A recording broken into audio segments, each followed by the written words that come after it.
ನಮಸ್ಕಾರ, ಇದು ನಿಮ್ಮ ಮಾಧ್ಯಮ ಅನೇಕ ವೆಬ್ ಸಂಭಾಷಣೆ ಬಿಚ್ಚಿಟ ಬುತ್ತಿ. ಸಿನಿಮಾ ಅಂದರೆ ಅದರಲ್ಲೂ ಆ್ಯಕ್ಷನ್ ಸಿನಿಮಾಗಳು ಅಂದರೆ ಅದರ ಬೆನ್ನೆಲುಬು ಸಾಹಸ ದೃಶ್ಯಗಳು ಅಂತಲೇ ಹೇಳ್ಬೋದು. ಇಂತಹ ಕಷ್ಟ ಸಾಧ್ಯ ಅನಿಸುವಂತಹ ಮೂಮೆಂಟ್ಗಳನ್ನು, ಸ್ಟಂಟ್ಗಳನ್ನು ತೆರೆಯ ಮೇಲೆ ತಂದು ಪ್ರೇಕ್ಷಕರನ್ನು ರಂಜಿಸುವಂಥದ್ದು ಸ್ಟಂಟ್ ಕೋಆರ್ಡಿನೇಟರ್ಗಳ, ಆ್ಯಕ್ಷನ್ ಕೊರಿಯೋಗ್ರಫರ್ಗಳ ಕೆಲಸ. ಇದೊಂದು ಕಲೆ ಕೂಡ ಹೌದು. ಇಂತಹ ಕಲೆಯನ್ನು ವೃತ್ತಿಯಾಗಿಸಿಕೊಂಡಿರುವಂಥವರು ಸಾಹಸ ನಿರ್ದೇಶಕರಾದ ಡಿಫ್ರೆಂಟ್ ಡ್ಯಾನಿ ಅವರು. ಸುಮಾರು 35 ವರ್ಷಗಳಿಗೂ ಹೆಚ್ಚು ಕಾಲದಿಂದ ಕನ್ನಡ ಚಿತ್ರರಂಗದಲ್ಲಿ ಫೈಟರ್ ಆಗಿ, ಸ್ಟಂಟ್ ಮಾಸ್ಟರ್ ಆಗಿ ತಮ್ಮನ್ನು ತಾವು ತೊಡಗಿಸಿಕೊಂಡಿರುವಂತಹ ಡಿಫ್ರೆಂಟ್ ಡ್ಯಾನಿ ಅವರು ಮೂಲತಃ ಕೊಳ್ಳೇಗಾಲದವರು. ನಂತರ ಮೈಸೂರಿಗೆ ಇವರು ಬಂದರು. ಇವರು ಬಾಲ್ಯದಿಂದಲೂ ಕೂಡ ಸಾಹಸ ಕ್ರೀಡೆಗಳಲ್ಲಿ ಸಾಕಷ್ಟು ಆಸಕ್ತರಾಗಿದ್ದರು. ಇದಕ್ಕೆ ಇವರ ತಂದೆಯವರ ಪ್ರೋತ್ಸಾಹ ಕೂಡ ಇತ್ತು. ಏಕಲವ್ಯನ ಹಾಗೆ ಸ್ವಪರಿಶ್ರಮದಿಂದ ಇವರು ತಮ್ಮ ಕಲೆಯನ್ನು ಕರಗತ ಮಾಡಿಕೊಂಡಿದ್ದಾರೆ. ಮೈಸೂರಿನ ಪ್ರೀಮಿಯರ್ ಸ್ಟುಡಿಯೋದಲ್ಲಿ ನಡೀತಿದ್ದಂತಹ ಅಂಗೈಯಲ್ಲಿ ಅಪ್ಸರೆ ಸಿನಿಮಾ ಇವರ ಬದುಕಿಗೆ ಹೊಸ ತಿರುವನ್ನು ತಂದುಕೊಡ್ತು ಅಂತಲೇ ಹೇಳ್ಬೋದು. ಆ ಸಿನಿಮಾದಲ್ಲಿ ಇವರು ಸ್ಟಂಟನ್ನು ಪ್ರದರ್ಶಿಸಿದರು. ಇದರಿಂದ ಪ್ರಭಾವಿತರಾದಂತಹ ಕುಮಾರ್ ಬಂಗಾರಪ್ಪ ಅವರು ಬೆಂಗಳೂರಿಗೆ ಬರುವ ಹಾಗೆ ಸೂಚಿಸಿದರು. ಇವರು ಬೆಂಗಳೂರಿಗೆ ಬಂದ ನಂತರದಲ್ಲಿ ಇವರಿಗೆ ಕಾರ್ಡನ್ನು ಮಾಡಿಸ್ಕೊಡ್ಲಾಯಿತು. ಆ ನಂತರದಿಂದ ಇವರು ಕನ್ನಡ ಚಿತ್ರರಂಗದಲ್ಲಿ ಫೈಟರ್ ಆಗಿ ಸಕ್ರಿಯವಾಗಿ ತಮ್ಮನ್ನು ತಾವು ತೊಡಗಿಸ್ಕೊಂಡ್ರು. ಇವರು ಫೈಟರ್ ಆಗಿ ಕೆಲಸ ಮಾಡಿದಂತಹ ಮೊದಲ ಸಿನಿಮಾ ಕ್ಯಾಪ್ಟನ್. ಆ ನಂತರ ಅಭಿ ಸಿನಿಮಾದವರೆಗೂ ಸುಮಾರು 325ಕ್ಕೂ ಹೆಚ್ಚು ಸಿನಿಮಾಗಳಲ್ಲಿ ಫೈಟರ್ ಆಗಿ ಕೆಲಸ ಮಾಡಿದ್ದಾರೆ.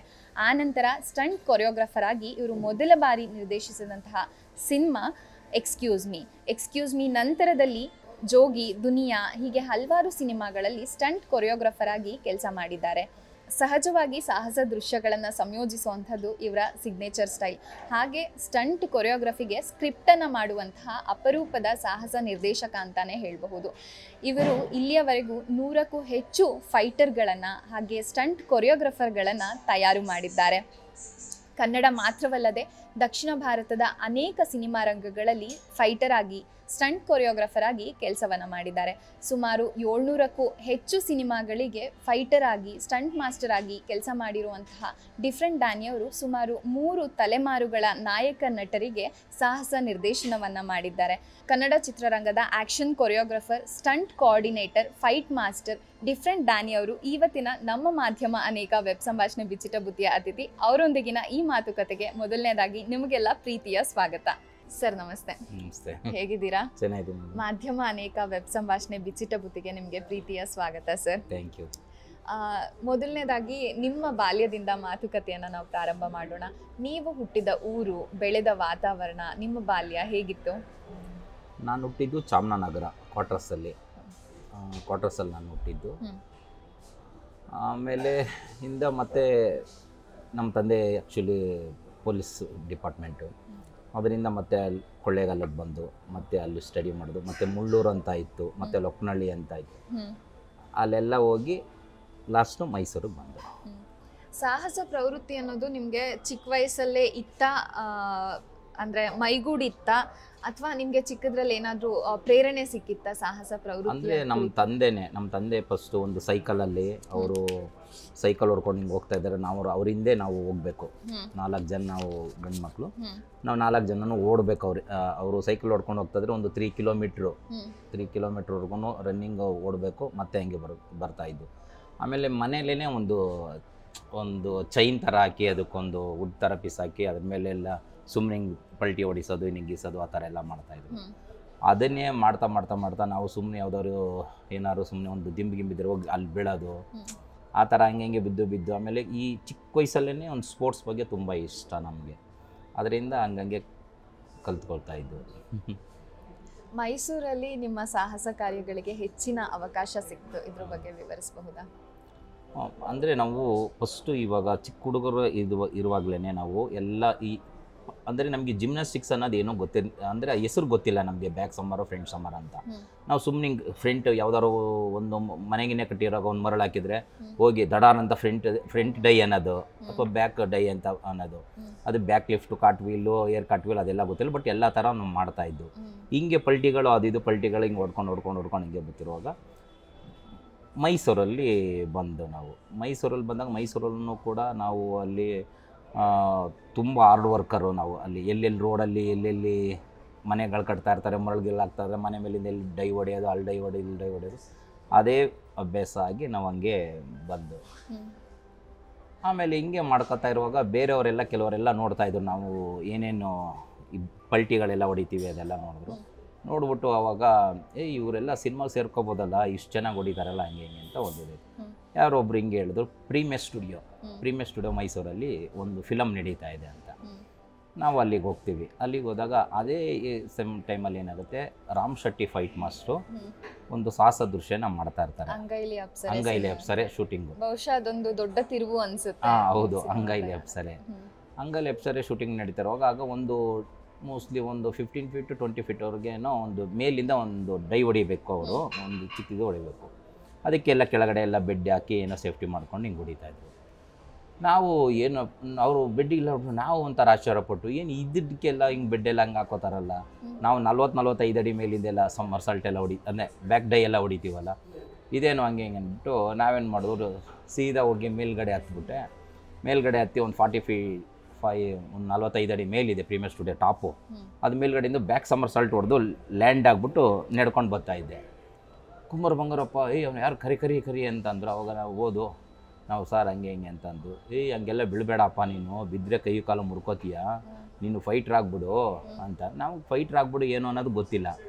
ಆವಾಗ ಫೈಟ್ರ್ ಆಗ್ಬಿಡು ಹಂಗೆ ಅಂತ. ಆಮೇಲೆ ರಾಮ್ ಶೆಟ್ಟಿ ಅವರು ನೋಡಿದ್ರು ನಮ್ಮನ್ನು. ನೋಡ್ಬಿಟ್ಟು ನಾವು ತುಂಬ ಸಣ್ಣಕ್ಕೆ ತುಂಬ ತಿಳಿಯೋಗಿದ್ದು, ಒಂದು ಚಿಕ್ಕ ಹುಡುಗರ ಥರ ಏನಪ್ಪ ಅನ್ನೋ ಥರ ಇತ್ತು. ಆಗ ಬಾಂಬೆಗೆ ಇವ್ರು ಕರ್ಕೊಂಡು ಹೋಗ್ಬೇಕಾರೆ, ಇವರು ಒಳ್ಳೆ ವರ್ಕರು ಬಟ್ ಸಣ್ಣಕ್ಕಿದ್ದಾರೆ, ಈಗ ಫೈಟ್ರಾಗೆ ಇದು ಮಾಡೋಕ್ಕಾಗಲ್ಲ ಅಂದ್ಕೊಂಡು ಏನೋ ಇದು ಮಾಡಿದ್ರು. ಆಮೇಲೆ ಕುಮಾರ್ ಬಂಗಾರಪ್ಪ ಅವ್ರು ಹೇಳಿದ್ರು, ಬನ್ನಿ ನೀವು ಕುಮಾರ ಪಾರ್ಕ್ಗೆ ಬೆಂಗಳೂರಿಗೆ, ನಾನು ಕಾರ್ಡ್ ಮಾಡಿಸ್ಕೊಡ್ತೀನಿ ಅಂತ ಹೇಳಿದ್ರು. ನಾವು ಏನು ಕಾರ್ಡು ಇತ್ತು, ಫೈಟರ್ಸ್ ಕಾರ್ಡು ಅಂತ. ಹೌದು ಹಂಗೆ ಅಂತ ಗೊತ್ತು. ಆಮೇಲೆ ಇವ್ರು ಕರೆದಿದ್ರು. ಅದೇ ಥರ ನಾವು ಬೆಂಗಳೂರಿಗೆ ಬಂದ ತಕ್ಷಣ ಅವ್ರು ಯೂನಿಯನ್ಗೆ ಫೋನ್ ಮಾಡಿಬಿಟ್ಟು ಇದು ಮಾಡಿಕೊಟ್ರು. ಆವಾಗಿಂದ ನಾವು ಫೈಟರ್ಸ್. ಕ್ಯಾಪ್ಟನ್ ಸಿನಿಮಾದಲ್ಲಿ ಮೊದಲ ಬಾರಿಗೆ ನೀವು ಫೈಟರ್ ಆಗಿ ಕೆಲಸ ಮಾಡಿದ್ರಿ. ಆ ಸಂದರ್ಭದಲ್ಲಿ ನೀವು ಯಾವೆಲ್ಲ ಫೈಟ್ ಮಾಸ್ಟರ್ಗಳ ಜೊತೆಗೆ ಕೆಲಸ ಮಾಡಿದ್ರಿ? ಅಂದರೆ ಕ್ಯಾಪ್ಟನ್ ಪಿಕ್ಚರೇ ಫಸ್ಟ್ ಸಿನಿಮಾ ನಮ್ಮದು. ಫಸ್ಟ್ ಸಿನಿಮಾ ಅಂದರೆ ಮೈಸೂರಲ್ಲಿ ಒಂದು ಟ್ರೂಪ್ ಇತ್ತು, ರಜ್ಜು ಮಾಸ್ಟ್ರು ಮತ್ತು ಮಣಿ ಮಾಸ್ಟ್ರು ಅಂತ ಇಬ್ಬರಿದ್ರು. ಅದರಲ್ಲಿ ನಾವು ಒಂದು 17-18 ಜನ ಎಲ್ಲ ಹುಡುಗರು ಹೊಸ್ದಾಗೇ ಇದ್ದು, ಮೈಸೂರು ಹುಡುಗರು ಫೈಟರ್ಸ್ ಎಲ್ಲ ಅಲ್ಲೇ ಪ್ರಾಕ್ಟೀಸ್ ಕಲ್ತಿದ್ದು. ಆವಾಗ ಹೆಂಗಾಯ್ತು ಅಂದರೆ, ನಾನು ಅಂಗೈಲಿ ಅಪ್ಸರೆಯಲ್ಲಿ ಅದೇ ಡೈ ಎಲ್ಲ ಹೊಡೆದ್ನಲ್ಲ ಮೇಲ್ಗಡೆಯಿಂದ, ಅದೆಲ್ಲ ಆಗ ಮೈಸೂರಲ್ಲಿ ಕೆಲವರು ಫೈಟರ್ಸ್ಗಳು ಜೈರಾಮ್ ಅಂದ್ಬಿಟ್ಟು ಒಬ್ಬರು ಇದ್ದರು, ಅವರು ಕರ್ಕೊಂಡು ಬಂದರು. ಬನ್ನಿ ಈ ಥರ ನಿಮಗೆ ಇದು ಸಿನಿಮಾ ಫೈಟ್ಸ್ ಏನಿದೆ ನಾವು ಈ ಥರ ಇದು ಮಾಡ್ತೀವಿ, ಒಬ್ರು ಮಾಸ್ಟರ್ ಇದ್ದಾರೆ ಅಂತ ಪರಿಚಯ ಮಾಡಿಕೊಟ್ರು. ಆವಾಗ ಅಲ್ಲಿಂದ ಇಲ್ಲಿ ಪ್ರಾಕ್ಟೀಸಿಗೆ ಕಲಿಸ್ತೀವಿ ಈ ಥರ ಇದು ಮಾಡಿ ಅಂದರೆ, ಯಾಕಂದರೆ ಫೈಟ್ ಅನ್ನೋದು ಕಲಿಬೇಕಲ್ಲ, ಸಿನಿಮಾ ಫೈಟ್ ತಕ್ಕಂತೆ ಹೆಂಗೆ. ಆವಾಗ ಅಲ್ಲೆಲ್ಲ ಫೈಟ್ಗಳೆಲ್ಲ ಈ ಥರ ಇದು ಮಾಡಿಕೊಂಡು, ಆಮೇಲೆ ಹೆಂಗಿದ್ರು ನಮ್ಮ ಕಾರ್ಡು ಮಾಡಿಸ್ಕೊಟ್ಟಿದ್ರು. ಹಾಗೆ ಅಂಗೈಲಿ ಅಪ್ಸರೆ ಶೂಟಿಂಗ್ ಸಿಕ್ತು. ಅಲ್ಲಿಗೆ ಅಲ್ಲಿ ಹೋದಾಗ ನಾವು ಅಲ್ಲಿ ಒಂದು ಮೇಲ್ಗಡೆಯಿಂದ ಒಂದು 30 ಫೀಟ್ ಮೇಲ್ಗಡೆಯಿಂದ ಡೈ ಹೊಡಿಬೇಕಿತ್ತು. ಆಗ ಬೆಡ್ ಹಾಕುವಾಗ ನಾವು 30 ಫೀಟ್ ಸಮ್ಮರ್ಸಾಲ್ಟ್ ಹೊಡೆದ್ಬಿಟ್ಟು ಸುಮ್ಮನೆ ಲ್ಯಾಂಡ್ ಆಗ್ಬಿಟ್ಟು ಹಿಂಗೆ ನಡ್ಕೊಂಡು ಬರ್ತಾಯಿದ್ದು. ಅಲ್ಲಿ ಮಾಸ್ಟ್ರು ಏನು ಯಾರಪ್ಪ ಇದು ಹಿಂಗೆ ಬೀಳ್ತಾರೆ ಹಂಗೆ ಹಿಂಗೆ ಅಂದ್ಬಿಟ್ಟು ಒಂಥರ ಆಶ್ಚರ್ಯ ಮಾಡಿಕೊಂಡು. ಆಗ ಈಗ ತಮಿಳಲ್ಲಿ ಪೀಟರ್ ಏನ್ ಇದ್ದಾರಲ್ಲ, ಪೀಟರ್ ಏನು ಆವಾಗ ಅವರು ಹೊಸಬ್ರು, ನಾವು ಹೊಸಬ್ರು. ಅವರು ಬ್ಯಾಕ್ ಸಮ್ಮರ್ ಎಲ್ಲ ಹೊಡೆಯೋರು, ನಾವು ಬ್ಯಾಕ್ ಸಮ್ಮರ್ ಎಲ್ಲ ಹೊಡೆಯೋದು. ಫ್ರೆಂಡ್ಸ್ ಸಮ್ಮರೆಲ್ಲ ಅವರು ಹೆವಿ ಹಾರ್ಡ್ ವರ್ಕರ್, ನಾವು ಹೆವಿ ಹಾರ್ಡ್ ವರ್ಕರು. ಇದರಿಂದ ಹಂಗೆ ಇತ್ತು. ಕ್ಯಾಪ್ಟನ್ ಸಿನಿಮಾದಲ್ಲೇ ನಾವು ಬೇಗ ಗುರುತಿಸ್ಕೊಂಡು ಎಸ್ ನಾರಾಯಣ್ ಅವ್ರಿಗೆ ಬೇಗ ಯಾರು ಏನು ವರ್ಕರ್ಗಳು ಇಷ್ಟು ಚೆನ್ನಾಗಿ ಮಾಡ್ತಾರಲ್ಲ ಅಂತ ಆವಾಗಲೇ ಫಸ್ಟ್ ಸಿನಿಮಾದಲ್ಲೇ ನಾವು ಗುರುತಿಸ್ಕೊಂಡು. ಫೈಟರ್ ಆಗಿ ನೀವು ಅಪಾಯ ಎದುರಿಸಿರುವಂತಹ ಸನ್ನಿವೇಶಗಳಿದೆಯಾ? ತುಂಬ ಇದೆ. ಇವಾಗ ನೋಡಿ, ಇದು ನಾನು ಕ್ಯಾಪ್ಟನ್ ಸಿನಿಮಾ ಮಾಡಿದ್ಮೇಲೆ ನೆಕ್ಸ್ಟು ಗಂಧದ ಗುಡಿ ಭಾಗ 2 ಇತ್ತು, ಶಿವಣ್ಣ ಅವ್ರದ್ದು, ವೈ ಶಿವ ಫೈಟ್ ಮಾಸ್ಟ್ರು. ಆವಾಗಲೇ ನಾನು ಇನ್ನೊಬ್ಬರು ಬಾಬು ಅಂತ ಇದೆ ನಮ್ಮ ಮೈಸೂರಲ್ಲಿ, ಆಂಟೋನಿ ಬಾಬಾ ಅಂದ್ಬಿಟ್ಟು. ಅವ್ರಿಗೆ ಲಾಂಗ್ ಸಮ್ಮರು ಕಲಿಸ್ಕೊಡ್ಬೇಕಿತ್ತು. ಲಾಂಗ್ ಸಮ್ಮರು ನಾವು ಲಾಂಗ್ ಸಮ್ಮರ್ ಹಿಂಗೆ ಹೊಡೆದು ಲ್ಯಾಂಡ್ ಆಗ್ತಾಯಿದ್ದು. ಹಂಗಲ್ಲ, ಹಿಂಗೆ ಹೋಗ್ಬೇಕು ಅಂದ್ಬಿಟ್ಟು ಅವ್ರಿಗೆ ಹೇಳ್ಕೊಡ್ತಾ ಇದ್ದೆ.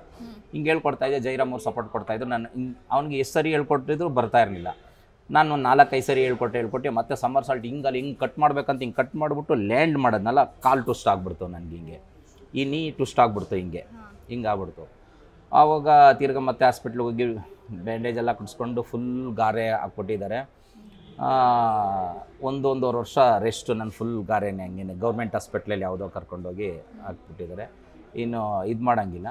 ನೆಕ್ಸ್ಟು ಸಿನಿಮಾ ಅನ್ನೋದು ಮತ್ತೆ ಗಂಧದ ಗುಡಿ ಭಾಗ 2 ಬಂತಲ್ಲ, ಈಗ ಫೈಟರ್ಸ್ಗಳು ಬೇಕು ಹಂಗೆ ಅಂದ್ಬಿಟ್ಟು ನಮಗೆ ಏನಂದರೆ ಹುಮ್ಮಸ್ಸು, ನಾವು ಇನ್ನೂ ಮಾಡಬೇಕು, ಏನಾದ್ರು ಒಂದು ಮಾಡಬೇಕಲ್ಲ ಅಂತ. ಕಾಲು ಏಟಾಗಿ ಬ್ಯಾಂಡೇಜ್ ಫುಲ್ ಇದೆ ಗಾರೆ, ಅದಕ್ಕೆ ಮೇಲ್ಗಡೆ ಪ್ಯಾಂಟ್ ಹಾಕೊಂಡ್ರೆ ಗೊತ್ತಾಗಲ್ವಲ್ಲ ಅಂದ್ಬಿಟ್ಟು ಸರಿ ನಾವು ಹಿಂಗೆ ಇದು ಮಾಡ್ಕೊಂಡು ಏನೋ ಕೊಡ್ತಾವನೆ ಹೆಂಗೆ ಅಂತ. ಇಲ್ಲ ನಾನು ಹಂಗೆ ಹೊಡಿತೀನಿ ಅಂದ್ಬಿಟ್ಟು ಮೇಡಮ್ ಒಂದೇ ಕಾಲಲ್ಲಿ ಬ್ಯಾಕ್ ಸಮ್ಮರ್ ಸಾಲ್ಟ್ ಹೊಡಿತಾ ಇದ್ದೆ, ಒಂದೇ ಕಾಲಲ್ಲಿ ಸಿಂಗಲ್ ಕಾಲಲ್ಲೇ ಬ್ಯಾಕ್ ಸಮ್ಮರ್ ಸಾಲ್ಟ್ ಹೊಡೆದು ಲ್ಯಾಂಡ್ ಆಗ್ತು ಕರೆಕ್ಟಾಗಿ ಇದು ಮಾಡ್ತೆ. ಅದರಲ್ಲೂ ಆವಾಗ ಏನು ಕುಶಾಲನಗರ ಕಡೆ ಏನೋ ಮೋಸ್ಟ್ಲಿ ಶೂಟಿಂಗ್ ಮಾಡಿದ್ದು, ಬಾಂಬ್ಗಳಿದೆಯಲ್ಲ ಇದು ಕೆಳಗಡೆ ಭೂಮಿಲಿ ಬಾಂಬ್ ಹಾಕ್ಬಿಟ್ಟು ಪೌಡ್ರ್ ಬಾಂಬ್ ಅಂತಾರೆ, ಅದಕ್ಕೆ ಡಬ್ಬಂದ ಹೊಡಿತಾರೆ. ಹೊಡೆದ್ರೆ ಒಂದು 20 ಅಡಿ ಅಷ್ಟು ಮೇಲೆ ಹೈಟ್ ಹೋಗುತ್ತೆ, ಅಷ್ಟು ದೊಡ್ಡ ದೊಡ್ಡ ಬಾಂಬ್ಗಳು. ಇಲ್ಲೇ ಬಾಂಬು, ಇಲ್ಲೇ ಪಕ್ಕದಲ್ಲೇ ಬಾಂಬು, ನಾವು ಇಲ್ಲೇ ನಿಂತಿರಬೇಕು, ಡಮಾರ್ ಅಂತ ಹೊಡೆದ ತಕ್ಷಣ ಅಲ್ಲೇ ಹಂಗೆ ಕಟ್ ಮಾಡಿ ಬೀಳಬೇಕು. ಒಳಗಡೆ ನಮ್ಗೆ ಬ್ಯಾಂಡೇಜ್ ಇದೆ, ಈ ಪೇಯ್ನ್ ಇದೆ, ನಮ್ಗೆ ಅದೆಲ್ಲ ಏನೂ ಗೊತ್ತಾಗಲ್ಲ. ನಾವು ಸಿನಿಮಾದಲ್ಲಿ ಕಾಣಿಸ್ಕೋತೀವ, ನಾವು ಇದು ಮಾಡ್ತೀವ ಅನ್ನೋದು ನಮ್ಗೆ ಅಷ್ಟು ಇದು ಸ್ಕ್ರೀನ್ ಮೇಲೆ ಬರ್ತೀವ ಅನ್ನೋದು ಒಂದು ಇತ್ತ. ಆವಾಗ ಅದರಲ್ಲೆಲ್ಲ ನಾವು ತುಂಬಾ ರಿಸ್ಕ್ ಶಾಟ್ಗಳನ್ನ ಮಾಡಿದ್ದೀವಿ ಗಂಧದ ಗುಡಿ ಭಾಗ 2 ಅಲ್ಲಿ. ನೋಡಿ ನಮಗೆ ಫೈಟ್ ಅಂದರೆ ಜಸ್ಟ್ ಒಂದು ಕ್ಲೀನಾಗಿ ಫೈಟ್ ನಡೀತಿದೆ ಅಂತ ಕಾಣಿಸುತ್ತೆ ನೋಡೋದಕ್ಕೆ, ಬಟ್ ಅದ್ರ ಹಿಂದೆ ಎಷ್ಟೊಂದು ಅಪಾಯಗಳಿರುತ್ತೆ. ಫೈಟ್ ಮಾಸ್ಟರ್ಸ್ಗಳು ಎಷ್ಟು ಶ್ರಮ ಹಾಕಿರ್ತೀರಾ ಫೈಟರ್ಸ್. ಹೌದು, ಯಾಕಂದರೆ ಫೈಟರ್ಸಲ್ಲಿ ಅಂದರೆ ಒಂದಲ್ಲ ಮೇಡಮ್, ಅದು ಹೇಳ್ಕೊಂಡು ಹೋದ್ರೆ ತುಂಬ ಇದೆ. ನಾನೀಗ ಫೈಟ್ರಲ್ಲಿ 326 ಸಿನಿಮಾ ಮಾಡಿರ್ಬೋದು. ಅದರಲ್ಲಿ ಫಸ್ಟು ಸ್ಟಾರ್ಟಿಂಗಿಂದನೂ ಎಷ್ಟೋ ಕಡೆ ಯಾವ ಕೆಲಸನೂ ಆಗಲ್ಲ ಅಂತ ಇಲ್ಲ, ನಾವು ಎಲ್ಲ ಥರನೂ ಕೆಲಸ ಮಾಡ್ತಾಯಿದ್ವು. ಎಷ್ಟೋ ಜನಕ್ಕೆ ತುಂಬ ಜನಕ್ಕೂ ಡೂಪ್ ಹಾಕಿದ್ದೀವಿ ನಾವು. ಹೀರೋ ಆಗ್ಬೋದು, ಹೀರೋಯಿನಿ ಆಗ್ಬೋದು, ಎಲ್ಲರಿಗೂ ಡೂಪ್ ಹಾಕಿರ್ಬೋದು. ಮತ್ತು ಅದರಲ್ಲಿ ಫೈರ್ ಶಾಟ್ ಬರುತ್ತಲ್ಲ, ಈ ಬೆಂಕಿ ಹಚ್ಕೊಳ್ಳೋದಂತ ಬರುತ್ತಲ್ಲ, ಬೆಂಕಿ ಹಚ್ಕೊಳ್ಳೋಕ್ಕೆ ಆವಾಗ ನಮಗೇನು ಫೈರ್ ಜಾಕೆಟ್ ಇಲ್ಲ, ಏನೂ ಇಲ್ಲ, ಫೈರ್ದು ಆರ್ಸೋಕ್ಕೂ ಏನೂ ಇದಿಲ್ಲ. ಬರೀ ಏನು ಮಾಡ್ತಾಯಿದ್ರು, ಕಾಟನ್ ಬಟ್ಟೆನ ಸುತ್ತಬಿಡ್ತಾಯಿದ್ರು, ಅದ್ರ ಮೇಲ್ಗಡೆ ಗೋಣಿ ಚೀಲನ ಹಾಕ್ತಾಯಿದ್ರು. ಹಾಕ್ಬಿಟ್ಟು ಬರೀ ಹಂಗೆ ಉಂತ್ಬಿಟ್ಟು ಇದು ಮಾಡಿಬಿಟ್ಟು ಅದಕ್ಕೆ ಏನು ಮಾಡ್ತಾಯಿದ್ರು, ಡೀಸಲು ಅಥವಾ ವೈಟ್ ಕಮ್ ಅಂತ ಸೊಲ್ಯೂಷನ್ ಬರುತ್ತೆ, ಅದನ್ನು ಹಾಕ್ಬಿಡ್ತಾಯಿದ್ರು. ಹಾಕ್ಬಿಟ್ಟು ಬೆಂಕಿ ಹಚ್ಚಿಬಿಡ್ತಾಯಿದ್ರು ಅಷ್ಟೇ. ಬೆಂಕಿ ಹಚ್ಚಿ ಫುಲ್ಲು ಹುರಿದೋದಾಗ ಅದು ಫುಲ್ ಶಾಕ್ ಹೊಡಿತಿರುತ್ತಲ್ಲ, ಅವಾಗ ಕೆಳಗಡೆ ದಬಾರ್ ಅಂತ ಬೀಳ್ಕೊಂಡ್ರೆ ಆಫ್ ಮಾಡೋಕ್ಕೆ ಏನು ಮಾಡ್ತಾಯಿದ್ರು, ಅವಾಗ ಅದೇ ಗೋಣಿ ಚೀಲದ್ದು ಒದ್ದೆ ಮಾಡ್ಕೊಂಡಿರುತ್ತಲ್ಲ ಬೇರೆ ಸಪ್ರೇಟಾಗಿರೋದು, ಆ ಗೋಣಿ ಚೀಲ ಡಬ್ ಅಂತ ಹೊಡೆಯೋದು. ಅದು ವೈಟ್ ಸೊಲ್ಯೂಷನ್ ಆಗುತ್ತೆ, ಎಷ್ಟೇ ಹೊಡೆದ್ರು ನೀರು ಹಾಕಿದ್ರು ಕೂಡ ಇನ್ನೂ ಜಾಸ್ತಿ ಆಗ್ತಾ ಇರುತ್ತೆ. ಅದು ತುಂಬ ಡೇಂಜರ್. ಅದು ಹಾಕ್ಬಿಟ್ಟು ಅಂಬಿಕೊಂಡು ಹಂಗೆ ಇಟ್ಕೊಂಡಿರಬೇಕು, ಅದು ಆಫ್ ಆಗೋಕ್ಕೆ ಹಂಗೆ ಇದೆ, ಆಮೇಲೆ ಆಫ್ ಆಗ್ತಾಯಿತ್ತು.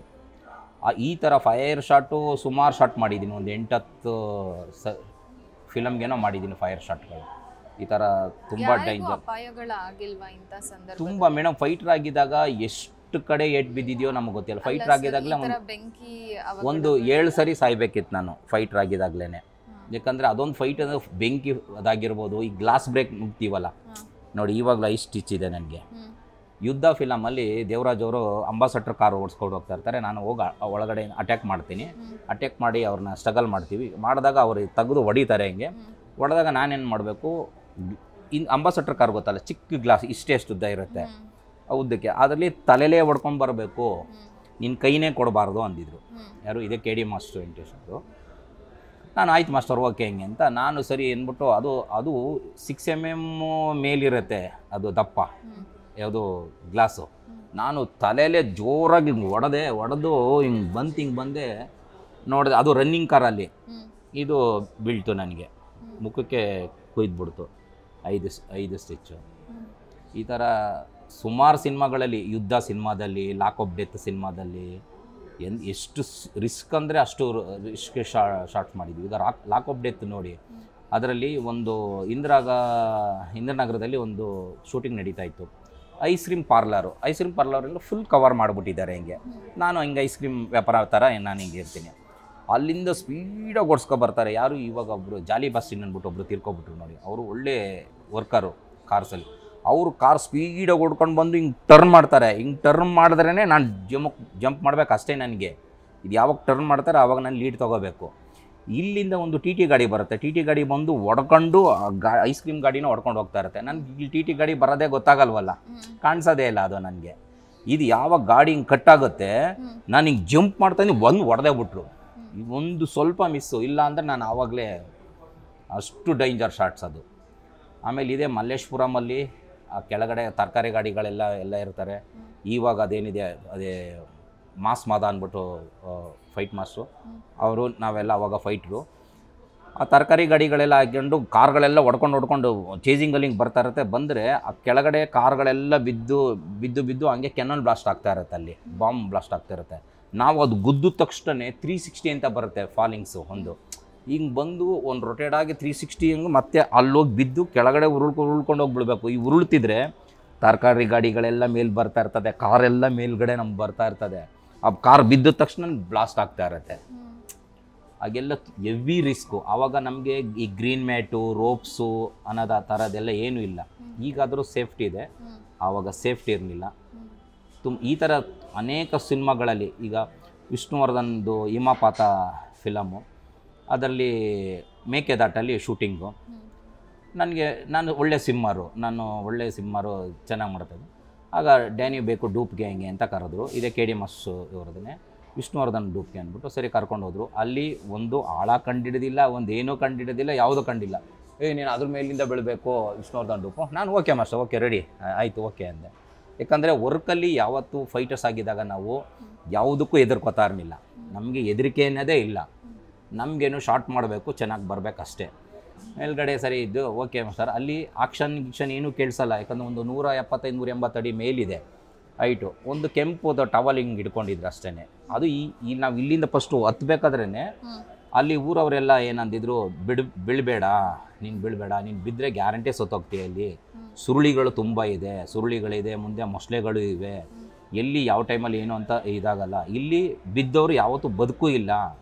113 ಜನ ಸತ್ತೋಗಿದ್ದಾರೆ ಈ ಸ್ಪಾಟಲ್ಲಿ. ಲವರ್ಸು ಇವರು ಯಾರು ಬಂದು ಕಾಲು ಜಾರಿ ಬಿದ್ದಿರ್ತಾರೋ ಯಾರೂ ಸಿಕ್ಕಲ್ಲ. ನೋಡಿ ಸುರುಳಿಗಳು ನೋಡಿ, ಅಲ್ಲಿ ಬಂಡೆಗಳೆಲ್ಲ ಅಲ್ಲಲ್ಲಿ ಕೊರೆದಿತ್ತು, ಎಲ್ಲ ಕಡೆ ಕೊರ್ದೊಂದೊಂಥರ ಇದಿತ್ತು. ತುಂಬ ಡೇಂಜರ್ ಆ್ಯಕ್ಚುಲಿ ಅದು ನಮ್ಮ ಕಣ್ಣಿದ್ರಿಗೆ ನೋಡಿದ್ರೆ ಉಕ್ತಾ ಇರುತ್ತೆ, ಹಿಂಗೆ ಅಂದರೆ ಒಳಗಡೆ ಕೊರಿತಾ ಇರುತ್ತೆ, ಅದು ಉಕ್ತಾ ಇರುತ್ತೆ.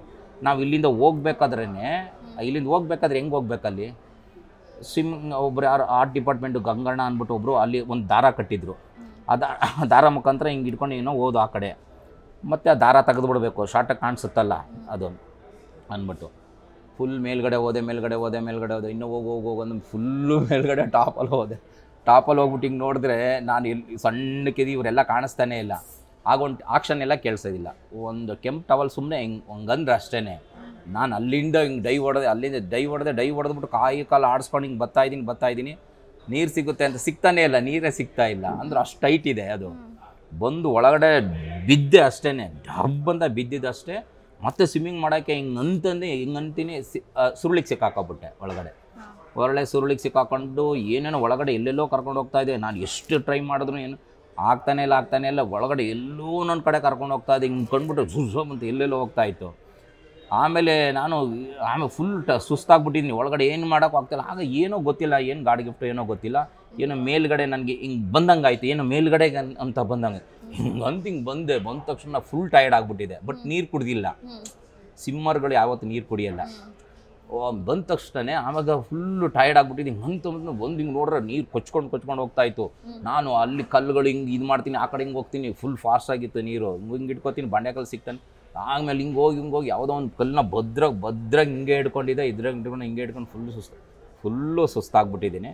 ಆಮೇಲೆ ಬಂಡೆಕಲ್ಲು ಹಿಂಗೆ ಹಿಡ್ಕೊಂಡು ಆಮೇಲೆ ಸ್ವಲ್ಪ ಸುಧಾರಿಸ್ಕೊಂಡು ಆಮೇಲೆ ಬಂಡೆಕಲ್ಲಿದ್ದು ಆ ಕಡೆ ಹೋಗಿ ಹಿಂಗೆ ಇದ್ದೀನಿ. ನೋಡ್ತೀನಿ, ಯಾರೂ ಕಾಣಿಸ್ತಾ ಇಲ್ಲ, ನನಗೇನೋ ಕಾಣಿಸ್ತಾ ಇಲ್ಲ. ಅದು ಆ್ಯಕ್ಚುಲಿ ಒಳಗಡೆನೇ ಬಂದು ಸುಮಾರು ಒಂದು 2 ಕಿಲೋಮೀಟರ್ಸ್ ದೂರ ಬಂದ್ಬಿಟ್ಟಿದ್ದೀನಿ ನಾನು. ಆಮೇಲೆ ಯಾರೂ ಇಲ್ಲ, ಒಂದು 45 ಮಿನಿಟ್ಸ್ ಆಯಿತು. ಆಮೇಲೆ ಈ ಸಟ್ಟವ್ರು, ಈ ಗಂಗಣ್ಣನ ಅವರೆಲ್ಲ ಬರ್ತಾರೆ. ಬಂದ್ಬಿಟ್ಟು ನೋಡಲ್ಲಿ ಅಲ್ಲಿ ಕೂತಿ, ಅಲ್ಲಿ ಡ್ಯಾನಿ ಅಲ್ಲಿ ಅಂತ. ಆಮೇಲೆ ಅಂದು ಮತ್ತೆ ಅಲ್ಲಿಂದ ಮತ್ತೆ ಈ ಕಡೆಗೆ ಬರಬೇಕಲ್ಲ, ಹೆಂಗೆ ಬರೋದು ಈ ಕಡೆಗೆ? ಹೆಂಗೂ ಬರೋಕ್ಕೆ ಆಗಲ್ಲ ಈ ಕಡೆಗೆ. ತಿರ್ಗ ಇನ್ನೇನು ಮಾಡೋದು ಮತ್ತು ಏನು ವಿಧಿನೂ ಇಲ್ಲ. ನಾನು ತಿರ್ಗ ಏನು ಮಾಡಿದೆ, ಮತ್ತೆ ಅಲ್ಲಿ ಜಂಪ್ ಮಾಡಿ ವಾಟರ್ ಫೋರ್ಸ್ ಇರುತ್ತಲ್ಲ. ನಾವು ಈಗ ಇಲ್ಲಿ ಬಿದ್ದರೆ ಈ ವಾಟರ್ ಫಾಲ್ಸಲ್ಲಿ ನಾವು ಹಿಂಗೆ ಬಂದು ಈ ಕಡೆಗೆ ಹಿಂಗೆ ಬರ್ಬೇಕು. ನಾವು ಹಿಂಗೆ ಸ್ಟ್ರೈಟೇ ಬರೋಕ್ಕಾಗಲ್ವಲ್ಲ. ಹಿಂಗೆ ಬಂದು ಮತ್ತೆ ಅಲ್ಲಿ ಬಂದಾಗ ಅಲ್ಲಿ ಅವರು ಒಂದು ಹಗ್ಗ ಏನೋ ಕೊಟ್ಟರು, ಅಲ್ಲಿಂದ ಸೇಫ್ಟಿಯಾಗಿ ಹಂಗೆ ಹೋದೆ. ಮತ್ತೆ ಬಂದಾಗ ಅದೇ ಒಂದು ದೊಡ್ಡ ವಿಚಾರ ಇದಾಯಿತು. ಒಂದು 12:30-1 ಗಂಟೆ ಅಷ್ಟೊತ್ತಲ್ಲಿ ಮಧ್ಯಾಹ್ನ ಟೈಮು. ಸರಿ, ವಿಷ್ಣುವರ್ಧನ್ ಅವರು ಈ ಥರ ಡೂಪ್ ಆಗ್ತದೆ ಅಂತ ವಿಷ್ಣುವರ್ಧನ್ರೆಲ್ಲ ತುಂಬ ಚೆನ್ನಾಗಿ ಬಿದ್ದರು ಹಂಗೆ ಅಂದ್ಕೊಂಡು ವಿಷ್ಣುವರ್ಧನ್ನೆಲ್ಲ ಫೋಟೋ ಎಲ್ಲ ತೆಗೆಸ್ಕೊಂಡು, ವೈಟು ಶರ್ಟು ಅದು ಅವಾಗೆಲ್ಲ ಒಂಥರ ಎಲ್ಲ ಪಾಚಿಗೆ ಎಲ್ಲ ಗ್ರೀನ್ ಥರ ಒಂದೊಂದು ಥರ ಆಗ್ಬಿಟ್ಟಿತ್ತು. ಆವಾಗ ಅದರಲ್ಲಿ ಈ ಥರ ನಾನಂದು ಒಂದು ಫೋಟೋ ಕೊಡಿ, ಈ ಥರ ಇದು ಕೊಡಿ, ನನಗೆ ಜಂಪ್ ಹೊಡೋದಂದ್ರೆ ಆಗ ಫೋಟೋನೂ ಕೊಡಲಿಲ್ಲ, ನನಗೊಂದು ಫೋಟೋನೂ ಕೊಡಲಿಲ್ಲ. ಯಾಕಂದ್ರೆ ಆವಾಗ ಡೂಪ್ ಹಾಕಿದ್ರೆ ಒಂದು ಹೀರೋ ಇದಾಗ್ಬಿಡುತ್ತಲ್ಲ ಅಂದ್ಬಿಟ್ಟು ಆವಾಗ ನನಗೊಂದು ಫೋಟೋ, ಆ್ಯಕ್ಚುಲಿ 35 ಫೋಟೋ ಮತ್ತು 70 ಫೋಟೋ ಏನೋ ಹೊಡೆದಿದ್ದ, ಒಂದು ಫೋಟೋನೂ ಕೊಡಲಿಲ್ಲ. ಆಮೇಲೆ ಸರಿ ರೆಮೆಂಡೇಷನ್ ಎಲ್ಲ ಹಂಗೆ ಅಂತ ಇದು ಮಾಡಿದ್ರು. ಅದರಲ್ಲಿ ಯೂನಿಯನ್ ರೇಟಲ್ಲಿ ಏನಿದೆ 3,225 ರೂಪಾಯಿ ಕೊಟ್ಟರು ಅಷ್ಟೇ, ಏನೇನೂ ಕೊಟ್ಟಿಲ್ಲ. ಈ ಥರ ತುಂಬ ಸಿನಿಮಾಗಳಲ್ಲಿ ಈ ಥರ ನಾನು ಹೋಗಬೇಕಿತ್ತು. ಇನ್ನೊಂದು ವಿಚಾರ ಅಂದರೆ ಇದೇ ಒಂದು ಸೈನಿಕ ಸಿನಿಮಾ ಯೋಗೇಶ್ವರ್ ಅವ್ರದ್ದು ಲೇ ಲಡಾಖ್ ಇದೆಯಲ್ಲ, ಲೇ ಲಡಾಖಲ್ಲಿ ಶೂಟಿಂಗು ಕಾಶ್ಮೀರ ಹತ್ರ. ಲೇ ಲಡಾಖ್ ಶೂಟಿಂಗಲ್ಲಿ ಲಿಂಬು ಅಂತ ಒಂದು ಪ್ಲೇಸ್ ಇದೆ, ಮತ್ತು ಒಂದು ಮ್ಯಾಗ್ನೆಟ್ ಹಿಲ್ಸ್ ಅಂತ ಇದೆ. ಅಲ್ಲಿ ನಾವು ಬೆಳಗ್ಗೆ ಹೋದರೆ ಇನ್ನು ಸಾಯಂಕಾಲನೇ ನಾವು ಬರ್ತಾ ಇದ್ದಿದ್ದು. ಮಧ್ಯಾಹ್ನ ಊಟಕ್ಕೆಲ್ಲ ಬರೋಕ್ಕಾಗ್ತಾಯಿಲ್ಲ, ಯಾಕಂದರೆ ಅಲ್ಲಿ ತುಂಬ ಡೇಂಜರ್ ಪ್ಲೇಸ್. ಈ ಕಡೆ ಚೈನಾ ಬಾರ್ಡ್ರು, ಈ ಕಡೆ ಪಾಕಿಸ್ತಾನ ಬಾರ್ಡ್ರು, ಇದರಲ್ಲಿ ಶೂಟಿಂಗ್ ಮಾಡ್ತಾಯಿದ್ದು. ಸರಿ, ಒಂದಿನ ಅವತ್ತು ಶೂಟಿಂಗ್ ಮಾಡ್ಕೊಂಡು ಹಿಂಗೆ ಬರ್ತಾ ಇರುವಾಗ ನಮ್ಮ ತಾಯಿ ಏನು ಹೇಳಿದ್ರು, ನನಗೆ ಬರುವಾಗ ನನಗೆ ಈಗ ಕತ್ಲೆಯಲ್ಲಿ ಕರೆಂಟ್ ಆಫ್ ಆಗೋದಾಗ ಒಂದು ಬ್ಯಾಟ್ರಿ ಬೇಕಿತ್ತು, ಮತ್ತು ಗ್ಲೌಸು, ಚಳಿಗಿಲಿಗೆ ಗ್ಲೌಸ್ಗಳು ಬೇಕಿತ್ತು, ಮತ್ತು ಮಫ್ಲರ್ ಆ ಥರ ಇದೆಲ್ಲ ಬೇಕಿತ್ತು, ಇದ್ದರೆ ತಗೊಂಡು ಬಂದು. ಅಲ್ಲಿ ಮಿಲ್ಟ್ರಿ ಕ್ಯಾಪಲ್ಲಿ ಸಿಕ್ಕೋದು ಆ ಥರದ್ದೆಲ್ಲ. ಆಮೇಲೆ ಟ್ಯಾಕ್ಸಿ ಇಲ್ವಲ್ಲ ಅದಲ್ಲಿ, ನಾನು ನಮ್ಮ ಅಮ್ಮನಿಗೆ ಏನೇನು ಬೇಕು ಎಲ್ಲ ಪರ್ಚೇಸ್ ಮಾಡಿಕೊಂಡು ಎಲ್ಲ ಯೂಸ್ ಮಾಡಿಕೊಂಡು ಬ್ಯಾಗಲ್ಲಿ ನಮ್ಮದೊಂದು ಪ್ಯಾಡಿಂಗ್ ಬ್ಯಾಗ್ ಬರುತ್ತೆ, ಅದರೊಳಗಡೆ ಇಟ್ಕೊಂಡು ಅವು ಬಂದು ಫುಲ್ ಟಯರ್ಡ್ ಆಗಿಬಿಟ್ಟಿದ್ದೆ ಅವತ್ತು. ಬಂದು ಒಂದು 8:30 9 ಗಂಟೆ ಹತ್ತತ್ರ ಬಂದು ಬಸ್ಸು ಲ್ಯಾಂಡ್ ಆಗ್ತಾರೆ. 2 ಬಸ್ಸು, ಬಾಂಬೆ ಅವ್ರದ್ದೊಂದು ನಮ್ಮದೊಂದು ಬಸ್ಸು. ನಮ್ಮ ರೂಮು ಅಲ್ಲೇ ಲೇ ಲಡಾಖಲ್ಲಿ ಒಳಗಡೆ. ಆ ರೂಮು ಲಾಡ್ಜ್ ಹೆಸರು ಏನು ಅನ್ನೋದು ನನಗೆ ಗೊತ್ತಿಲ್ಲ. ಎಲ್ಲ ಹಿಂಗೆ ಹೋಗ್ತಾ ಇದ್ದಾರಲ್ಲ, ನಾನು ಅವ್ರ ಜೊತೆಗೇ ಹಂಗೆ ಬಂದು ರೂಮ್ ಹತ್ರ ಬರ್ತೀನಿ. ಬಂದು ನೋಡಿದ್ರೆ ಬ್ಯಾಗ್ ಮರ್ತುಬಿಟ್ಟಿದ್ದೀನಿ. ಯಾಕಂದ್ರೆ ಅಲ್ಲಿಂದ ಟಯರ್ಡ್ ಆಗಿತ್ತಲ್ಲ, ಹಿಂಗೆ ನಿದ್ದೆ ಮಾಡ್ಕೊ ಬಂದುಬಿಟ್ಟಿದ್ದೀವಿ, ಟಯರ್ಡ್ ಆಗೋಯ್ತಲ್ಲ, ಬ್ಯಾಗ್ ಅಲ್ಲೇ ಬಸ್ಸಲ್ಲಿ ಮರ್ತುಬಿಟ್ನಲ್ಲ ಅಂದ್ಬಿಟ್ಟು. ಆವಾಗ ಏನಾಗಿತ್ತು, ಫುಲ್ ತುಂಬ ಚಳಿ, ಸಿಕ್ಕಾಬಟ್ಟೆ ಚಳಿ. ಒಂದು ಕೋಟ್ ಹಾಕಿದ್ದೀವಿ, ಒಂದು ಮಂಕಿಗೆ ಈ ಥರ ಹಾಕಿದ್ವಿ, ಗ್ಲೌಸು, ಕೈಯೆಲ್ಲ ಗ್ಲೌಸು, ಶೂ ಹಾಕೊಂಡು ಏನು ಮಾಡಿದ್ವಿ. ನಾನೆಂದ ಮರ್ತುಬಿಟ್ನಲ್ಲ ಅಂದ್ಬಿಟ್ಟು ಸ್ಪೀಡಾಗಿ ಓಡಿ ಬರ್ತೀನಿ ಅಲ್ಲಿಂದ, ರೂಮಿಂದ ಓಡಿ ಬರ್ತೀನಿ. ಬಸ್ಸಲ್ಲಿದೆ, ಅಲ್ಲಿಗೆ ಓಡಿ ಬರ್ತಾ ಇರುವಾಗ ನೋಡಿದ್ರೆ ಯಾರೋ ಮಿಲ್ಟ್ರಿ ಅವರು, ಕೋನ್ ಬಾಗ್ರಸೋ, ರುಕ್ಕೋ ಗೋಲಿ ಮಾರ್ದಂಗ ಅಂದ್ಬಿಟ್ಟು ಜೋರಾಗಿ ಹೇಳಿದ್ರು. ನನಗೆ ಸ್ವಲ್ಪ ಹಿಂದಿ ಗೊತ್ತಿತ್ತು. ನಾನು ಯಾರು ಅಂತ ಸುಮ್ಮನೆ ಹಂಗೆ ಆ ಕಡೆ ಈ ಕಡೆ ತಿರುಗಿ ನೋಡ್ತೀನಿ, ಯಾರು ಏನು ಕಾಣಿಸ್ತಾನೆ ಇಲ್ಲ ಅಂದ್ಬಿಟ್ಟು ಮತ್ತೆ ಹಿಂಗೆ ಹೋಗ್ತದೆ, ನೈಬಾಂಗ ಹಂಗೆ ಹಿಂಗೆ ರುಕ್ಕೋ ಹಂಗೆ ಅಂದ್ಬಿಟ್ಟು ಠಾಕ್ ಅಂತ ನೋಡ್ರಿ, ಇಬ್ಬರು ಗನ್ ಹಿಡ್ಕೊಂಡು ಹಂಗೆ ಬಂದರು ನನ್ನ ಹತ್ರ. ಬಂದು ಗನ್ನಿಂದ ಕಿದರ್ ಎಲ್ಲಿ ಹೋಗ್ತಿದ್ದೆ ಏನು ಅಂತ ಎಲ್ಲ ಹಿಂದಿಲಿ ಎಲ್ಲ ಹಿಂಗೆ ಹೇಳ್ತಾ ಇದ್ದಾರೆ. ನನಗೆ ಒಂಥರ ಇದೇ ಆಗೋಯ್ತು, ಏನು ಹೇಳೋದು ಅಂತ. ನಾನು ಶೂಟಿಂಗ್ ಅಲ್ಲ ನಂದು, ಈ ಥರ ಅಲ್ಲಿ ಕಪ್ಪಡ ಬುಲ್ಗಯ್ಯ ಕಿದರ ದಿಕ್ಕೋ ಹಂಗೆ ಹಿಂಗೆ ಅಂತ ಅಂದರು. ಬನ್ನಿ ಅಂತ ತೋರಿಸು. ಅವ್ನು ಬಸ್ ಅವನೇನು ಮಾಡವನೆ, ಲಾಕ್ ಮಾಡ್ಕೊಂಡು ಹೊಟ್ಟೋಗ್ಬಿಟ್ಟಿದ್ದಾನೆ. ಅವನಿಲ್ಲ, ಅಲ್ಲಿ ಯಾರೂ ಇಲ್ಲ, ಬಸ್ಸಲ್ಲಿ ಯಾರೂ ಇಲ್ಲ. ಎಲ್ಲಿ ಕಿದರ ರೂಮ್ ಹಂಗೆ ಹಿಂಗೆ ಅಂತ ಇದರ ಕೋನ್ಸೋ ಹೋಟೆಲ್ ಹಂಗೆ ಹಿಂಗೆ ಅಂತ ಹೇಳ್ತವ್ರೆ. ಯಾವ ಹೋಟೆಲ್ ಏನು ಅನ್ನೋದು ಹೆಸರು ಗೊತ್ತಿಲ್ಲ ನನಗೆ. ಆಮೇಲೆ ಹಿಂಗೆ ಗನ್ ಹಿಡ್ಕೊಂಡು ಬಂದರು, ಬಾ ತೋರಿಸು ಹಂಗೆ ಅಂತ. ನಾನು ಹಂಗೆ ಬಂದ್ಬಿಟ್ಟು ಆ ಹೋಟ್ಲ್ ಹತ್ರನೇ ಸೇಮ್ ಬಂದ ತಕ್ಷಣ ರಿಸೆಪ್ಷನ್ ಹತ್ರ ಕೇಳಿದ್ರು ಅವನು, ಮಾಲಮ್ ಹಂಗೆ, ನಂದು ಫುಲ್ಲು ಅದೇ ಡ್ರೆಸ್ ಎಲ್ಲ ಹಂಗೆ ಹಾಕ್ಕೊಂಡಿದ್ನಲ್ಲ, ಮಾಲಮ್ ಹಂಗೆ ಅಂತ. ನೈ ಮಾಲಮ್ ಅಂದ ಅವನು, ಇವ್ರು ಯಾರು ಗೊತ್ತಿಲ್ಲ ಅಂದ. ಅಲ್ಲೇ ಅಂದ್ಬಿಟ್ಟು ಅವರು ಲಾಕ್ ಮಾಡ್ಕೊಳ್ಳೋ ಥರ ಮಾಡ್ಕೊಳ್ಳೋ ಥರ ಬಂದರು ನನಗೆ. ಆಮೇಲೆ ಇದಕ್ಕೆ ಯಾರೊಬ್ಬರು ನಮ್ಮ ಮ್ಯಾನೇಜರು ಮೆಟ್ಲ ಬರ್ತಾಯಿದ್ರು. ಸರ್ ಅಂತ ಅಂದೆ. ಏನು ಡೇನಿಯವ್ರೆ ಹಂಗೆ ಅಂತಂದು. ಏನಾಯ್ತು ಹಂಗೆ ಅಂದರು. ಇಲ್ಲ, ನಾನು ಈ ಥರ ಅದೇ ಬಟ್ಟೆಗಳೆಲ್ಲ ತಗೊಂಡಿದ್ದೆ ನಮ್ಮ ತಾಯಿಗೆ, ಮರ್ತುಬಿಟ್ಟಿದ್ದೆ, ನಾನು ಓಡೋಗ್ತಾ ಇದ್ದೆ, ಅದಕ್ಕೆ ಎಲ್ಲಿ ಏನಂತ ತೋರಿಸ್ರು, ಅಲ್ಲಿ ಬಾಕ್ಲಾಕೊಂಡು ಹೊಟ್ಟೋಗ್ಬಿಟ್ಟಿದ್ದ, ಈ ಥರ ಹಿಂಗೆ ಅಂತಂದ. ಇಲ್ಲ ಫೈಟರ್ಸ್ ಹಂಗೆ ಅಂಟು ಇದಕ್ಕೋ ಹಂಗೆ ನಮ್ಮ ಆಗ ಹೆಸರೆಲ್ಲ ಬರೆಸಿದ್ರಲ್ಲ ಅಲ್ಲಿ ಯಾರ್ಯಾರ್ದು ಹೆಸರಿದ್ರು. ಆಗ ಅಲ್ಲಿ ಡ್ಯಾನಿ ಅಂತಲೂ ಇತ್ತು. ಆವಾಗ ಅವ್ರಿಗೆ ಕನ್ಫರ್ಮ್ ಆಯಿತು, ಎಲ್ಲ ಥರ ಆಯಿತು. ಆವಾಗ ಅಂದರು, ನೀನು ನೀನು ಆಗಿದೆಯಾ, ಇಲ್ಲ ಅಂದರೆ ನಿನಗೆ ಕಾಲ್ಗಾರು ಗುಂಡು ಶೂಟ್ ಮಾಡಿಬಿಡ್ತಾ ಇದ್ದು, ನೀನು ಕಾಲ್ಗಾರು ಶೂಟ್ ಮಾಡಿಬಿಡ್ತಾ ಇದ್ದು, ನಿನಗೆ ಹಣೆ ಬರೋದು ಚೆನ್ನಾಗಿದೆ, ಈ ಥರ ಎಲ್ಲ ನೈಟಲ್ಲೆಲ್ಲ ಹೋಗಬಾರ್ದು, ಓಡಬಾರ್ದು, ಈ ಥರ ಎಲ್ಲ ಮಾಡಬಾರ್ದು ಅಂತ ಆವಾಗ ಹೇಳಿದ್ರು. ಅವತ್ತು ನಿಜವಾಗ್ಲೂ ನಮ್ಮ ತಾಯಿ ಗಿಫ್ಟು, ನಾನು ಇದುವರೆಗೂ ಇದ್ದೀನಿ. ನೀವು ದೂರದಿಂದ ಬೆಂಗಳೂರಿಗೆ ಬಂದಂಥವ್ರು, ಬೆಂಗಳೂರಲ್ಲಿ ಏನೆಲ್ಲ ಕಷ್ಟಗಳನ್ನು ಅನುಭವಿಸಿದ್ರಿ?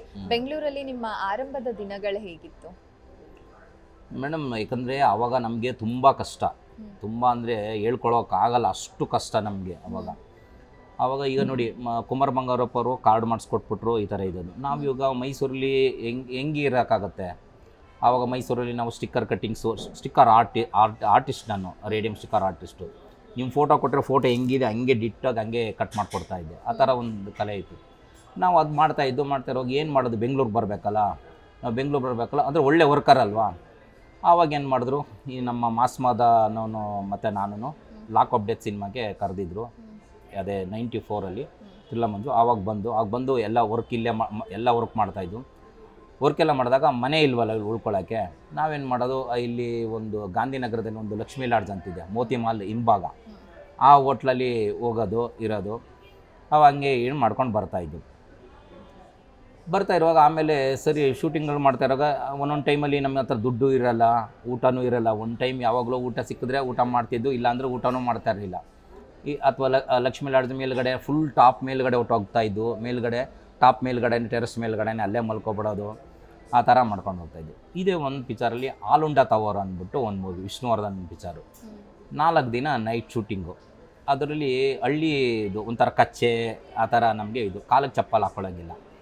ಅದ್ರಲ್ಲಿ ಆವತ್ತೇನಾಗಿತ್ತು, ಲಾಸ್ಟ್ ಡೇ ಅವತ್ತು ಇಲ್ಲ, ಮೂರನೇ ದಿನ ಮಾದು ಒಂದು ಟುಸ್ಟ್ ಹೊಡೆದ್ಬಿಟ್ಟು ಪಾಪ ಬಿದ್ದಿದ್ದು, ಅವ್ನಿಗೆ ಗೇಟ್ ಆಗಿತ್ತು. ನನಗೆ ಒಂದು 40 ಫೀಟ್ ಮೇಲ್ಗಡೆ ಕ್ರೈನ್ ಮೇಲ್ಗಡೆ ಹತ್ತಿಸಿ ರೈನ್ ಎಫೆಕ್ಟಲ್ಲಿ ಒಂದು ಮನೆ ಇತ್ತು, ಅಂಚುಂದು. ಆ ಅಂಚುನ ಮನೆ ಮೇಲಿಂದ ಬ್ಯಾಕ್ ಟರ್ನ್ ಹೊಡೆದು ಅಲ್ಲಿಗೆ ಇಲ್ಲಿ ಬಿದ್ದರೆ ಈಗಿರುತ್ತಲ್ಲ, ಇಲ್ಲಿ ರೋಪ್ ಹಾಕ್ಬಿಟ್ಟು ಎಳೆದು ಬಿಡ್ತಾರೆ. ಹಿಂಗೆ ಎಳೆದ್ರೆ ಇಷ್ಟು ಕೂಡ ನಾನು ಇಲ್ಲಿ ಬಿದ್ದರೆ ಇಷ್ಟು ಕೂಡ ಬಂದು ಹಿಂಗೆ ಕವರ್ ಆಗ್ಬಿಡ್ತು ನನಗೆ. ಇದು ಎಳಿತಾರಲ್ಲ ಹಿಂಗೆ ಎಳೆದು ಹಿಂಗೆ ಕವರ್ ಆಗ್ಬಿಡ್ತು ನನಗೆ. ಇಷ್ಟು ಅಂಚು ಬಂದು ಎಲ್ಲ ಕಡೆ, ಇಲ್ಲಿ ಅಲ್ಲಿ ತೊಡೆ ಕಡೆ ಎಲ್ಲ ಕಡೆ ಫುಲ್ ಏಟು. ಅಷ್ಟು ಬಲವಾದ ಏಟು ನನಗೆ, ತುಂಬ ಏಟು. ಸರಿ, ಏಟು ಬಿತ್ತು ಅವತ್ತು. ಮತ್ತು 2 ಗಂಟೆಗೆ ಪ್ಯಾಕಪ್ ಹೇಳಿದ್ರು. ನಾವು ಅಲ್ಲಿಂದ ವೈಟ್ ಫೀಲ್ಡಿಂದ ಇಲ್ಲಿಗೆ ಬರಬೇಕಾದ್ರೆ 1 ಅವರ್ ಆದರೂ ಬೇಕು. ನಾವು ಅದು ಬಂದ ತಕ್ಷಣ ಇಲ್ಲಿ ನೋಡ್ತೀವಿ 3 ಗಂಟೆ 3 ಏನೋ ಆಗಿದೆ. ಲಕ್ಷ್ಮೀ ಲಾಡ್ಜಲ್ಲಿ ಬಂದು ಲಾಕ ಮಾಡಿದರೆ ಏನೂ ಇಲ್ಲ. ನಾವಿನ್ನೇನು ಮಾಡೋದು, ನಿದ್ದೆ ಬೇರೆ ಇಲ್ಲ, ಫುಲ್ ಏಟ್ ಬಿದ್ದಿದೆ ನನಗೆ. ಅದರಲ್ಲೂ ಸರಿ ಅದೇ ಮಾಧು ಅಂತ, ನಮ್ಮ ಇವರು ಮಾಸ್ ಮಾಧು ಅಂತಲ್ಲ, ಅವನು ಜೊತೇಲಿ ಬಂದು ಇದೇ ಮೆಜೆಸ್ಟಿಕ್ಕಲ್ಲಿ ಬಂದು ಯಾವುದೋ ಒಂದು ನ್ಯೂಸ್ ಪೇಪರ್ ಇತ್ತು, ಕೆಳಗಡೆ ಹಾಸ್ಕೊಂಡು ಇಬ್ಬರು ಆವಾಗ ತಾನೇ ಅಂದ್ಕೊಂಡು ಹಿಂಗೆ ಮಲ್ಕೊಂಡು ಸ್ವಲ್ಪ ಹೊತ್ತು ಮಲ್ಕೊಂಡಿದ್ದು, ಏನೋ ನಿದ್ದೆ ಥರ ಬಂತು. ಟಾಪ್ ಅಂತ ಪೊಲೀಸ್ನವರು ಲಾಠಿಲಿ ಹೊಡೆದ್ರು ನಮಗೆ. ಯಾರ ನೀವು ಹಂಗೆ ಅಂದ್ಬಿಟ್ಟು ಈ ಥರ ಇದು ಮಾಡಿದ್ರು. ನಾವು ಹಿಂಗೆ ಹೇಳ್ಬಿಟ್ಟು ಆಮೇಲೆ ನಮ್ದು ID ಕಾರ್ಡ್ ಇತ್ತು, ಸರ್ ಈ ಥರ ನಾವು ಫೈಟರ್ಸ್ ಈ ಥರ, ಇಲ್ಲೇನಕ್ಕಿದ್ದೀರಾ ನೀವು, ಹೇಳಿ ಹೆಂಗೆ ಅಂತ ಇದು ಮಾಡಿಲ್ಲ ಸರ್, ನೈಟ್ ಶೂಟಿಂಗ್ ಇತ್ತು ಈ ಥರ, ಇಲ್ಲೆಲ್ಲ ಇರಬೇಡಿ, ಹೋಗಿ ಅಲ್ಲಿ ಕೂತ್ಕೊಳ್ಳಿ ಹೆಂಗೆ ಅಂದರು. ನಾವು ಅಲ್ಲಿ ಚೇರ್ ಹತ್ರ ಫುಲ್ ಇದು ಮಾಡ್ಕೊಂಡು ಅಲ್ಲೇ ಹಿಂಗೆ ಕೂತ್ಕೊಂಡು, ಇನ್ನು ತಿರ್ಗಾ ನಾಳೆ ನಾನು ಶೂಟಿಂಗು, ಇನ್ನು ತಿರ್ಗಾ ಇದ್ಕೊಳ್ಳೋಕೆ ಮನೆ ಇಲ್ಲ, ಹೆಂಗಿರಬೇಕು ಆ ಥರ ಎಲ್ಲ ತುಂಬಾ ಕಷ್ಟಪಟ್ಟಿದ್ದೀವಿ ಬೆಂಗಳೂರಲ್ಲಿ. ಸಿಕ್ಕಾಬಟ್ಟೆ ಕಷ್ಟಪಟ್ಟು ಒಬ್ರದ್ದು ಸಪೋರ್ಟ್ ಇಲ್ಲ ನಮಗೆ, ಅಷ್ಟು ಕಷ್ಟಪಟ್ಟಿದ್ವಿ. ಆಮೇಲೆ ನಾವು ಇನ್ನೊಂದು ಹೇಳ್ಬೇಕಂದ್ರೆ, ಒಬ್ಬರು ಚನ್ನಣ್ಣ ಅಂತ ಒಬ್ಬರಿದ್ದು ಸೆಕ್ರೆಟ್ರಿ, ನಮ್ಮ ಯೂನಿಯನಲ್ಲಿ ಸೆಕ್ರೆಟ್ರಿ ಚನ್ನಣ್ಣ ಅಂತ. ಅವರು ನಮಗೆ ಕೆಲವೊಂದು ಏನಾರು ನಮ್ಮ ಹತ್ರ ಕಾಸು, ಈಗ ನಮ್ಗೆ ಒಂದು ಸಿನಿಮಾ ಮಾಡಿರ್ತೀವಿ, ಈಗ ಆಲುಂಡ ತವರ್ ಶೂಟಿಂಗ್ ಮಾಡಿರ್ತೀವಿ, ಆ ಪೇಮೆಂಟ್ ಬರಬೇಕಾದ್ರೆ ನಮಗೆ 1 ವಾರ ಆಗುತ್ತೋ 15 ದಿನ ಆಗುತ್ತೋ 1 ತಿಂಗಳಾಗುತ್ತೋ ಗೊತ್ತಿಲ್ಲ. ನಾವು ಇವ್ರ ಹತ್ರ ಸರ್ ಈ ಥರ ಸಿನಿಮಾ ಪೇಮೆಂಟ್ ಬರಬೇಕು, ನಮ್ಗೆ ಸ್ವಲ್ಪ ಕೊಡಿ ಸರ್ ಅಂದ್ಬಿಟ್ಟು ಅವ್ರ ಹತ್ರ ನಾವು ಕಾಸಿಸ್ಕೊಂಡು ಇದು ಮಾಡ್ಕೊಂಡು ಹಾಗೆ ಮಾಡ್ಕೊಂಡು ಹೋಗ್ತಾಯಿದ್ವಿ. ಆಮೇಲಿಂದ ನಾವೆಲ್ಲ ಮಾಡ್ಕೊಂಡು ಹೋಗ್ತಾ, ಆಮೇಲೆ ಕದರ್ನಹಳ್ಳಿಯಲ್ಲಿ ಅಂದ್ಬಿಟ್ಟು ಒಂದು ರೂಮ್ ಹಾಕ್ದು. ಆವಾಗ ನಮ್ಮ ತಾಯಿನ ಕರ್ಸ್ಕೊಂಡು ಬಂದು ಇಟ್ಕೊಂಡು, ಆವಾಗಿಂದ ನಾವು ಸ್ವಲ್ಪ ಹಂಗೆ ಶೂಟಿಂಗ್ ಮಾಡ್ಕೊಂಡು ಆ ಥರ ಹೋಗ್ತಾಯಿದ್ವಿ. ಫೈಟರ್ ಆಗಿ ನೀವು ಒಟ್ಟು ಎಷ್ಟು ಸಿನಿಮಾಗಳನ್ನ ಮಾಡಿದ್ದೀರಾ? ನೀವು ಫೈಟರ್ ಆಗಿ ವರ್ಕ್ ಮಾಡಿರೋಂತಹ ಪ್ರಮುಖ ಸಿನಿಮಾಗಳು ಯಾವ್ಯಾವು? ಸುಮಾರು ಸಿನಿಮಾ ಮಾಡಿದ್ದೀವಿ. ಫೈಟ್ರಾಗೆ ಫಸ್ಟ್ ಅದೇ ಕ್ಯಾಪ್ಟನ್ ಅಂತ ಮಾಡೋದು, ಆ ಥರದಿಂದ ಸುಮಾರು ಶೂಟಿಂಗ್, ಅಪ್ಪು, ಪುನೀತ್ ರಾಜ್ಕುಮಾರ್, ಸುಮಾರು ಶೂಟಿಂಗ್ ಎಲ್ಲರದೇ. ಆ್ಯಕ್ಚುಲಿ ಎಲ್ಲ ಹೀರೋಗಳದ್ದು ಮಾಡಿಬಿಟ್ಟಿದ್ವಿ. ಅಣ್ಣವ್ರದ್ದು ಶಬ್ದವೇದಿನೂ ಮಾಡಿದ್ದೀವಿ, ವಿಷ್ಣುವರ್ಧನ್ದು, ಶಶಿಕುಮಾರ್ದು, ಅಂಬರೀಷ್ ಅವ್ರದ್ದು, ತುಂಬ ಎಲ್ಲರ ಸಿನಿಮಾಗಳು ಮಾಡ್ಕೊಂಬಂದು ಅಭಿ ಸಿನಿಮಾ ಲಾಸ್ಟು. ಅಭಿ ಸಿನಿಮಾದಲ್ಲಿ 326ನೇ ಸಿನಿಮಾ ಫೈಟ್ರಾಗಿ ವರ್ಕ್ ಮಾಡಿದ್ದು, ಅದು ಲಾಸ್ಟಾಗಿ ಫೈಟ್ರಾಗಿ ಮಾಡಿದ್ದು. ನೀವು ಎಕ್ಸ್ಕ್ಯೂಸ್ ಮೀ ಸಿನಿಮಾದ ಮೂಲಕ ಮೊದಲನೇದಾಗಿ ಫೈಟ್ ಮಾಸ್ಟರ್ ಆಗಿ ಕೆಲಸ ಮಾಡೋದಕ್ಕೆ ಪ್ರಾರಂಭ ಮಾಡಿದ್ರಿ. ಈ ಸಿನಿಮಾದ ಅವಕಾಶ ಸಿಕ್ಕಿದ್ದು ಹೇಗೆ? ಹಾಗೆ ಈ ಸಿನಿಮಾದ ಫೈಟ್ ಕೊರಿಯೋಗ್ರಫಿಯ ವಿಶೇಷತೆಗಳೇನು ಅಂತ ಹೇಳಬಹುದಾ? ನಾನು ಯಾಕಂದರೆ ಕರಿಯಾದಲ್ಲಿ ನಾನು ಅಸಿಸ್ಟೆಂಟಾಗಿ ಮಾಡ್ತಾಯಿದ್ದೆ.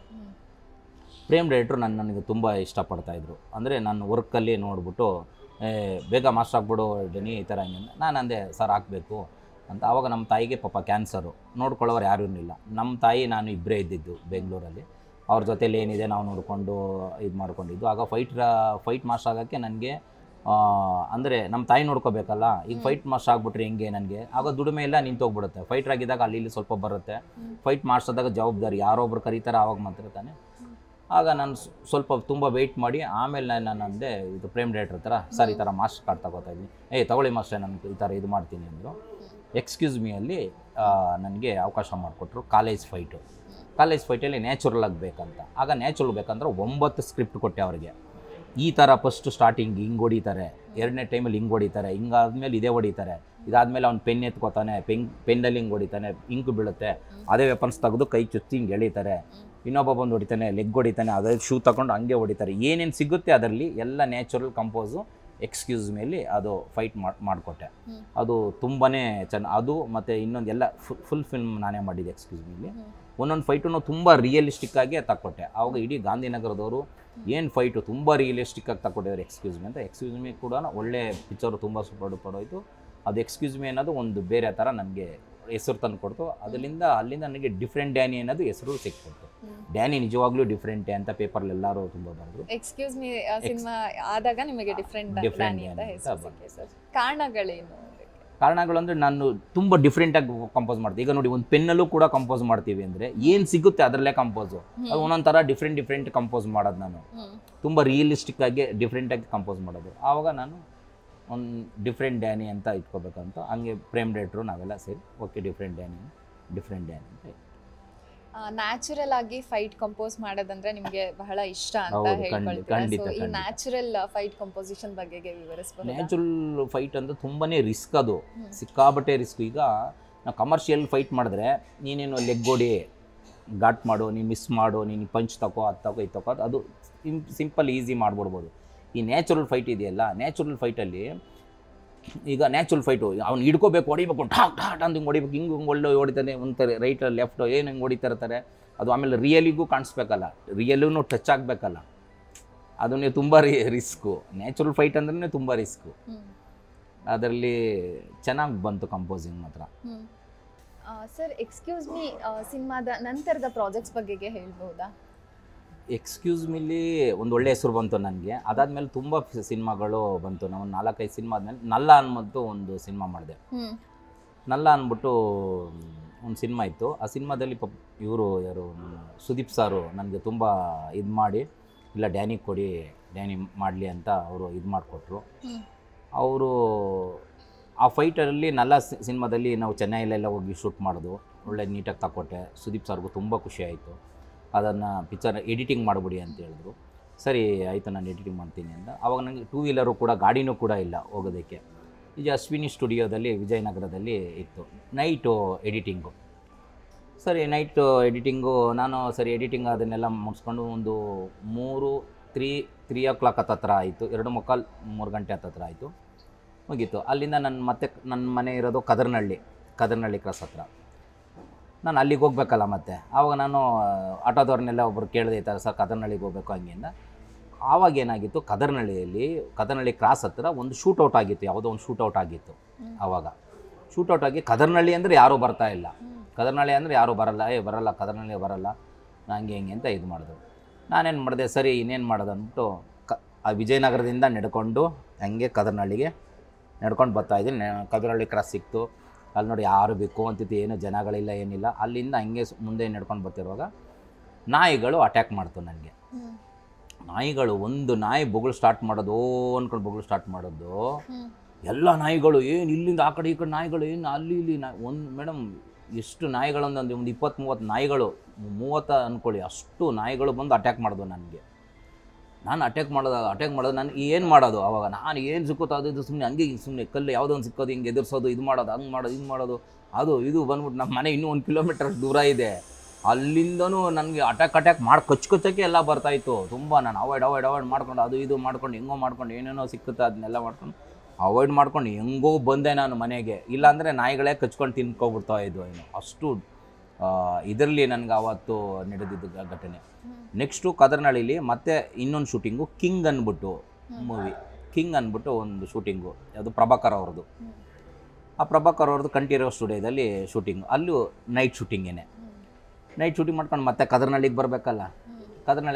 ನಾನೇನು ಮಾಡೋದು, ಕದರ್ನಹಳ್ಳಿ ಮತ್ತೆ ಬರಬೇಕಲ್ಲ, ಮತ್ತೆ ನಾಯಿಗಳು ಅಟ್ಯಾಕ್ ಮಾಡ್ತೇವೆ, ಏನು ಮಾಡೋದು, ಗಾಡಿ ಇಲ್ವಲ್ಲ ನಮಗೆ. ಆವಾಗ ಏನು ಮಾಡೋರು, ನಮಗೆ ಫೈಟ್ರಾಗಿ ವರ್ಕ್ ಮುಗಿದ ತಕ್ಷಣ ಇಲ್ಲಿ ಗಾಂಧಿನಗರಕ್ಕೆ ಮೋತಿಮಾಲ್ ಹತ್ರ ತಂದು ಬಿಟ್ಬಿಡ್ತಾಯಿದ್ರು. ಇನ್ನು ಮೋತಿಮಾಲಿಂದ ನಾವು ಹೆಂಗೆ ಹೋಗ್ಬೇಕು ಕದರ್ನಹಳ್ಳಿಗೆ? ಅಲ್ಲಿಂದ ಯಾರೋ ಏನು ಅನ್ಕೊಂಡು ಬನಶಂಕರಿ ಬಸ್ ಸ್ಟ್ಯಾಂಡ್ ಹತ್ರ ಬಿಟ್ಟರು.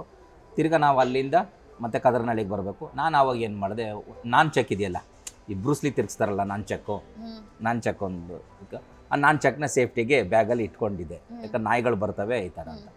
ಸೇಮ್ ಹಂಗೆ ನಡ್ಕೊಂಡು ಬರ್ತಾಯಿದ್ದೆ. ಯಾವುದೋ ಒಂದು ನಾಯಿ ಅಂತೂ ತಿರ್ಗಂಗಂತೂ ನಾನ್ ಚೆಕ್ನ ಕೈಯಲ್ಲೇ ಹಿಡ್ಕೊಂಡು ಹಿಂಗೆ ದೂರ ದೂರ ಹೋದ್ರೆ ಹೆಂಗೆ ಬೊಗಳ್ತಾವೆ. ಕೆಲವರು ನಾಯಿಗಳೆಲ್ಲ ಬಂದ ತಕ್ಷಣ ಒಂದು ನಾನ್ ಚಕ್ಕಲ್ಲಿ ಹಿಂಗೆ ಅಂದ ತಕ್ಷಣ ಓಡ್ತಾ ಇದ್ದು. ಆ ನಾನ್ ಚಕ್ಕಿದ್ರೆ ಏನೋ ಒಂಥರ ಅದಾರೆ, ಏನೋ ಒಂದು ಕೋಲಿದೆ ಅಂತ ಭಯ ಪಟ್ಕೊಂಡು ಬರ್ತಾ ಇರಲಿಲ್ಲ ನಾಯಿಗಳು. ಆ ಥರ ಎಲ್ಲ ಮಾಡ್ಕೊಂಡು ಬಂದಿದ್ದು. ತುಂಬ ಹಿಂದೆನೇ ನೀವು ಸ್ಟಂಟ್ ಕೊರಿಯೋಗ್ರಫಿಗೆ ಸ್ಕ್ರಿಪ್ಟ್ ಮಾಡೋದಕ್ಕೆ ಶುರು ಮಾಡಿದ್ರಿ. ಸ್ಕ್ರಿಪ್ಟ್ ಮಾಡಬೇಕು ಅಂತ ಹೊಳ್ದಿದ್ದು ಯಾವಾಗ? ಹಾಗೆ ಸ್ಟಂಟ್ ಕೊರಿಯೋಗ್ರಫಿಗೆ ಸ್ಕ್ರಿಪ್ಟ್ ಮಾಡುವಂಥದ್ದು ಎಷ್ಟು ಅನುಕೂಲಕರವಾಗಿ? ಖಂಡಿತ ಒಳ್ಳೆ ಪ್ರಶ್ನೆ ಕೇಳಿದ್ರು. ಆ್ಯಕ್ಚುಲಿ ಇದು ಪ್ರೇಮ್ ಡೈರೆಕ್ಟ್ರಿಂದ ಕಲ್ತಿದ್ದು. ಪ್ರೇಮ್ ಡೈರೆಕ್ಟರ್ ಏನು ಮಾಡಿದ್ರು, ಮಸ್ಟೇ ಒಂದು ನನಗೆ ಫೈಟ್ ಕಂಪೋಸ್ ಮಾಡ್ತಿರಲ್ಲ, ನಮಗೊಂದು ಸ್ಕ್ರಿಪ್ಟ್ ಬೇಕು ಅಂತ ಕೇಳಿದ್ರು. ನಾನು ಫೈಟ್ ಸ್ಕ್ರಿಪ್ಟಾ, ಓಕೆ ಸರ್ ಕೊಡ್ತೀನಿ ಅಂತ ಅಂದೆ. ಎಕ್ಸ್ಕ್ಯೂಸ್ ಮೀ ಸಿನಿಮಾದಲ್ಲೇ ಕಾಲೇಜ್ ಫೈಟಲ್ಲಿ ಫಸ್ಟು ಏನು ನಡೀತದೆ, ಹಿಂಗೆ ಬರ್ತಾರೆ ಅವ್ರು ಹಿಂಗೆ ಇದು ಮಾಡ್ತಾರೆ, ಗ್ಲಾಸ್ನಾಗ ತೆಗೆದು ಹಿಂಗೆ ಫೋಲ್ಡ್ ಮಾಡ್ತಾನೆ, ಅದೇ ಫೋಲ್ಡ್ ಮಾಡಿ ಹಿಂಗೆ ನೋಡ್ಕೋತಾರೆ, ನೋಡ್ಕೊಂಡು ಹಿಂಗೆ ನೋಡ್ಕೋತಾರೆ. ಸುನೀಲ್ ಅವರು ಹಂಗೆ ಹೊಡಿತಾರೆ. ಆಮೇಲೆ ತಿರುಗಿ ಹಿಂಗೆ ಕೇಳ್ತಾ ಇರ್ತಾರೆ, ಇನ್ನೊಬ್ರು ಬರ್ತಾ ಇರ್ತಾರೆ, ಹಿಂಗೆ ಹೊಡಿತಾರೆ. ಇದಾದ್ಮೇಲೆ ಏನಾಗುತ್ತೆ, ಪೆನ್ ಎತ್ಕೋತಾನೆ, ಇದಾದ್ಮೇಲೆ ಶೂ ಎತ್ಕೊಂಡು ಹೊಡಿತಾನೆ, ಲಾಸ್ಟಲ್ಲಿ ಹೆಲ್ಮೆಟ್ ತೆಗೆದು ಹಿಂಗೆ ಹೊಡಿತಾರೆ. ಈ ಥರ ಅಂದ್ಬಿಟ್ಟು ನಾನು ಪ್ರತಿಯೊಂದು ಸ್ಕ್ರಿಪ್ಟು ಇದಾದ್ಮೇಲೆ ಹಿಂಗೆ ಬರುತ್ತೆ ಅಂತ ಅದನ್ನು ಹಂಗೆ ಒಂದು ಸ್ಕ್ರಿಪ್ಟ್ ಕೊಟ್ಟೆ. ಇನ್ನೊಂದು ಫೈಟಲ್ಲಿ ಬಂದಾಗ ಚೇಸಿಂಗ್ ಬರುತ್ತೆ, ಇದು ಬರುತ್ತೆ, ಚೇಸಿಂಗ್ ಆದಮೇಲೆ ಹಿಂಗೆ ಬರುತ್ತೆ, ಅಲ್ಲಿ ಯಾವುದೋ ಕಳ್ಳೆಕಾಯಿ ಉರಿತಾ ಇರ್ತಾರೆ, ಆ ಬಾಣಲಿ ತಗೊಂಡು ಮರಳಲ್ಲಿ ಹಿಂಗೆ ಎಸಿತಾರೆ, ಅವ್ನು ಬೀಳುತ್ತೆ, ಅದಾದ್ಮೇಲೆ ಹಿಂಗೆ ಓಡ್ತಾ ಇರ್ತಾರೆ, ಅಲ್ಲಿ ಯಾವುದೋ ಒಂದು ಚಪ್ಪಲಿ ಹಿಂಗೆ ಹೊಲಿತಾ ಇರ್ತಾನೆ, ಅಲ್ಲಿ ಹಿಂಗೆ ಕೂತ್ಕೊಬಿಡ್ತಾರೆ, ಅವರೆಲ್ಲ ಮಿಸ್ ಆಗ್ತಾರೆ. ತಿರ್ಗಿ ಅಲ್ಲಿ ಬಂದು ಅಟ್ಯಾಕ್ ಮಾಡ್ತಾರೆ, ಆ ಚಪ್ಪಲಿ ಹಿಂಗೆ ಕಟ್ ಮಾಡೋದು ಅದರಲ್ಲೇ ತೆಗೆದು ಗಸ ಅಂತ ಒಬ್ಬನಿಗೆ ಕೂದಲೆಲ್ಲ ಇದು ಮಾಡ್ತಾರೆ. ಏನೇನು ಸಿಗುತ್ತೆ ನ್ಯಾಚುರಲಿಟಿ ಅದೆಲ್ಲ ಫಸ್ಟ್ ಸ್ಕ್ರಿಪ್ಟಲ್ಲಿ ಇದು ಹಿಂಗೆ ಆಗುತ್ತೆ, ಹಿಂಗೆ ಬರುತ್ತೆ. ಆಮೇಲೆ ಲಾಸ್ಟಲ್ಲಿ ನೋಡಿ ಅದ್ರಲ್ಲಿ ಫೈಟಲ್ಲಿ ಹಿಂಗೆ ಸುನೀಲ್ ಅವರು ಫೈಟೆಲ್ಲ ಮುಗ್ದೋಗ್ಬಿಟ್ಟಿರುತ್ತೆ. ಫೈಟೆಲ್ಲ ಮುಗ್ದೋಗ್ಬಿಟ್ಟಿದ್ದಾಗ ಸರಿ ಅಂದ್ಕೊಂಡು ಹಿಂಗೆ ಬರ್ತಾ ಇರ್ತಾರೆ, ಬಂದು ಮೆಟ್ಲ ಹತ್ರ ಬರ್ತಾರೆ, ಮೇಲೆ ಕೂತ್ಕೊಂಡು ಅಂತ ಎಲ್ಲ ಹಿಂಗೆ ನೋಡ್ಕೊತಾ ಇರ್ತಾರೆ. ಹಿಂಗೆ ನೋಡ್ಕೊತಾ ಇರೋವಾಗ ನೆಕ್ಸ್ಟ್ ನೋಡ್ರೆ ಇನ್ನೊಬ್ಬ ಒಂದು ವೆಪನ್ಸ್ ತಂದಿರ್ತಾನೆ ಹಿಂದೆಯಿಂದ ಸಾಯಿಸೋಕ್ಕೆ. ಅವನು ಯಾರು ಅಂದರೆ ಮುಸ್ಲಿಮ್ಸ್ ಅವನಾಗಿರ್ತಾನೆ. ತಂಗ ಬತ್ತ ಇನ್ನೇನು ಹತ್ರ ಬತ್ತಿರುವಾಗ ಹಿಂಗೆ ಬತ್ತಿದಾಗ ಅವನು ತೆಗ್ದು ಅವ್ನಿಗೆ ಹಿಂದ್ಗಡೆ ಎತ್ತಿ ಹಿಂಗೆ ಹೊಡಿಬೇಕು ಅನ್ನುವಾಗ ಬ್ಯಾಕ್ಗ್ರೌಂಡಲ್ಲಿ ಅಲ್ಲ ಹೋಗಿ ಬರಲ್ಲ ಅಂತ ಹಿಂಗೆ ಹೋಗುತ್ತೆ, ಟಕ್ ಅಂತ ನಿಲ್ಲಿಸ್ತಾನೆ. ಅವ್ನು ವೆಪನ್ಸ್ ಹಿಂಗೆ ಬಿಸಿದ ತಕ್ಷಣ ಸುನೀಲ್ ಅವ್ರು ಹಿಂಗೆ ನೋಡ್ಬಿಟ್ಟು ಅವ್ನು ಪಾಡ್ಗೆ ಅವ್ನು ಖರ್ಚಿ ಪಾಸ್ಬಿಟ್ಟು ಹಿಂಗೆ ಅಲ್ಲ ಅಂದ್ಬಿಟ್ಟು ಹಿಂಗೆ ಮಾಡ್ತಾನೆ. ಇದೆಲ್ಲ ಸ್ಕ್ರಿಪ್ಟು, ಇದೆಲ್ಲ ನಾನೇ ಹಿಂಗೆ ಬರುತ್ತೆ, ಈ ಥರ ಹಿಂಗೆ ಬರುತ್ತೆ ಅಂತ ಆವಾಗಲೇ ಆ ಥರ ಕೊಟ್ಟಿದ್ದೆ ನಾನು. ಒಂದು ಸಿನಿಮಾ ಪ್ರಾಜೆಕ್ಟ್ ಬಂತು ನಿಮಗೆ ಫೈಟ್ ಕೊರಿಯೋಗ್ರಫಿ ಮಾಡೋದಕ್ಕೆ ಅಂತ ಅಂದಾಗ ನೀವು ಯಾವೆಲ್ಲ ರೀತಿಯ ತಯಾರಿಗಳನ್ನ ಮಾಡ್ಕೋತೀರಾ? ಕತೆ, ಹಾಗೆ ಹೀರೋ, ಹಾಗೆ ಸಂದರ್ಭ, ಇವೆಲ್ಲವೂ ಕೂಡ ನಿಮ್ಮ ಫೈಟ್ ಪ್ಲಾನಿಂಗ್ಗೆ ಎಷ್ಟು ಮುಖ್ಯವಾಗುತ್ತೆ? ಖಂಡಿತ ಮೇಡಮ್. ಇವಾಗ ಒಂದು ಹೋಟ್ಲು ಸೀಕ್ವೆನ್ಸ್ ಅಂದ್ಕೊಳ್ಳಿ, ಒಂದು ಹೋಟ್ಲು ಸೀಕ್ವೆನ್ಸು ನಾನು ಬಂದು ನೋಡ್ತೀನಿ. ಫಸ್ಟು ಡೈರೆಕ್ಟ್ರ್ ಕೇಳ್ತೀನಿ ಹಿಂಗೆ ಬೇಕು ಯಾವ ಥರ, ಅವ್ರು ಮಸ್ತ್ ಹಿಂಗೆ ಬೇಕು, ನ್ಯಾಚುರಲ್ ಬೇಕು ಆ ಥರ ಹಿಂಗಂದರೆ ನಾನು ಅಲ್ಲಿ ಇರೋ ಹೋಟ್ಲಲ್ಲಿ ಏನೇನು ಸಿಗುತ್ತೆ ಪ್ರಾಪರ್ಟಿಗಳು, ಅಲ್ಲಿ ಸ್ಪೂನ್ ಸಿಗ್ಬೋದು, ತಟ್ಟೆ ಸಿಗ್ಬೋದು, ಜಗ್ ಸಿಗ್ಬೋದು, ಟೇಬಲ್ ಸಿಗ್ಬೋದು, ವಾಟರ್ದು ಏನೋ ಸಿಗ್ಬೋದು. ಅಲ್ಲಿ ಏನೇನು ಸಿಕ್ಕುತ್ತೆ ಆ ಮೆಟೀರಿಯಲ್ನ ಆ ಡಿಪಾರ್ಟ್ಮೆಂಟಿಗೆ ಎಳಿತೀನಿ, ನನಗೆ ಈ ಥರದ್ದು ಡಮ್ಮಿ ಬೇಕು, ಈ ಥರದ್ದು ಬೇಕು. ಆಮೇಲೆ ನಂದು ಒಂದು ಟೆಕ್ನಿಕಲ್ ಹೆಂಗೆ ಅಂತಂದರೆ, ಈಗ ಇಷ್ಟು ವಸ್ತುಗಳು ಹಿಂಗಿರ್ತದೆ ಹೋಟ್ಲಲ್ಲಿ ಟೇಬಲ್ಗಳಿಗೆ, ಫಸ್ಟು ಯಾವುದನ್ನು ಹೊಡಿತೀವಿ, ಇದು ಯಾವುದೋ ಒಂದು ಟೇಬಲ್ ಹೊಡಿತೀವಿ, ಇದಾದ್ಮೇಲೆ ಯಾವ್ದು ಹೊಡಿತೀವಿ, ಇನ್ನೊಂದು ವಸ್ತು, ಇದಾದ್ಮೇಲೆ ಯಾವುದೋ ಒಂದು ಫ್ಯಾನು, ಒಂದು ಚೇರು, ಒಂದು ಇದು ಲಾಸ್ಟಲ್ಲಿ ಎಂಡು ಇದಾಗಿರುತ್ತೆ ಅಂತ ನನ್ನ ಮೈಂಡಲ್ಲಿ 1 2 3 4 5 6 10 ಅವರ್ ಹಂಗೆ ಇರುತ್ತೆ ನನ್ನ ಮೈಂಡಲ್ಲಿ. ಇದಾದ್ಮೇಲೆ ಇದೆ ಅಂತ ಇರುತ್ತೆ. ಆಮೇಲೆ ಇಲ್ಲಿ ಏನು ಲೈಟಿಂಗ್ ಮಾಡಿರ್ತಾರೆ, ಈಗ ಒಂದು ಸರಿ ಲೈಟಿಂಗ್ ಇಲ್ಲಿ ಏನು ಮಾಡಿದ್ದಾರೆ, ಇದು ಫಸ್ಟ್ನೇ ಶಾರ್ಟಲ್ಲಿ ಬಂದಿರುತ್ತೆ ಅಂದ್ಕೊಳ್ಳಿ, ಇನ್ನು 7ನೇ ಶಾರ್ಟು ಮತ್ತೆ ಯಾವುದೋ ಇದೇ ಬಂದಿರುತ್ತೆ ಅಂದ್ಕೊಳ್ಳಿ, ಅದು 7ನೇ ಶಾರ್ಟನ್ನು ಫಸ್ಟೇ ತೆಗೆದುಬಿಟ್ಟಿರ್ತೀನಿ, ಆ ಲೈಟಿಂಗಲ್ಲೇ ತೆಗೆದುಬಿಟ್ಟಿರಿ. ಯಾಕಂದರೆ ಆವಾಗ ನಮಗೆ ಟೈಮ್ ಸೇವ್ ಆಗುತ್ತೆ.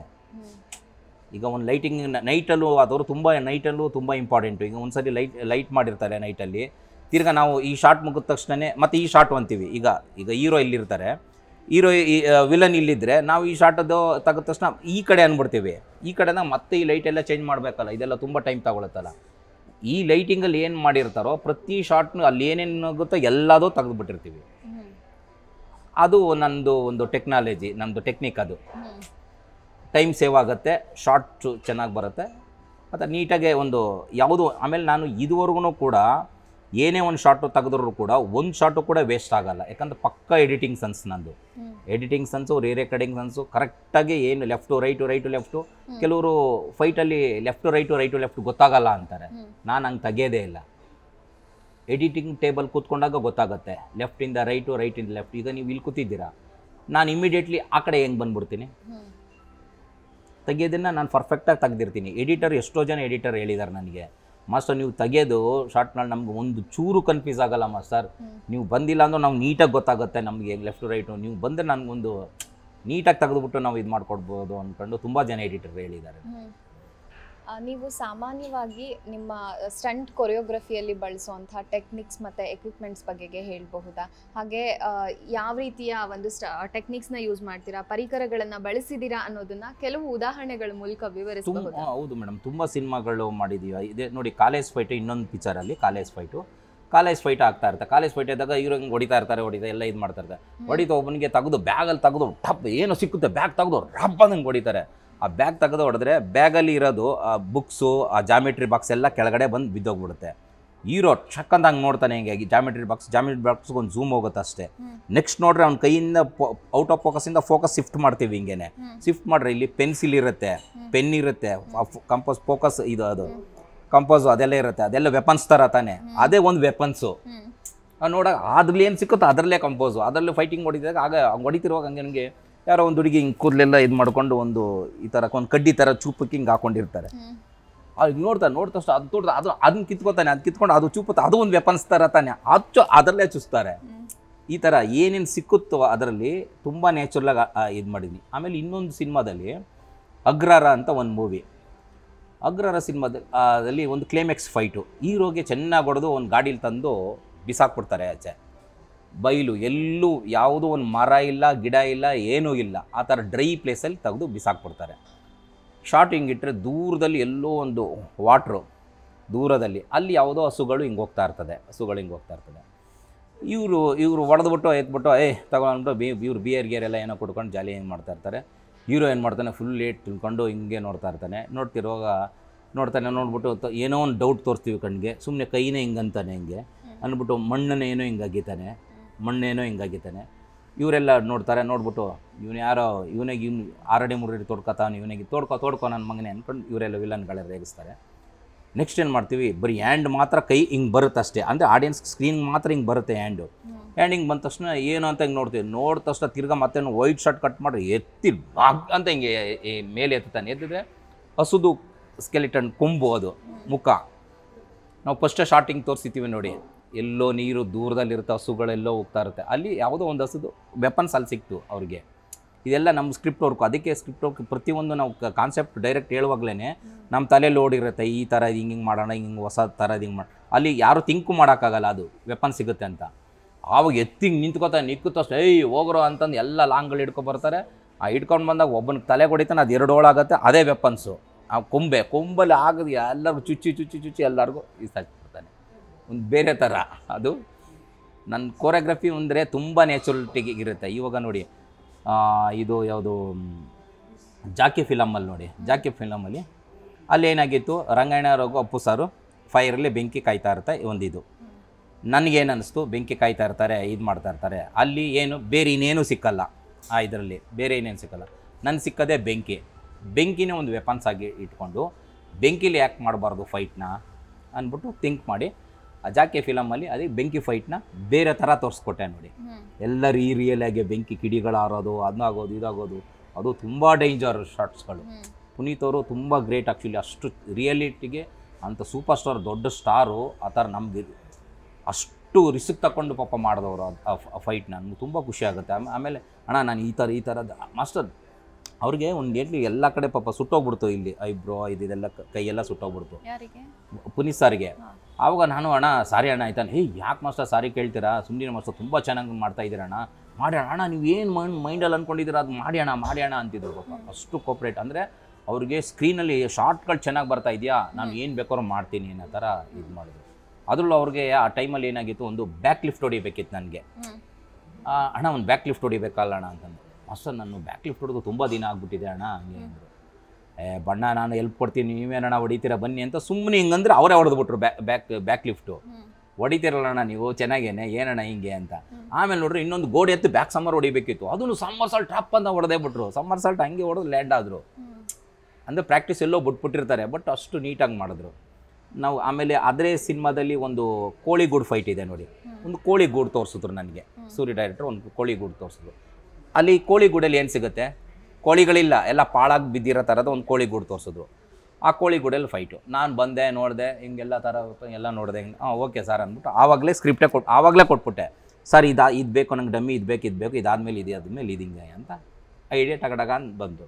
ಅದೇ ಬಂಡಿ ಹೊಡ್ಕೊಂಡು ಬರ್ತಾ ಇರ್ತಾರಲ್ಲ, ಅಲ್ಲಿ ಬರ್ತಿರೋವಾಗ ಏನು ಮಾಡ್ಕೊಂಡು ಅವ್ರು ಸಿಗರೇಟ್ ಸೇರ್ಕೊಂಡು ಇದು ಮಾಡ್ಕೊಂಡಿರ್ತಾರೆ, ತೆಗೆದು ಅನ್ಸುತ್ತೆ ಆ ಒಳಗಡೆ ಹಂಗೆ ಹೊಡಿತಾರೆ. ಆ ಬಾಟ್ಲ್ಗಳಿರ್ತಾವೆ, ಬಾಟ್ಲಲ್ಲಿ ಏನಿದೆ ಅಲ್ಲೇ ಇದು ಮಾಡ್ತಾರೆ. ಆ ಬಂಡಿ ಚಕ್ರದ ಆ ಬಂಡಿ ಚಕ್ರದಲ್ಲಿ ಹಾಕ್ಬಿಟ್ಟು ಹಂಗೆ ಹೊಡಿತಾರೆ. ಆಮೇಲೆ ಟೈಲ್ ಸಿಗುತ್ತೆ, ಏನೇನು ಸಿಗುತ್ತೆ, ಆ ಮಂಗ್ಳೂರು ಹಂಚು ಎತ್ತಿ ಹೊಡಿತಾರೆ. ಏನೇನು ಸಿಕ್ಕುತ್ತೆ ಅಲ್ಲಿ ಅದರಲ್ಲೇ ಕಂಪೋಸ್ ಮಾಡಿದೆ. ಅದು ಒಂದು ವೆರಿ ಬೇರೆ ಥರ ಬಂತು. ಹಂಗೆ ನನ್ನ ಸಿನಿಮಾದಲ್ಲಿ ತುಂಬ ರಿಯಲಿಸ್ಟಿಕ್ ಆಗಿರುತ್ತೆ. ಕತೆ ಬಿಟ್ಟು ನಾನು ಎಲ್ಲಿ ಹೋಗಲ್ಲ. ಕೆಲವರು ಈಗ ಕೆಲವರು ಮೊದಲೆಲ್ಲ ಏನು ಮಾಡ್ತಿದ್ರು, ಯಾವುದೋ ಒಂದು ಇಂಗ್ಲೀಷ್ ಸಿನಿಮಾ ಅಥವಾ ತೆಲುಗು ಸಿನಿಮಾಗಳಿಗೆ ಮಾಸ್ಟರ್ ನನಗೆ ಹಿಂಗೆ ಬೇಕು ಅಂತ CD ಕೊಡ್ತಾಯಿದ್ರು. ಕೆಲವರು ಡೈರೆಕ್ಟರ್ಗಳಿಗೆ ಅವ್ರವ್ರ ಟೇಸ್ಟ್ಗೂ ಒಂದೊಂದು ಥರ ಇರುತ್ತೆ. ಕಮರ್ಷಿಯಲ್ ಆಗಬೇಕು, ನಂಗೆ ಹಿಂಗೆ ಬೇಕು ಅಂತ. ಆಗ ಅವ್ರು ಹೆಂಗೆ ಹೇಳ್ತಾರೆ ನಾವು ಹಂಗೆ ತಗೊಡ್ತೀವಿ. ಆದರೆ ಏನೇ ತೆಗೆದ್ರೂ ಕೂಡ ನೋಡಿ, ಇಷ್ಟು ಸಿನಿಮಾ ಮಾಡಿರ್ಬೋದು, ನಾನು 720 ಸಿನಿಮಾ ಮಾಡಿರ್ಬೋದು, ಸಣ್ಣ ಪುಟ್ಟ ಏಟಾಗಿದೆ ಅಷ್ಟೇ ಫೈಟರ್ಸ್ಗೆ. ಅದು ಬಿಟ್ಟು ತುಂಬ ಮೇಜರಾಗಿ ರಿಸ್ಕ್ ಆಗಲಿ ಅದಾಗಲಿ ನಾನು ಯಾವತ್ತೂ ತುಂಬ ಕೇರ್ಫುಲ್ಲಾಗಿ ನೋಡ್ಕೋತೀನಿ ಫೈಟರ್ಸ್ಗಳನ್ನ. ಫೈಟರ್ಸ್ ಆಗಿರ್ಬೋದು, ಆರ್ಟಿಸ್ಟ್ ಆಗಿರ್ಬೋದು, ಯಾರೇ ಆಗಿರ್ಬೋದು. ಈಗ ಕೆಲವರೊಬ್ಬರು ಆರ್ಟಿಸ್ಟ್ಗಳು ಬರ್ತಾರೆ, ಬಂದಾಗ ಅವರು ಪಾಪ ಅವ್ರಿಗೆ ಗೊತ್ತಿರಲ್ಲ, ಅವ್ರಿಗೆ ಫೈಟ್ ಹೆಂಗೆ ಗೊತ್ತಿಲ್ಲ, ಅವ್ರಿಗೆ ಗೊತ್ತಿಲ್ಲದ. ಈಗ ನಾವು ಬಂದಾಗ ಏನು ಕಲ್ತ್ಕೊಬಂದಿರಲ್ಲ, ನಾವು ಬಂದ ಮೇಲೆ ಆಮೇಲೆ ಕಲಿಯೋದು. ದಿನ ಕಲಿಯೋದಿರುತ್ತೆ ಹೊಸದು, ನಾವು ಎವ್ರಿಡೇ ಕಲಿಯೋದಿರುತ್ತೆ ನಾವು ಹೊಸದು.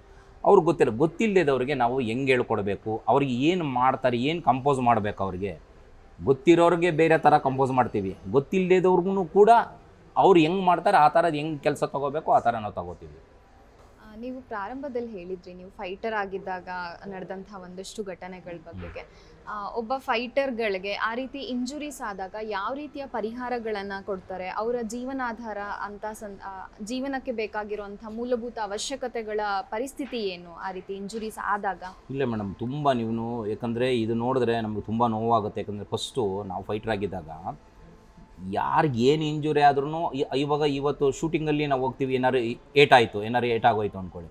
ಏಟಾದಮೇಲೆ ಅವಾಗಷ್ಟೇ ಹಾಸ್ಪಿಟ್ಲ್ ಕರ್ಕೊಂಡು ಹೋಗಮ್ಮ, ಹಿಂಗೆ ತೋರ್ಸಮ್ಮ ಅಂತಾರೆ, ತೋರಿಸ್ತಾರೆ. ಆಮೇಲೆ ಏನೋ ಒಂದು ಸ್ವಲ್ಪ ದುಡ್ಡು ಕೊಡ್ತಾರೆ. ದುಡ್ಡು ಅಂದರೆ ಆಗಿನ ಇದರಲ್ಲಿ ಏನೋ ಒಂದು 100-200 ರೂಪಾಯಿ ಏನೋ ಹಿಂಗೆ ಕೊಟ್ಟರೆ ಮುಗಿದೋಯ್ತು ಅಷ್ಟೇ, ಇನ್ನೇನು ಅವ್ರಿಗೆ ಇದಿಲ್ಲ. ಆಮೇಲೆ ಅವ್ನಿಗೆ ಏಟಾಗ್ಬಿಡ್ತಾ, ಈಗ ನಮಗೆ ಇನ್ನು ಏಟಾಗೋಯ್ತಾ, ಏಟಾದರೆ ನೆಕ್ಸ್ಟು ಶೂಟಿಂಗು ಕೂಡ ಕರೆಯಲ್ಲ, ನೆಕ್ಸ್ಟು ಫೈಟರ್ಸ್ಗೆ ಶೂಟಿಂಗು ಕೂಡ ಕರೆಯಲ್ಲ. ಈ ಥರ ನಮ್ಮ ಫೈಟರ್ಸ್ಗಳು ತುಂಬ ಹಳಬ್ರು ಇದರಲ್ಲಿ ತುಂಬ ಜನ ಏಟ್ ಮಾಡ್ಕೊಂಡಿದ್ದಾರೆ. ತುಂಬ ರಿಸ್ಕ್, ಅವಾಗೆಲ್ಲ ಸಿಕ್ಕಾಬಟ್ಟೆ ರಿಸ್ಕ್ ಇತ್ತು.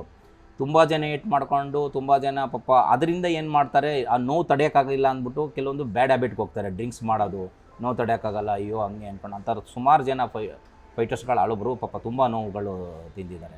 ಈಗ ನಾನೇ ಆಗಲಿ ನೋಡಿ, ಯಾವುದು ಐ ಬೆಂಗಳೂರು ಶೂಟಿಂಗ್ ಇರುವಾಗ ನಾನು ಟ್ರಾಫಿಕ್ ಪೊಲೀಸು, ನಾನು ಈ ಥರ ಇದು ಮಾಡ್ತಾ ಇರ್ತೀನಿ. ಒಬ್ಬ ಜೀಪ್ ಬಂದು ಜೀಪು ಸ್ಪೀಡಾಗಿ ಬಂದು ಅದು ಆವಾಗ ಇದರಲ್ಲಿ ಒಂಥರ ಅಂದರೆ ಈ ಟ್ರಾಫಿಕ್ ಪೊಲೀಸ್ದವ್ರು ನಿಂತ್ಕೊಳ್ಳೋಕೆ ಒಂಥರ ಬೂತ್ ಥರ ಮಾಡ್ತಾಯಿದ್ರು ನೋಡಿ, ಬೂತ್ ಥರ ಇತ್ತು ಅದು, ಡಮ್ಮಿ ಥರ ಬೂತ್ ಥರ. ಅವನು ಸ್ಪೀಡಾಗಿ ಬಂದು ಏನು ಮಾಡಬೇಕಿತ್ತು, ಈ ಕಡೆ ರೈಟ್ಗೆ ಹೋಗ್ಬೇಕಿತ್ತು ಅವನು, ನಾನು ಲೆಫ್ಟಿಗೆ ಜಂಪ್ ಮಾಡಬೇಕಿತ್ತು. ಅವನು ಸ್ಪೀಡಾಗಿ ಬಂದ್ಬಿಟ್ಟು ಏನು ಮಾಡಮ್ಮನೆ ಲೆಫ್ಟ್ಗೆ ಕಟ್ ಹೊಡೆದ್ಬಿಟ್ಟ. ಲೆಫ್ಟ್ಗೆ ನಾನು ಎಗ್ರಿತಾ ಇದ್ದೀನಿ, ಬಂದು ಡೈರೆಕ್ಟಾಗಿ ಹೊಡೆದ್ಬಿಟ್ಟ. ನನ್ನ ನಡುಗೆ ಏಟ್ ಬೀಳ್ತು, ತುಂಬ ಬಲವಾದ ಏಟು ಬಂದು ಹೊಡೆದು 2 ಬೋನ್ಸು ಹಂಗೆ ಕೂತ್ಬಿಡ್ತು ನನಗೆ ಇಲ್ಲಿ ಹಿಂದ್ಗಡೆ. ನಾನು ಬಿದ್ದಿದ್ದೆ, ಹಾಸ್ಪಿಟ್ಲಿಗೆ ಹೋಗಿ ಸ್ಕ್ಯಾನಿಂಗ್ ಎಲ್ಲ ಮಾಡಿ ಇದೆಲ್ಲ ಮಾಡಿ, ಆಮ್ಯಾಗ ಅಂದರು ಇದು ಆಪ್ರೇಷನ್ ಮಾಡಬೇಕು, ಆಪ್ರೇಷನ್ ಮಾಡಿ ಅದು ಮೂಳೆ ಕುಣಿಸ್ಬೇಕು, ರಾಡ್ ಹಾಕ್ಸ್ಬೇಕು, ಹಂಗೆ ಅಂತಂದರು. ಈಗ ರಾಡ್ ಏನಾರು ಹಾಕ್ಸ್ಬಿಟ್ರೆ ನನ್ನ ಲೈಫೇ ಹೋಯ್ತು ಅಷ್ಟೇ. ನಾನು ಇವತ್ತು ಕೂಡ ಫೈಟ್ ಮಾಸ್ಟರ್ ಆಗೋಕ್ಕೆ ಆಗ್ತಾ ಇರಲಿಲ್ಲ. ಆವಾಗ ನಾವು ಇಲ್ಲಿ ಆಮೇಲೆ ಹಿಂಗೆ ಇಲ್ಲ ನಾನು ಹಂಗೆ ಈ ಥರ ಇದು ಮಾಡ್ಕೋತೀನಿ, ಹಂಗೆ ಅಂದ್ಬಿಟ್ಟು ರೆಸ್ಟ್ ತೊಗೋತೀನಿ ಹಂಗೆ ಅಂತ ಯಾರೋ ಒಬ್ಬರು ಡಾಕ್ಟ್ರು, ಸರಿ ಈ ಥರ ಇದ್ದಿರಬೇಕು, ನೀವು ರೆಸ್ಟಲ್ಲಿ ಇರಬೇಕು ಅನ್ನೋ. ಆವಾಗೇನು ಸ್ಪಾಟಲ್ಲಿ ಏಟ್ ಬಿತ್ತು, ಬರೀ 150 ರೂಪಾಯಿ ಕೊಟ್ಟರು. 150 ರೂಪಾಯಿ ಕೊಟ್ಟರು. ಆವತ್ತೊಂದು ಏನಿದೆ ಟ್ರೀಟ್ಮೆಂಟ್ ಏನಿದೆ ಹಾಸ್ಪಿಟ್ಲ್ ಚಾರ್ಜ್ ಎಷ್ಟೋ ಕಟ್ಟಿದ್ರು ಅಷ್ಟೇ. ಅದು ಬಿಟ್ಟರೆ ಇನ್ನೇನು 1 ರೂಪಾಯಿ ಕೊಟ್ಟಿಲ್ಲ. 2 ವರ್ಷವರೆಗೆ ರೆಸ್ಟು. ಈ ಕಡೆ ನಮ್ಮ ತಾಯಿಗೆ ಕ್ಯಾನ್ಸರು, ನಮ್ಮ ತಾಯಿ ನೋಡ್ಕೋಬೇಕು, ಈ ಕಡೆ ಇವ್ರು ಕೊಟ್ಟಿರೋ ದುಡ್ಡು ಬರೀ 150 ರೂಪಾಯಿ. ಹೆಂಗೆ ಮೇಂಟೈನ್ ಮಾಡೋದು? ಫೈಟರ್ಸ್ಗಳಿಗೆ ತುಂಬ ಕಷ್ಟ. ಆಮೇಲೆ ಫೈಟರ್ಸ್ಗಳಿಗೆ ಏನಾದ್ರು ಒಂದು ಏಟ್ ಬಿದ್ದುಬಿಟ್ರೆ ನಾಳೆ ದಿನ ಅವ್ರನ್ನ ಕರೆಯಲ್ಲ ಕೆಲಸಕ್ಕೆ. ನಾಳೆ ದಿನ ಅವ್ನಿಗೆ ಕಾಲಿಗೆ ಏಟಾಗ್ಬಿಟ್ಟಿದೆ, ಕೈಗೆ ಏಟಾಗ್ಬಿಟ್ಟಿದೆ, ಬೇಡ ಬೇರೆಯವ್ರನ್ನ ಹಾಕು ಅಂದ್ಕೊಂಡು ಬೇರೆಯವ್ರನ್ನ ಇದು ಮಾಡ್ಕೊಂಡ್ಬಿಡ್ತಾರೆ. ತುಂಬ ಕಷ್ಟ ಆವಾಗ ಫೈಟರ್ಸ್ಗಳಿಗೆ ಏನೂ ಸೇಫ್ಟಿ ಇಲ್ಲ. ಆವಾಗ ಏನಾಯ್ತದೆ, ಇನ್ಸೂರೆನ್ಸ್ ಮಾಡ್ಸೋಣ ಅಂದರೆ ಫೈಟರ್ಸ್ಗಳು ನೀವು ಬೇಕು ಅಂತ ಬೀಳೋದು, ನಿಮಗೆ ಯಾವ ಇನ್ಸೂರೆನ್ಸ್ ಇಲ್ಲ ಅಂತ ಇದ್ರು. ಇನ್ಸೂರೆನ್ಸ್ ಇಲ್ಲ, ಬರೀ LIC ಮಾತ್ರ ಇದೆ, ಇನ್ಸೂರೆನ್ಸು ಆ ಥರ ಏನಿಲ್ಲ. ನೀವು ಫೈಟರ್ ಆಗಿ ಇಷ್ಟೆಲ್ಲ ಕಷ್ಟಗಳನ್ನು ಅನುಭವಿಸಿದ್ದೀರಾ, ಈ ಇಂಜುರೀಸ್ಗಳ ಅನುಭವ ಇದೆ. ನೀವು ಫೈಟ್ ಮಾಸ್ಟರ್ ಆದಾಗ ಆದಮೇಲೆ ಕೊರಿಯೋಗ್ರಫಿ ಮಾಡಬೇಕಾದ್ರೆ ನಿಮ್ಮ ಫೈಟರ್ಸ್ಗಳ ಬಗೆಗೆ ನೀವು ಯಾವ ರೀತಿಯ ಜಾಗೃತಿಯನ್ನು ವಹಿಸ್ತೀರಾ? ತುಂಬ ಫಸ್ಟ್ ಆಫ್ ಆಲ್ ಯಾರೇ ಫೈಟರ್ಸ್ ಆಗಲಿ ಆರ್ಟಿಸ್ಟ್ಗಳಾಗಲಿ ಮೇಡಮ್, ಎಲ್ಲ ಫಸ್ಟು ನಾನು ನಾವು ಮಾತಾಡೋದು ರೀತಿ ನೀತಿ ಇರುತ್ತೆ. ಫಸ್ಟ್ ಈಗ ಫೈಟರ್ಸ್ ಮಾತಾಡಬೇಕಾದ್ರೆ ಒಂದು ಫ್ರೆಂಡ್ಲಿ ಥರ ಮಾತಾಡಬೇಕು ಅವರನ್ನು. ಆಗ ಅವ್ರಿಗೆ ಏನಾಗುತ್ತೆ, ಮಾಸ್ ಅನ್ನೋದು ಭಯ ಹೋಗ್ಬಿಟ್ಟಿರುತ್ತೆ ಫಸ್ಟು. ಬಿಡೋ ಮಾಸ್ ಅದು ಹಂಗೆ ಹಿಂಗೆ ಹೌದಾ, ನಾವು ಅವಾಗ ನಾವು ಏನು ಕೆಲಸ ಹೇಳ್ತೀವಿ ಅದು ಆರಾಮಾಗಿ ಧೈರ್ಯದಲ್ಲಿ ಮಾಡ್ತಾರೆ. ಫಸ್ಟೇ ಫೈಟ್ ಮಾಸ್ಟರ್ ಇದು ಹಿಂಗೆ ಹಂಗೆ ಅಂದ್ಕೊಂಡು ಹಿಂಗೆ ಹೇಳಕ್ಕೆ ಹೋದರೆ ಓ ಮಾಸ್ಟರ್ ಹಿಂಗೆ ಅಂತಾರೆ ಪಾಪ ಏನೋ ಬೈತಾರೆ ಹಂಗಂತಾರೆ. ಅವ್ರು ಫಸ್ಟೇ ಭಯದಲ್ಲಿ ಇರ್ತಾರೆ. ನಾವು ಅವ್ರನ್ನ ನಮ್ಮ ಕಂಟ್ರೋಲಿಗೆ ತಗೊಂಡು ಒಂದು ಫ್ರೆಂಡ್ಶಿಪ್ಪಲ್ಲಿ ತಗೊಂಡು ನಾವು ಹಿಂಗಲ್ಲಮ್ಮ ಹಿಂಗೆ ಮಾಡಮ್ಮ, ಹಿಂಗೆ ಸೇಫ್ಟಿ ಹಿಂಗೆ ಹಾಕೋ, ಹಿಂಗೆ ಏನು ಬೇಕೋ ಸೇಫ್ಟಿ ಮಾಡ್ಕೊ, ಅದಕ್ಕೆ ನಾವು ಫ್ಲೋರ್ ಮ್ಯಾಟ್ ಮಾಡ್ತೀವಿ ಏಟ್ ಬೀಳದೆ ಥರ, ಅವ್ರಿಗೇನು ಬೇಕೋ ಸೇಫ್ಟಿ ಥರ ಕೊಡ್ತೀವಿ. ಡಮ್ಮಿಗಳು ಪಕ್ಕ ಡಮ್ಮಿಗಳು ನಾವು ಇಟ್ಕೊಂಡಿರ್ತೀವಿ. ಆ ಡಮ್ಮಿಗಳ ಪ್ರಾಪರ್ಟಿಗಳೆಲ್ಲ ಏನು ಏಟ್ ಆಗಬಾರ್ದು ಆ ಥರ ಫುಲ್ಲು ಸೇಫ್ಟಿಗೆ ಏನಿದೆ ಏಟು ಬೀಳದಂಗೆ ಆ ಥರ ನೀಟಾಗಿ ಮಾಡ್ತೀವಿ.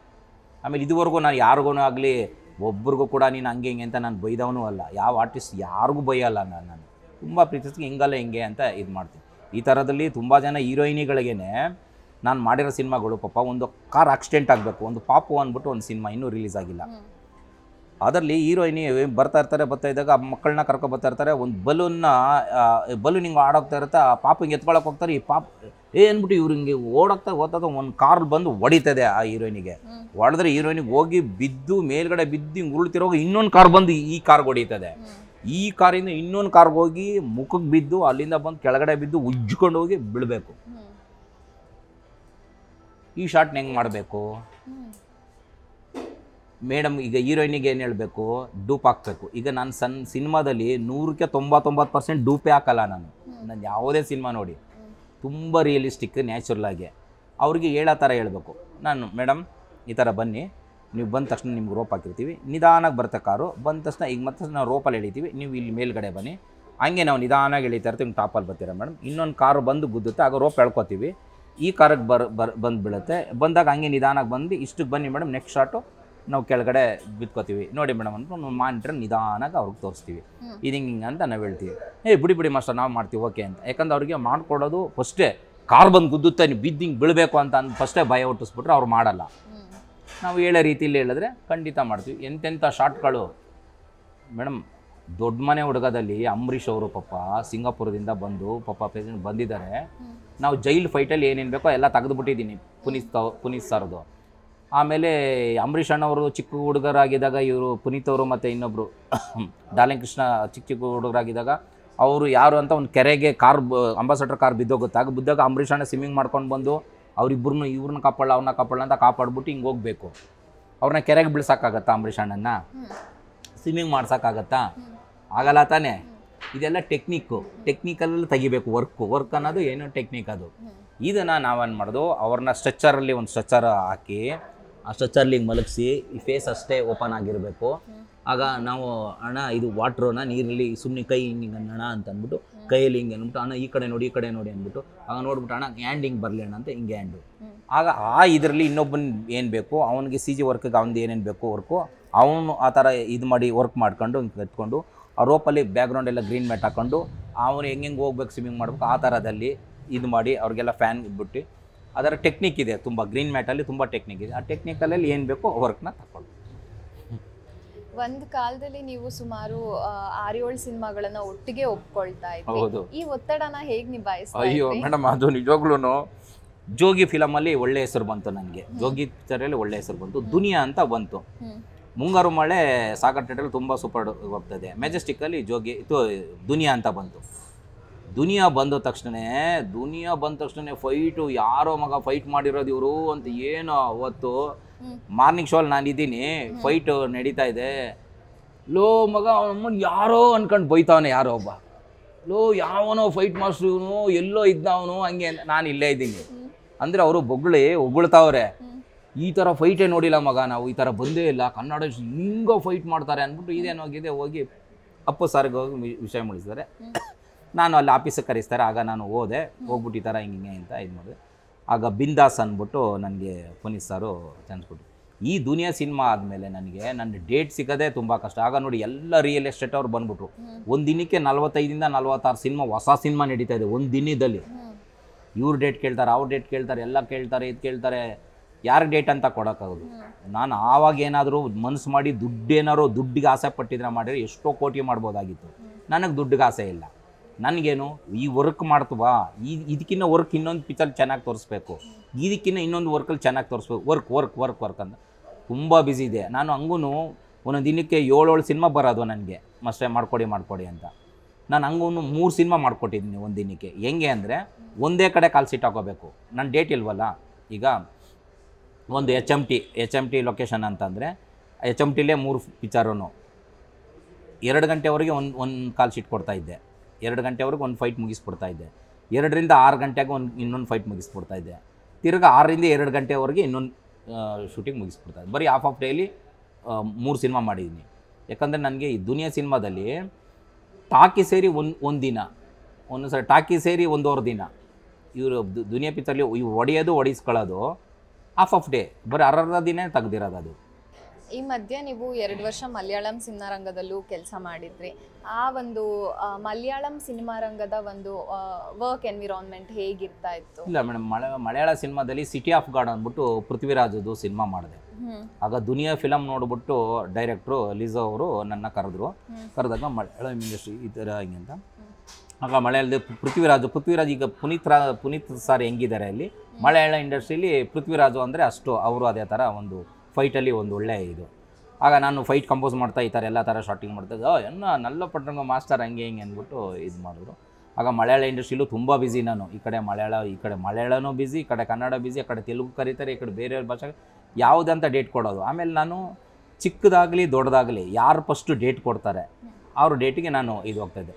ಈ ಚಿಕ್ಕ ಪಿಕ್ಚರ್ ಕೊಟ್ಟಿರ್ತಾರೆ ಅಂದ್ಕೊಳ್ಳಿ ಡೇಟ್, ಇನ್ನೊಂದು ಯಾವುದೋ ದೊಡ್ಡ ಪಿಕ್ಚರ್ ಕರೆದ್ಬಿಟ್ರು ನಾನು ಅಲ್ಲಿಗೆ ಕೊಟ್ಟೋಗ್ಬೇಕು ಅಂತ ಇದುವರೆಗೂ ಹೋಗಿಲ್ಲ ನಾನು. ಮೊನ್ನೆ ಮಾರ್ಟಿನ್ ಸಿನಿಮಾಕ್ಕೂ ನನ್ನ ಕರೆದ್ರು, ನಾನು ಇನ್ನೊಂದು ಸಿನಿಮಾಕ್ಕೆ ಡೇಟ್ ಕೊಟ್ಟಿದ್ದೆ, ಆ ಡೇಟಿಗೆ ಇದೆ, ಆ ಡೇಟ್ಗೆ ಹೋದೆ. ನನಗೆ ಯಾರು ಫಸ್ಟು ಡೇಟ್ ಕೊಡ್ತಾರೆ ಚಿಕ್ಕದಾಗಲಿ ದೊಡ್ಡದಾಗಲಿ ಅವ್ರಿಗೆ ಡೇಟ್ ಕೊಡ್ತಾರೆ, ಆ ಡೇಟ್ ಮುಗಿದ ಮೇಲೆ ನಾನು ಇನ್ನೊಬ್ಬರಿಗೆ ಡೇಟ್ ಕೊಡೋದು. ಇವಾಗಲೂ ಹಂಗೇನೆ. ಅಕಾಲಿಕವಾಗಿ ಪುನೀತ್ ರಾಜ್ಕುಮಾರ್ ಕನ್ನಡ ಚಿತ್ರರಂಗದ ಮೇರು ನಟ ನಮ್ಮನ್ನೆಲ್ಲ ಆಗಲಿದ್ರು. ನೀವು ಈಗಾಗಲೇ ಅವರ ಜೊತೆ ಕೆಲಸ ಮಾಡಿದಂಥ ಜಾಕಿ ಅನುಭವಗಳನ್ನ ಹಂಚ್ಕೊಂಡ್ರಿ. ನೀವು ಅವರ ಪ್ರಮುಖ ಸಿನಿಮಾಗಳಿಗೆ ಬಹಳಷ್ಟು ಕೆಲಸ ಮಾಡಿದ್ದೀರಾ ಪುನೀತ್ ರಾಜ್ಕುಮಾರ್ ಅವ್ರ ಜೊತೆ. ಅವ್ರ ಜೊತೆಗಿನ ಇನ್ನೂ ಕೆಲವು ನೆನಪುಗಳನ್ನು ನಮ್ಮ ಜೊತೆ ಹಂಚ್ಕೊಳ್ಬಹುದಾ? ಖಂಡಿತ ಮೇಡಮ್. ಯಾಕಂದರೆ ನೋಡಿ, ದುನಿಯಾ ಸಿನಿಮಾ ನೋಡ್ಬಿಟ್ಟು ಪುನೀತ್ ಸಾರು ತುಂಬ ಇದಾಗಿದ್ರು. ಯಾಕಂದರೆ ಪುನೀತ್ ಸಾರು ನಾವು ಫೈಟ್ರ್ ಆಗಿದ್ದಾಗಲೇ ಗೊತ್ತು ನಾವು ಎಂಥ ವರ್ಕರ್ಗಳು ಅಂತ ಅವ್ರಿಗೆ ಗೊತ್ತು. ಅಪ್ಪು ಸಿನಿಮಾ ಎಲ್ಲ, ಅಪ್ಪು ಅಭಿ ಎಲ್ಲ ನಾವು ಮಾಡಿದ್ವಲ್ಲ, ಅವ್ರ ಜೊತೆ ಫೈಟ್ ಎಲ್ಲ ಮಾಡಿದ್ವಲ್ಲ, ಆಗ ಗೊತ್ತು ಪುನೀತ್ ಸಾರಿಗೆ ಒಳ್ಳೆ ವರ್ಕರ್ ಅಂತ ಗೊತ್ತು. ಆಗ ದುನಿಯಾ ನೋಡ್ಬಿಟ್ಟು ನನಗೆ ಅಪ್ಪು ಸರ್ ಅಂತಿದ್ರು, ಅಣ್ಣ ಹೆಂಗಣ್ಣ ಲಾರಿ ಫೈಟಲ್ಲಿ ಆ ಸಮ್ಮರ್ ಹಿಂಗೆ ಎತ್ತೈತಾರೆ, ಅಲೋ ಹೊಡೆದ್ಬಿಟ್ಟು ಮತ್ತೆ ಹಂಗೆ ಶೂಟ್ ಹೊಡಿತಾರಲ್ಲ ಹೆಂಗಣ್ಣ ಅದು ಅಂತ ಅಂದರು. ಅಣ್ಣ ನಾನಂದು ಹಿಂಗೆ ಸಮ್ಮರ್ ಹೊಡೆದ್ಬಿಟ್ಟು ಹಿಂಗೆ ಲ್ಯಾಂಡ್ ಆದರು, ಹಿಂಗೆ ಅಂದ ತಕ್ಷಣ ಮತ್ತೆ ಇನ್ನೊಂದು ಶಾಟು ಜಂಪ್ ಮಾಡಿ ಹಿಂಗೆ ಎಲ್ಫಾಮ್ ಥರ ಹಿಂಗೆ ಹೊಡಿಸಿರೋದಣ್ಣ ಅದು ಒಂದು.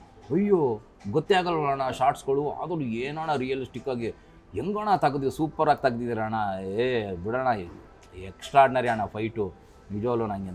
ನಾನು ಅಂದೆ ಅಣ್ಣ ಇದ್ರಲ್ಲಿ ಜಿಮ್ ಫೈಟಲ್ಲೂ ಕೂಡ ಬಿಂದಾಸಲ್ಲಿ ತುಂಬ ರಿಯಲಿಸ್ಟಿಕ್ಕಾಗಿ ಮಾಡ್ಕೊಡ್ತೀನಿ ಅಣ್ಣ, ಕೆಲವೊಂದೆಲ್ಲ ಟಚ್ ಇರುತ್ತೆ, ನೀವು ಮಾಡಬೇಕಣ್ಣ ಹಂಗೆ ಅಂತ. ಆಯ್ತು, ಹೌದಾ ಆಯಿತು ಬಿಡಿ ಮಸ್ಟ ಮಾಡ.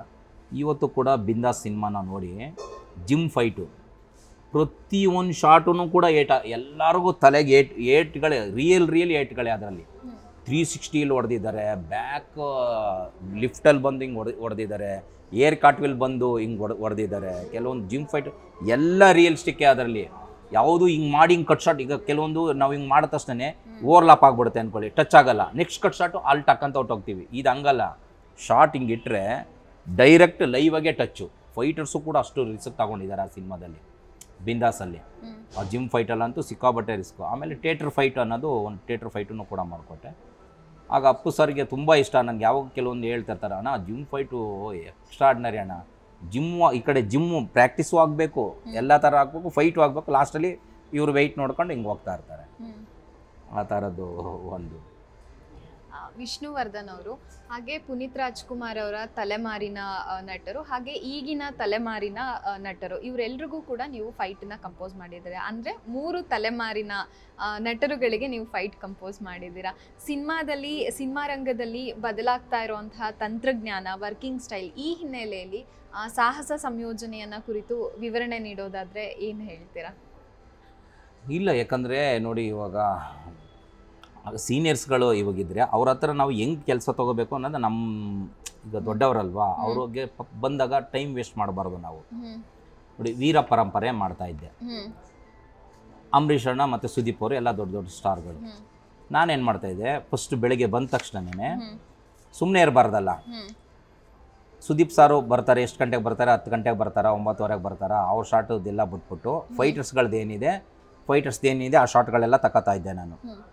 ಅದು ನಾನು ಏನು ತೆಗಿತಿದ್ದೀನಿ ನನಗೆ ಅಷ್ಟೇ ಗೊತ್ತು. ಎಸ್ತಾಂಡ್ ಸಾರು ಮಾಸ್ಟರ್ ನೀವು ಇದೇನಿದೆ, ಯಾಕಂದ್ರೆ ನಾನು ಎಲ್ಲ ತುಂಬ ಪ್ರಿಪೇರ್ ಆಗ್ತೀನಿ ಫೈಟಲ್ಲಿ, ಟೈಮ್ ವೇಸ್ಟ್ ಮಾಡಲ್ಲ. ಫೈಟರ್ಸ್ಗಳದ್ದೇನಿದೆ ಲೆಫ್ಟ್ ರೈಟ್ ಅದೆಲ್ಲ ಲುಕ್ಗಳೆಲ್ಲ ಕರೆಕ್ಟಾಗಿ ತೆಗ್ದಿರ್ತೀನಿ. ಸುದೀಪ್ ಸಾರ್ ಬರ್ತಾರೆ, ಸುದೀಪ್ ಸಾರ್ ಬಂದಾಗ ಅಣ್ಣ ಈ ಶಾರ್ಟ್ಸ್ ಅಣ್ಣ ಈ ಥರ ಇದು ಹಿಂಗೆ ಹೊಡೆದಿದ್ದಾರೆ, ಅವ್ನು ಆಲ್ರೆಡಿ ಹೋಗಿದ್ದಾನೆ, ಈ ಥರ ಇದು ಹಿಂಗೆ ಈ ಶಾರ್ಟ್ನ ಅಂತ ಅವರು ಹಿಂಗೆ ತೆಗಿತಾ ಇರ್ತೀನಿ. ಅವ್ರು ಶಾರ್ಟ್ ಹಿಂಗೆ ತೆಗಿತಿರುವಾಗಲೇ ಕರೆಕ್ಟಾಗಿ 12-12ವರೆಗೆ ಅಂಬರೀಷ್ ಅಣ್ಣ ಬಂದಿರ್ತಾರೆ. ಅಂಬರೀಷ್ ಅಣ್ಣ ಬರ್ತಾರೆ. ಈ ಶಾರ್ಟ್ ಎಲ್ಲ ಬ್ಯಾಲೆನ್ಸ್ ಬಿಟ್ಬಿಟ್ಟಿರ್ತೀನಿ, ಯಾವುದು ಸುದೀಪ್ ಸಾರ್ದು ಫೈಟರ್ಸ್ದೆಲ್ಲ ಬಿಟ್ಬಿಟ್ಟಿರ್ತೀನಿ. ತಿರ್ಗಾ ಅಂಬರೀಷ್ ಅಣ್ಣ ಬರ್ತಾರೆ, ಏನು ಅಣ್ಣ ಈ ಥರ ಇದು ಹಿಂಗೆ ಅಣ್ಣ ಈ ಥರ ಹಿಂಗೆ ಹೊಡಿಬೇಕು, ಈ ಥರ ಹಿಂಗೆ ಈ ಥರ ಓಕೆ ಹಂಗೆ ಅಂದ್ಬಿಟ್ಟು ಹಿಂಗೆ ಅಂದರೆ ಆ ಶಾರ್ಟಲ್ಲಿ ಫಸ್ಟೇ ಶಾರ್ಟಲ್ಲಿ ಈ ಥರ ಹಿಂಗೆ ಅಂದ್ಬಿಟ್ಟು ಟಾಕಂದು ಹೊಡೆದ್ರು, ಸರಿ ಬರಲಿಲ್ಲ. 1 more ಅಂದೆ, ನಾನು 1 more ಅಂದೆ. ಎಸ್ತಾಂಡ್ ಸರ್ ಶಾರ್ಟ್ ಓಕೆ ಯಾಕೆ ಮಾಸ್ಟರ್ ಹಂಗೆ ಅಂದರು. ಆಗ ಅಂಬರೀಷ್ ಅಣ್ಣ ಡ್ಯಾನಿ ಬಗ್ಗೆ ನಾನು ನೋಡಿದ್ದೀನಿ, ನಾನು ಚೆನ್ನಾಗಿ ಮಾಡಿಲ್ಲ ಬಾ 1 more ಮಾಡೋಣ ಅಂದ್ಬಿಟ್ಟು ಮತ್ತೆ 1 more ಹಂಗೆ ಮಾಡಿದ್ರು. ಹಂಗೆ ಆಮೇಲೆ ಈ ಶಾರ್ಟ್ ಎಲ್ಲಿ ತೆಗೆದು ಮತ್ತೆ ಬ್ರೇಕ್ ಆಗುತ್ತಲ್ಲ, ಮತ್ತೆ ಬ್ರೇಕ್ ಆಗಿದ್ದಾಗ ಮತ್ತೆ ಬ್ರೇಕ್ ಆಗಿಬಿಟ್ಟು ಆರ್ಟಿಸ್ಟ್ಗಳು ಬರೋದು ಸ್ವಲ್ಪ ಲೇಟ್ ಆಗುತ್ತಲ್ಲ, ಮತ್ತೆ ಫೈಟರ್ಸ್ಗಳದ್ದು ಏನೇನು ಬ್ಯಾಲೆನ್ಸ್ ಬಿಟ್ಟಿದೆ ಆ ಫೈಟರ್ಸ್ನ ಮತ್ತೆ ತೆಗಿಯೋದು, ಮತ್ತೆ ಅಂಬರೀಷ್ ಮತ್ತೆ ಸುದೀಪ್ ಸಾರ್ದು ಏನಿದೆ ಹಿಂಗೆ ತೆಗಿಯೋದು.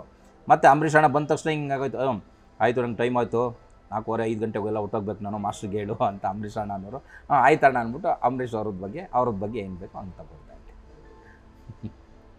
ಇತ್ತೀಚಿನ ಕಲಿವೀರ ಸಿನಿಮಾದ ಕೊರಿಯೋಗ್ರಫಿ ನಿಮಗೆ ಬಹಳ ಹೆಸರನ್ನ ತಂದ್ಕೊಡ್ತು. ಈ ಸಿನಿಮಾದ ಬಗೆಗೆ ಹೇಳಬಹುದಾ? ಇಲ್ಲ, ಯಾಕಂದರೆ ನಾನು ನೋಡಿ ಕಲಿವೀರ ಸಿನಿಮಾಕ್ಕೆ ನನಗೆ ಈ ಥರ ಇದು ಮಾಡ್ಕೊಡ್ಬೇಕಂತ, ಆಮೇಲೆ ಎಲ್ಲ ಓನಾಗಿ ಕಲ್ತಿದ್ದಾರಂತೆ, ಮಾರ್ಷಲ್ ಆರ್ಟ್ಸ್ ಕಲ್ತಿದ್ದಾರಂತೆ. ಈ ಥರ ಅವ್ರ ಹೆಸರು ಕಲಿವೀರ ಅಂತ, ಆ್ಯಕ್ಚುಲಿ ಚಂದ್ರು ಅಂತ ಅವ್ರ ಹೆಸರು, ಕಲಿವೀರ ಅಂತಂದು. ಹೌದಾ ಹಿಂಗೆ ಅಂತ, ಯಾಕಂದರೆ ನಾನು ಕೆಲವೊಂದೆಲ್ಲ ಫೋಟೋಸ್ಗಳೆಲ್ಲ ನೋಡಿದೆ, ಟ್ರೈನಲ್ಲಿ ಒಂದೇ ಹ್ಯಾಂಡಲ್ಲಿ ಹಿಂಗೆ ನಿಂತ್ಕೊಂಡಿರೋದು ಆ ಥರದ್ದೆಲ್ಲ ನೋಡಿದೆ. ನನಗೆ ತುಂಬ, ಯಾಕಂದರೆ ನನಗೆ ಯಾರು ವರ್ಕರು ಅಂದರೆ ನಾವು ತುಂಬ ಇಷ್ಟ. ಯಾಕಂದರೆ ನಾವು ಚಿಕ್ಕಂದಲ್ಲಿ ತುಂಬ ವರ್ಕ್ ಮಾಡ್ಕೊಂಡು ಹಾರ್ಡ್ ವರ್ಕ್ ಮಾಡ್ಕೊಂಡು ಬಂದವರು ಅಂಥವ್ರು ಬೆಳಿಬೇಕು ಅಂಥದ್ದು ಇದಾಗಬೇಕು ಅಂದ್ಬಿಟ್ಟು ನಾನು ಸರಿ ಆಯಿತು ಅಂದ್ಬಿಟ್ಟು ಒಂದು ಫಸ್ಟು ದಾಂಡೇಲಿ ಶೂಟಿಂಗ್ ಮಾಡಿದಾಗ ಈ ಥರ ಬಂದು ಅವರು ರೊಟೇಟ್ ಮಾಡೆಲ್ಲ ಹಿಂಗೆ ಹೊಲಿತಾರೆ, ನಿಮ್ಗೆ ಏನೇನು ಬರುತ್ತೆ, ನೀವೇನು ಬೇಕಾದ್ರು ಹೇಳಿ ಮಾಸ್ಟರ್ ಮಾಡ್ತೀನಿ ಅಂದರು. ನೀವೇನು ಬೇಕಾದ್ರು, ನಾನು ಬ್ಯಾಕ್ ರೋಲ ಫ್ರಂಟ್ ರೋಲ ಬ್ಯಾಕ್ ಲಿಫ್ಟ್ ಎಲ್ಲ ಏನು ಬೇಕೋ ಎಲ್ಲ ಥರ ಮಾಡಿ.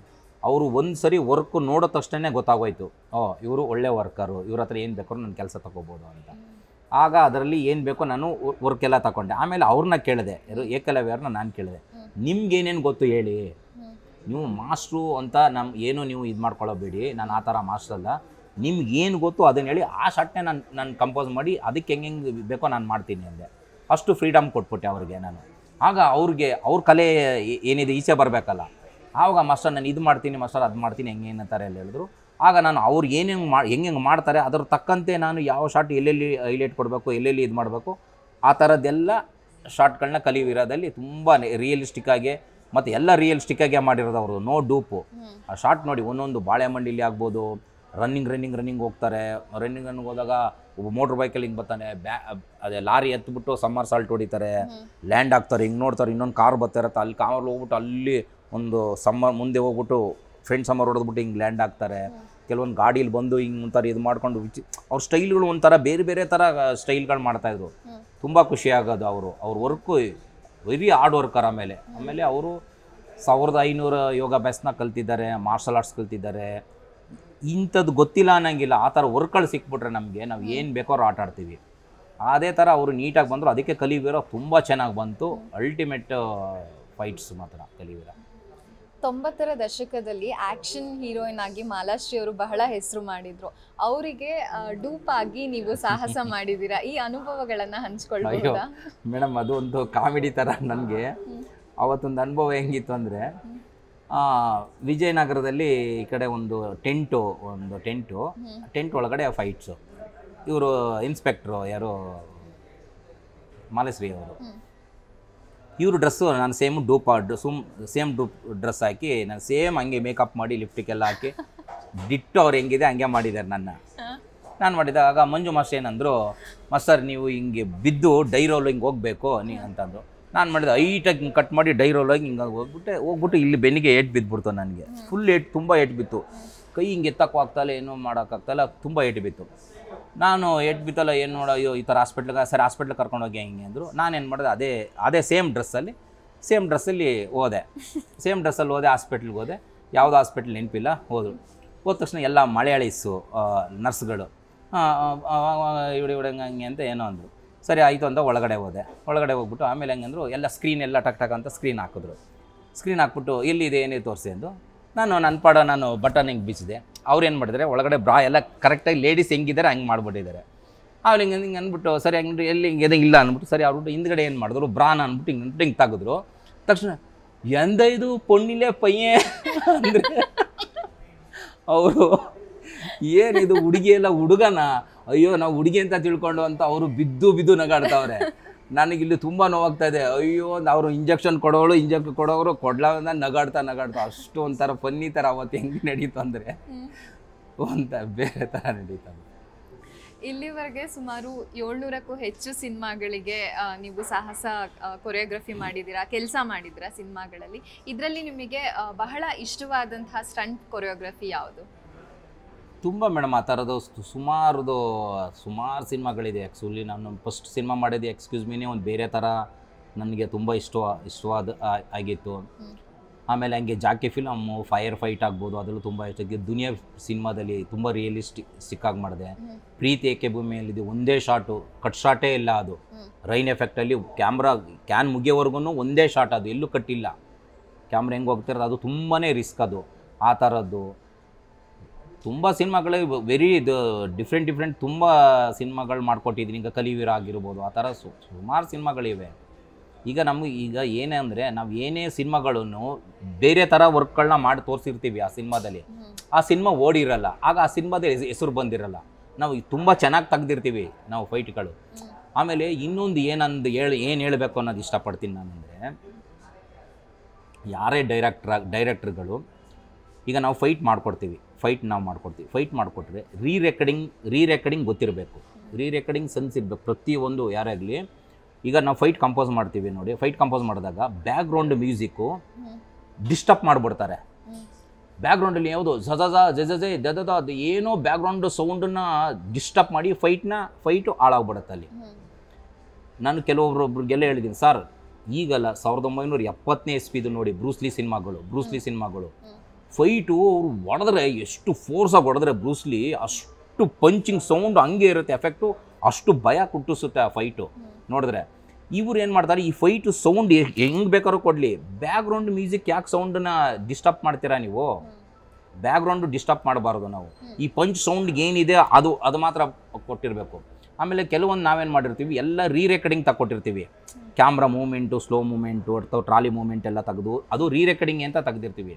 ಕೆಲವರು ಎಡಿಟಿಂಗ್ ನಾವೆಲ್ಲ ಮಾಡ್ಕೊಂಡು ಬಂದಾಗ ಏನು ಮಾಸ್ಟ್ರು ಬರೀ ಸ್ಲೋ ಮೋಷನ್ ಹಿಂಗೆ ಇಟ್ಬಿಟ್ಟವ್ರೆ ಅದು ರೀ ರೆಕಾರ್ಡಿಂಗ್ ಇಟ್ಟಿರ್ತೀವಿ. ಅದಕ್ಕೆ ಅವ್ರೇನು ಮಾಡಿರ್ತಾರೆ, ರ್ಯಾಂಪ್ಗಳನ್ನ ಮಾಡಿಬಿಟ್ಟಿರ್ತಾರೆ, ಸಪ್ ಅಂತ ಹೆಂಗೋ ರ್ಯಾಂಪ್ ಮಾಡಿಬಿಟ್ಟಿರ್ತಾರೆ. ಇದಕ್ಕೆ ರ್ಯಾಂಪ್ ಮಾಡಿಬಿಟ್ಟು ಅದಕ್ಕೆ ಯಾವುದೋ ಒಂದು ಸೌಂಡ್ ಕೊಟ್ಬಿಟ್ಟಿರ್ತಾರೆ. ರೀ ರೆಕಾರ್ಡಿಂಗು ತುಂಬ ಇಂಪಾರ್ಟೆಂಟ್ ಮೇಡಮ್. ಇವಾಗ ನಾವು ಮಾತಾಡ್ತಾ ಇದ್ದೀವಿ, ನಮ್ಮ ಮಾತು ನಿಮ್ಮ ಮಾತು ಎರಡೇ ಕೇಳಬೇಕು ಹೊರತು ಬೇರೆದು ಯಾವುದೋ ಒಂದು ಕಾರ್ ಹೋಗೋದು, ಬಸ್ ಅಂತ ಆರ ನೋಡೋದು ಅದೆಲ್ಲ ಡಿಸ್ಟರ್ಬ್ ತಾನೇ ನಮ್ಮ ಕಿವಿಗೆ, ಅದಿರಬಾರ್ದು ಅಂತ ಹೇಳ್ತಿದ್ದೀನಿ. ಫೈಟಲ್ಲಿ ಏನು ಫೈಟ್ ಸೀಕ್ವೆನ್ಸ್ ಬರ್ತೋ ರೀ ರೆಕಾರ್ಡಿಂಗ್ ಕರೆಕ್ಟಾಗಿರಬೇಕು, ಆ ಸೌಂಡ್ ಎಫೆಕ್ಟ್ ಕರೆಕ್ಟಾಗಿ ಮಾಡಿಸಿದ್ರೆ ಕರೆಕ್ಟ್. ಈಗ ನಾವು ಏನು ಮಾಡ್ತೀವಿ, ನಮ್ಮ ಫೈಟ್ ನಾವು ಮಾಡ್ಕೊಂಡು ಎಡಿಟಿಂಗ್ ಮಾಡ್ಕೊಂಡು ಬಿಟ್ಬರ್ತೀವಿ. ರೀ ರೆಕಾರ್ಡಿಂಗ್ ನಮ್ಮನ್ನಂತೂ ಕರೆಯೋದೇ ಇಲ್ಲ. ರೀ ರೆಕಾರ್ಡಿಂಗ್ ಕರೆದಿದ್ದಾಗ ಆಗ ಅವ್ರಿಗೆ ಹೆಂಗೆ ಬೇಕೋ ಹಂಗೆ ಹಾಕೊಂಡಿರ್ತಾರೆ. ಆಗ ಏನಾಗುತ್ತೆ ಅದು, ನಾನು ಏನು ಹೇಳ್ತೀನಿ, ನಮ್ಮ ಫೈಟ್ ನಾವು ತಕ್ಕೊಟ್ಟಿರ್ತೀವೋ ನಮ್ಮನ್ನು ರೀ ರೆಕಾರ್ಡಿಂಗ್ ಕರೀರಿ, ನಮ್ಗೆ ಗೊತ್ತಿರೋದನ್ನು ನಾವು ಹೇಳ್ತೀವಿ. ನ್ಯಾಚುರಲ್ ಆಗಿ ಚೆನ್ನಾಗಿ ಬರುತ್ತೆ, ಸಿನಿಮಾ ಚೆನ್ನಾಗಿ ಬರುತ್ತೆ ಅಲ್ವಾ. ಈಗ ಒಂದು ಸಿನಿಮಾಗೆ ನಮ್ಗೆ ಆ ಸಿನಿಮಾಕ್ಕೆ ನಮ್ಗೆ ಕರಿಬೇಕಾದ್ರೆ ಡಿಫ್ರೆಂಟ್ ಏನೇ ಬೇಕು ಅಂದರೆ ಅವ್ರ ವರ್ಕ್ ಚೆನ್ನಾಗಿರುತ್ತೆ ಅಂತ ಕರೀತಾರೆ. ಆ ನಮ್ಮ ವರ್ಕ್ನು ಇನ್ನೂ ತಗೊಳ್ಳಿ ನೀವು, ನಮ್ಗೆ ಗೊತ್ತಿರೋದನ್ನ ನಾವು ಹೇಳ್ತೀವಿ ಅಲ್ವಾ. ನೀವು ಕನ್ನಡವನ್ನು ಬಿಟ್ಟು ಅನೇಕ ಭಾಷೆಗಳಿಗೆ ಸ್ಟಂಟ್ ಕೊರಿಯೋಗ್ರಫಿ ಮಾಡಿದ್ದೀರಾ, ಆ ಸಿನಿಮಾಗಳ ಬಗ್ಗೆ ಹೇಳ್ಬಹುದು? ಅಂದರೆ ಈಗ ಮಲಯಾಳ ಸಿನಿಮಾ ನನ್ನಲ್ಲ, ಮಲಯಾಳ ಸಿನಿಮಾದಲ್ಲಿ ಇವಾಗ ನಾನು ಒಂದು ಅಲ್ಲಿ ಅದೇ ಸಿಟಿ ಗಾರ್ಡ್ ಅಂತ ಮಾಡೋದಲ್ಲ, ಅದರಲ್ಲಿ ಶೂಟಿಂಗ್ ಒಳಗಡೆನೆ ಶೂಟಿಂಗು. ಅಲ್ಲಿ ಶೂಟಿಂಗ್ ಪ್ರಾಪರ್ಟಿಗಳು ಏನೇನು ಬೇಕು, ಒಳಗಡೆ ಪೃಥ್ವಿರಾಜ್ ಇರ್ತಾರೆ, ಮಾಮೂಲಿ ಸ್ಟ್ಯಾಂಡ್ ಸಿಗುತ್ತೆ, ಇದು ಸ್ಟೂಲ್ಗಳು 1 ಫೀಟ್ 2 ಫೀಟ್ ಸ್ಟೂಲ್ ಸಿಗ್ತದೆ, ಬಟ್ಟು ಸಿಗುತ್ತೆ, ಅಲ್ಲಿ ಯಾವುದೋ ರಾಡ್ ಸಿಕ್ಕುತ್ತೆ, ಆಮೇಲೆ HM ಲೈಟು ಹಿಂಗೆಲ್ಲ ಸಿಕ್ಕುತ್ತೆ. ಆ ಥರದ್ದು ಏನಿದೆ ನಾನೆಂದೆ ಪ್ರಾಪರ್ಟಿಗಳು ಈ ಥರದ್ದೆಲ್ಲ ಬೇಕು, ಇದು ಬೇಕಂತ ಕೆಲವೊಂದೆಲ್ಲ ಪ್ರಾಪರ್ಟಿಗಳು. ಅಲ್ಲಿ ಒಬ್ರು ಆರ್ಟ್ ಡಿಪಾರ್ಟ್ಮೆಂಟು ಓಕೆ ಮಾಸ್ಟರ್ ಅಂದ. ನಾನು ಹಿಂಗೆ ಬಂದೆ, HM ಲೈಟು ಒಂದು ನೋಡಿದೆ, ನಾನು ಸರ್ ಇದಾಗುತ್ತಾ ಇದು ಹೌದಾ ಅಂತಂದೆ. ಓಕೆ ಮಾಸ್ಟರ್ ನಾಳೆ ಶೂಟಿಂಗ್ ಇರೋದು. ಓಕೆ ಅಂದರು. ನಾನು ನಾಳೆ ಬಂದು ಬೆಳಿಗ್ಗೆ ಬಂದ ತಕ್ಷಣ ನೋಡಿದ ತಕ್ಷಣ ನಾನಂದೆ ಡಮ್ಮಿ ಹೆಂಗೆ ಅಂದೆ. ಡಮ್ಮಿ ಎಲ್ಲಿದೆ ಅಂತಂದೆ. ಡಮ್ಮಿ ಹಿಂಗೆ ಇದ್ದ ಮಾಸ್ಟರ್ ಅಂತಂದೆ. ಇದೆಲ್ಲ ಡಮ್ಮಿ ಎಲ್ಲಿದೆ ಮಾಸ್ಟರ್ ಇದ್ದ ಮಾಸ್ಟರ್ ಅಂದರು. ನಾನು ಮೇಡಮ್ ನಿಜವೂ ಎಷ್ಟು ಶಾಕ್ ಆದೆ ಅಂದರೆ ಅವ್ರು ವರ್ಕು ನೋಡಿ, ವರ್ಕ್ ಇಂಪಾರ್ಟೆಂಟ್. HM ಲೈಟ್ ಪಾಕಿ HM ಲೈಟ್ ಇಟ್ಬಿಟ್ಟವನೆ. ಆ HM ಲೈಟ್ ಬಗ್ಗೆ ಒಂದು ನಟ್ಟು ಕೂಡ ಬಿಟ್ಟಿಲ್ಲ ಅವನು. ಅದೇ ನಟ್ಟನ್ನ ಸೇಮ್ ಹೆಂಗಿದೆ ಡಮ್ಮಿನ ಹಂಗೆ ಹಂಗೆ ಡಿಟ್ಟು ಹಂಗೆ ಇದೆ. ಆ ಸ್ಟೂಲ್ ನೋಡ್ರೆ ಸ್ಟೂಲು ಹಂಗೆ ಇದೆ. ನಾವು ಏನೇನು ಕೇಳ್ತೀವಿ ವರ್ಕು ಪಕ್ಕ ಒಂದು ಚೂರು ಡಿಸ್ಟರ್ಬ್ ಹಂಗೆ ಅಷ್ಟು ಖುಷಿ ಆಗೋದು ನಮಗೆ ವರ್ಕು ಅಲ್ಲಿ ಫೈಟ್ ಮಾಡುವಾಗ. ನಮಗೆ ಏನಪ್ಪ ಡಮ್ಮಿಗಳು ಈ ಥರ ವರ್ಕ್ ಮಾಡ್ತಾರೆ, ಹಿಂಗೆಲ್ಲ ಇದು ಮಾಡ್ತಾರೆ ಅಂದ್ಬಿಟ್ಟು ಮಲಯಾಳದ ಸುಮಾರು ಸಿನಿಮಾಕ್ಕೆ ಬಂದು ವರ್ಕ್ ಕೊಟ್ಟಿದ್ದೀನಿ ನಾನು. ಎಷ್ಟು ರಿಯಲಿಸ್ಟಿಕ್ಕಾಗಿ ಮಾಡ್ತಾರೆ ಅಂದರೆ ಅಷ್ಟು ರಿಯಲಿಸ್ಟಿಕ್ಕಾಗಿ ಮಾಡ್ತಾರೆ ತುಂಬ. ಆಗ ನೋಡಿ ಆ ಥರ ವರ್ಕ್ಗಳು ಡಮ್ಮಿಗಳನ್ನ ನಮಗೆ ಪ್ರಾಪರ್ಟಿಗಳು ಅನ್ನೋದು ತುಂಬ ಇಂಪಾರ್ಟೆಂಟ್. ಇವಾಗ ಯಾರಿಗಾರು ಇವ್ರಿಗೆ ತಲೆ ಹೊಡಿಬೇಕು ಅಂದ್ಕೊಳ್ಳಿ. ತಲೆ ಹೊಡಿಬೇಕಾದ್ರೆ ಅದು ತಲೆ ಹೊಡಿಬೇಕು ಅಂದರೆ ಸುಮ್ಮನೆ ಹಿಂಗೆ ಹೊಡಿಯಲ್ಲ, ಅಷ್ಟು ಫೋರ್ಸಾಗಿ ಹೊಡಿಬೇಕು, ಅದು ಏಟ್ ಬೀಳಬಾರ್ದು. ಅದಕ್ಕೆ ಹೆಂಗೆ ಡಮ್ಮಿ ಮಾಡಿಕೊಡ್ಬೇಕು, ಆ ಡಮ್ಮಿ ಪ್ರಾಪರ್ಟೀಸ್ಗಳು ತುಂಬ ಇಂಪಾರ್ಟೆಂಟ್ ಆಗ್ತವೆ ಸ್ಪಾಟಲ್ಲಿ. ಆ ಡಮ್ಮಿಗಳು ಕರೆಕ್ಟಾಗಿ ಮಾಡಿಕೊಟ್ಟಿರುವಾಗ ನಾವು ಏನು ಬೇಕಾದ್ರೂ ಆಟ ಆಡ್ಬೋದು. ಈಗ ಏಟ್ ಬೀಳಲ್ಲ ಮತ್ತು ಶಾರ್ಟ್ಗಳು ತುಂಬ ಚೆನ್ನಾಗಿ ಸಿಗುತ್ತೆ. ಅಥವಾ ಒಂದು ಬ್ರೇಕಿಂಗ್ ಆಗಬೇಕು, ಯಾವುದೋ ಒಂದು ಸ್ಟಿಕ್ಕು ಬ್ರೇಕಿಂಗ್ ಆಗಬೇಕು. ಆ ಬ್ರೇಕಿಂಗ್ ಆಗ್ಬೇಕಾದ್ರೆ ಅದು ಕರೆಕ್ಟಾಗಿ ಆರ್ಟಿಸ್ಟ್ಗಳಿಗೆ ಏಟ್ ಬೀಳದಂಗೆ ಕರೆಕ್ಟಾಗಿ ಮಾಡಿಕೊಟ್ರೆ ಆ ಶಾರ್ಟ್ಗಳು ಹಂಗೆ ಚೆನ್ನಾಗಿ ಸಿಕ್ಕತ್ತೆ. ಫೈಟಿಂಗಲ್ಲಿ ತುಂಬ ಇಂಪಾರ್ಟೆಂಟು ಡಮ್ಮಿ ಪ್ರಾಪರ್ಟಿಗಳು. ಡಮ್ಮಿ ಪ್ರಾಪರ್ಟಿ ಕರೆಕ್ಟಾಗಿದ್ದರೆ ಫೈಟ್ಸ್ ಅದು ಬೇರೆ ಥರ ತಗೊಳ್ಬೋದು ನಾವು. ಈ ಡಮ್ಮಿಗಳೆಲ್ಲ ಒರ್ಜನ್ ಥರ ಇರುತ್ತೆ, ಹಾಡಾಗಿರುತ್ತೆ, ನಾವೇನೋ ಹೇಳಿರ್ತೀವಿ, ಅವರೇನೋ ಒಂದು ಮಾಡ್ಕೊಂಡು ಬಂದಿರ್ತಾರೆ. ಆಗ ತುಂಬ ಡಿಸ್ಟರ್ಬ್ ಆಗುತ್ತೆ. ಸುಮಾರು ಸಿನಿಮಾದಲ್ಲಿ ಡಿಸ್ಟರ್ಬ್ ಆಗಿದೆ ನಮ್ಗೆ ಆ ಥರ. ಏನೋ ನಾವು ಒಂದು ಹೇಳಿರ್ತೀವಿ, ಅವ್ರೇನೋ ಒಂದು ಏನೇನೋ ಒಂದು ಮಾಡ್ಕೊಂಡು ಬಂದುಬಿಟ್ಟಿರ್ತಾರೆ. ಆಮೇಲೆ ನಾನು ಇದೆಲ್ಲ ಹಿಂಗೆ ಹೇಳಿದ್ರೆ ಅವಾಗ ಏನೇನೋ ಒಂದು ಇದು ಹೇಳ್ತಾರೆ, ಬೇಜಾರಾಗತ್ತೆ ಅವಾಗ. ಆ ಥರ ಅಸಹಜವಾಗಿರುವಂಥ ಫೈಟ್ ಕಂಪೋಸಿಷನ್ ಅಂತ ಹೇಳ್ಬಿಟ್ಟು ನೀವು ತೆಲುಗು ಸಿನಿಮಾ ಒಂದನ್ನ ಬಿಟ್ಬಿಟ್ರಿ. ಯಾವುದು ಅಸಹಜವಾಗಿರುವಂಥ ಫೈಟ್ ಕಂಪೋಸಿಷನ್ ಮಾಡ್ತಾ ಇದ್ದಾರೆ ಅಂತ ತೆಲುಗು ಸಿನಿಮಾ ಬಿಟ್ಬಿಟ್ರಿ. ಅದನ್ನ ನೆನ್ಪು ಮಾಡ್ಕೊಳ್ಬಹುದಾ? ಇಲ್ಲ ಮೇಡಮ್, ಅದು ಸಿನಿಮಾ ಹೆಸರು ಹೇಳೋದು ಬೇಡ, ಹಂಗೆ ಹೇಳ್ತೀನಿ. ಒಂದು ಸಿನಿಮಾ ಮಾಡಿದೆ, ಒಂದು ಫೈಟ್ ಎಲ್ಲ ಮಾಡ್ಕೊಂಡು ಬಂದೆ. ನೆಕ್ಸ್ಟು 2 ಫೈಟ್ ಮಾಡಿದೆ. ಇನ್ನೊಂದು ಫೈಟ್ ಇತ್ತು. ಒಂದು ಫೈಟು ಒಂದು ಹೀರೋ ಕೋರ್ಟಿಂದ ಬರ್ತಾರೆ. ಕೋರ್ಟಿಂದ ಬಂದಮೇಲೆ ಒಂದು ಆಟೋ ಕರೀತಾರೆ.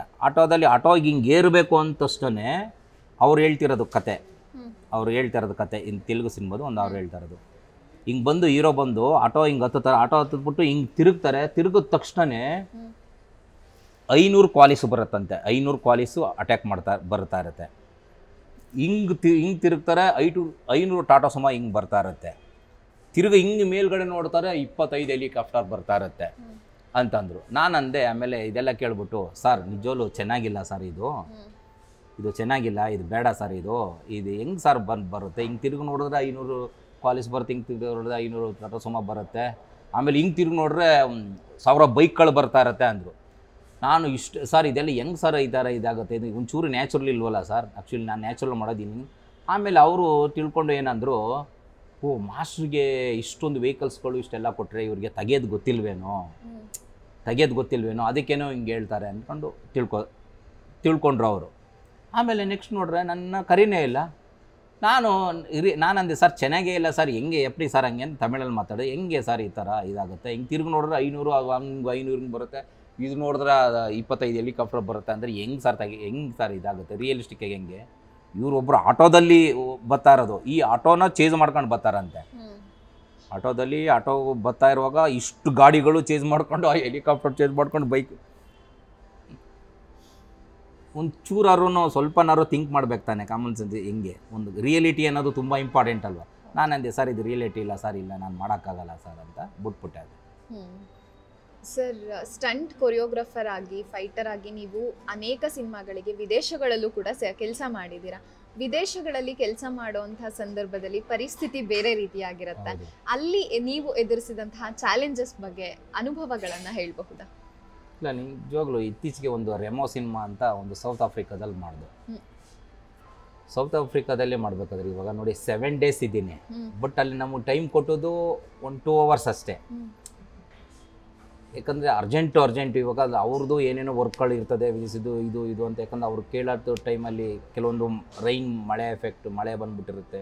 ಆಗ ಅವ್ರಿಗೂ ಸ್ಟ್ರೆಸ್ ಇರುತ್ತೆ, ತುಂಬ ವರ್ಕ್ ಇರುತ್ತೆ. ಇಷ್ಟು ವರ್ಕ್ ಅಂತ ಮಾಡಿಕೊಂಡು ಇಷ್ಟು ದಿನ ಅಂತ ಹಾಕ್ಕೊಂಡಿರ್ತಾರೆ. ಅದು ಟೈಮ್ ಅವ್ರಿಗೆ ಸಾಲಿರಲ್ಲ. ಆ ಟೈಮಲ್ಲಿ ನನಗೆ ಏನು ಮಾಡೋದು, ಇದು ರೆಮೋ ಸಿನಿಮಾದಲ್ಲಿ ಟೈಮೇ ಇಲ್ಲ, ಈ ನೈಟ್ ಶೂಟಿಂಗ್ ಟೈಮೇ ಇಲ್ಲ. ನಾನು ಆ ಟೈಮ್ ಇಲ್ಲ, ಫೈಟರ್ಸ್ಗಳು ಬೇರೆ ಇಲ್ಲ, ಫೈಟರ್ಸ್ಗಳೆಲ್ಲ ಅಲ್ಲಿ ಅವರೇನೆ. ನಾನು ಅವ್ರಿಗೆ ಏನೇನು ಬೇಕು 1 hour ಎಲ್ಲ ಫಸ್ಟ್ ಇದು ಮಾಡಿದ್ದೆ. ನಾನು ಹೆಂಗೆ ನಾವು ಕಂಪೋಸ್ ಮಾಡ್ತೀವಿ ಹೆಂಗೆ ಅಂತ ಇದು ಮಾಡಿದೆ. ನಾನು ಈ ಥರ ಶಾರ್ಟ್ಸ್ ಈ ಥರ ಹಿಂಗೆ ಅಂತ. ಆಮೇಲೆ ದತ್ತು ಸರ್ ಅಂದ್ಬಿಟ್ಟು ಕ್ಯಾಮ್ರಾಮನ್ ಅವರು ತುಂಬ ಚೆನ್ನಾಗಿ ತಗೊಟ್ರು ನಮಗೆ. ತುಂಬ ಕಮ್ಮಿ ಟೈಮಲ್ಲಿ ಟಕ ಟಕ ಟಕ ಟಕ ಟಕ ಅಂತ ತುಂಬ ತಗೊಟ್ರು. ಆಗ ಒಳ್ಳೆ ಶಾರ್ಟ್ಗಳನ್ನ ಬಂದು ಒಂದು ಫಾರಿನ್ನು ಅಂತ ನಾವು ಹೇಳ್ತೀವಿ. ಯಾಕಂದರೆ ಅಲ್ಲಿ ಹೋದಾಗ ಅಲ್ಲಿದು ಎಲ್ಲ ಥರನೂ ಲೊಕೇಶನ್ ಆಗಲಿ ಇದಾಗಲಿ, ಆಮೇಲೆ ಪ್ರತಿಯೊಂದು ಜನಗಳು ಕಮ್ಮಿ ಇರ್ತಾರಲ್ಲ. ಈಗ ಏನೇ ಒಂದು ಸ್ಟ್ಯಾಂಡೇ ತೊಗೋಬೇಕು, ಏನೋ ಒಂದು ಇಟ್ಕೋಬೇಕು, ಎಲ್ಲ ನಮ್ಮದೇ ನಾವುಗಳೇ ಪಾಪ ಹೆಲ್ಪ್ ಮಾಡಬೇಕು ಅಲ್ಲಿಗೆ ಹೋದಾಗ ಫಾರಿನ್ಗೆ. ಆಮೇಲೆ ನಮ್ಗೆ ಇಲ್ಲೇನು ಕೇಳೋದಂಗೆ ಇದು ಪ್ರಾಪರ್ಟಿ ಅದು ಪ್ರಾಪರ್ಟಿ ಆ ಥರ ಹಿಂಗೆ ಸಿಕ್ಕಲ್ವಲ್ಲ. ನಾವು ಅಲ್ಲಿ ಏನೇನೋ ಈ ಥರ ಇದಾಗಿರುತ್ತೋ ಆ ಥರನೇ ನಾವು ಮಾಡ್ತೀವಿ. ಮತ್ತು ಮಲೇಷ್ಯಾದಲ್ಲಿ ಒಂದು ಶೂಟಿಂಗ್ ಇತ್ತು, ಚಮಕಾಯಿಸಿ ಚಿಂದಿ ಉಡಾಯಿಸಿ ಅಂತ. ಈಗ ಅವರು ಏನೇನೋ ಅಲ್ಲಿದು ಏನೇನು ಬೇಕು ಶೂಟಿಂಗ್ ಇದೆಲ್ಲ ಏನೇನೋ ಪ್ಲ್ಯಾನ್ಗಳಿಗೆ ಮಾಡ್ಕೊಂಡಿದ್ರು. ನಾವು ಅಲ್ಲಿ ಕೋಮಲ್ ಅವರು ನಾವೆಲ್ಲ ಒಂದು ಐಲ್ಯಾಂಡ್, ಅದು ಒಂದು ಬೀಚು, ಆ ಬೀಚ್ ಹತ್ರ ಮೋಟ್ರ್ ಬೈಕು ಎಲ್ಲ ಓಡಿಸ್ಬೇಕು, ಇದು ಮಾಡಬೇಕು, ಅದೆಲ್ಲ ಆರ್ಡರ್ ಇದು ಮಾಡಬೇಕು. ಒಂದು ಟೈಮಲ್ಲಿ ದಡಾರಂತ ಕೆಳಗಡೆನೇ ಬಿದ್ದೋಗ್ಬಿಟ್ರು. ಆಗ ಅವ್ರಿಗೆ ಏನು ಬೇಕೋ ಸೇಫ್ಟಿಗಳು ಕರೆಕ್ಟಾಗಿ ಕೆಲವು ಇದಿರಲ್ಲ. ಅದೆಲ್ಲ ಕೆಲವೊಂದೆಲ್ಲ ತುಂಬ ರಿಸ್ಕ್ ಇರುತ್ತೆ. ಆ್ಯಕ್ಚುಲಿ ಫಾರಿನಲ್ಲಿ ಹೋದಾಗೂ ನಮಗೆ ಕೆಲವೊಂದು ಸೇಫ್ಟಿ ಅನ್ನೋದು ತುಂಬ ಇಂಪಾರ್ಟೆಂಟ್ ಆಗಿರುತ್ತೆ.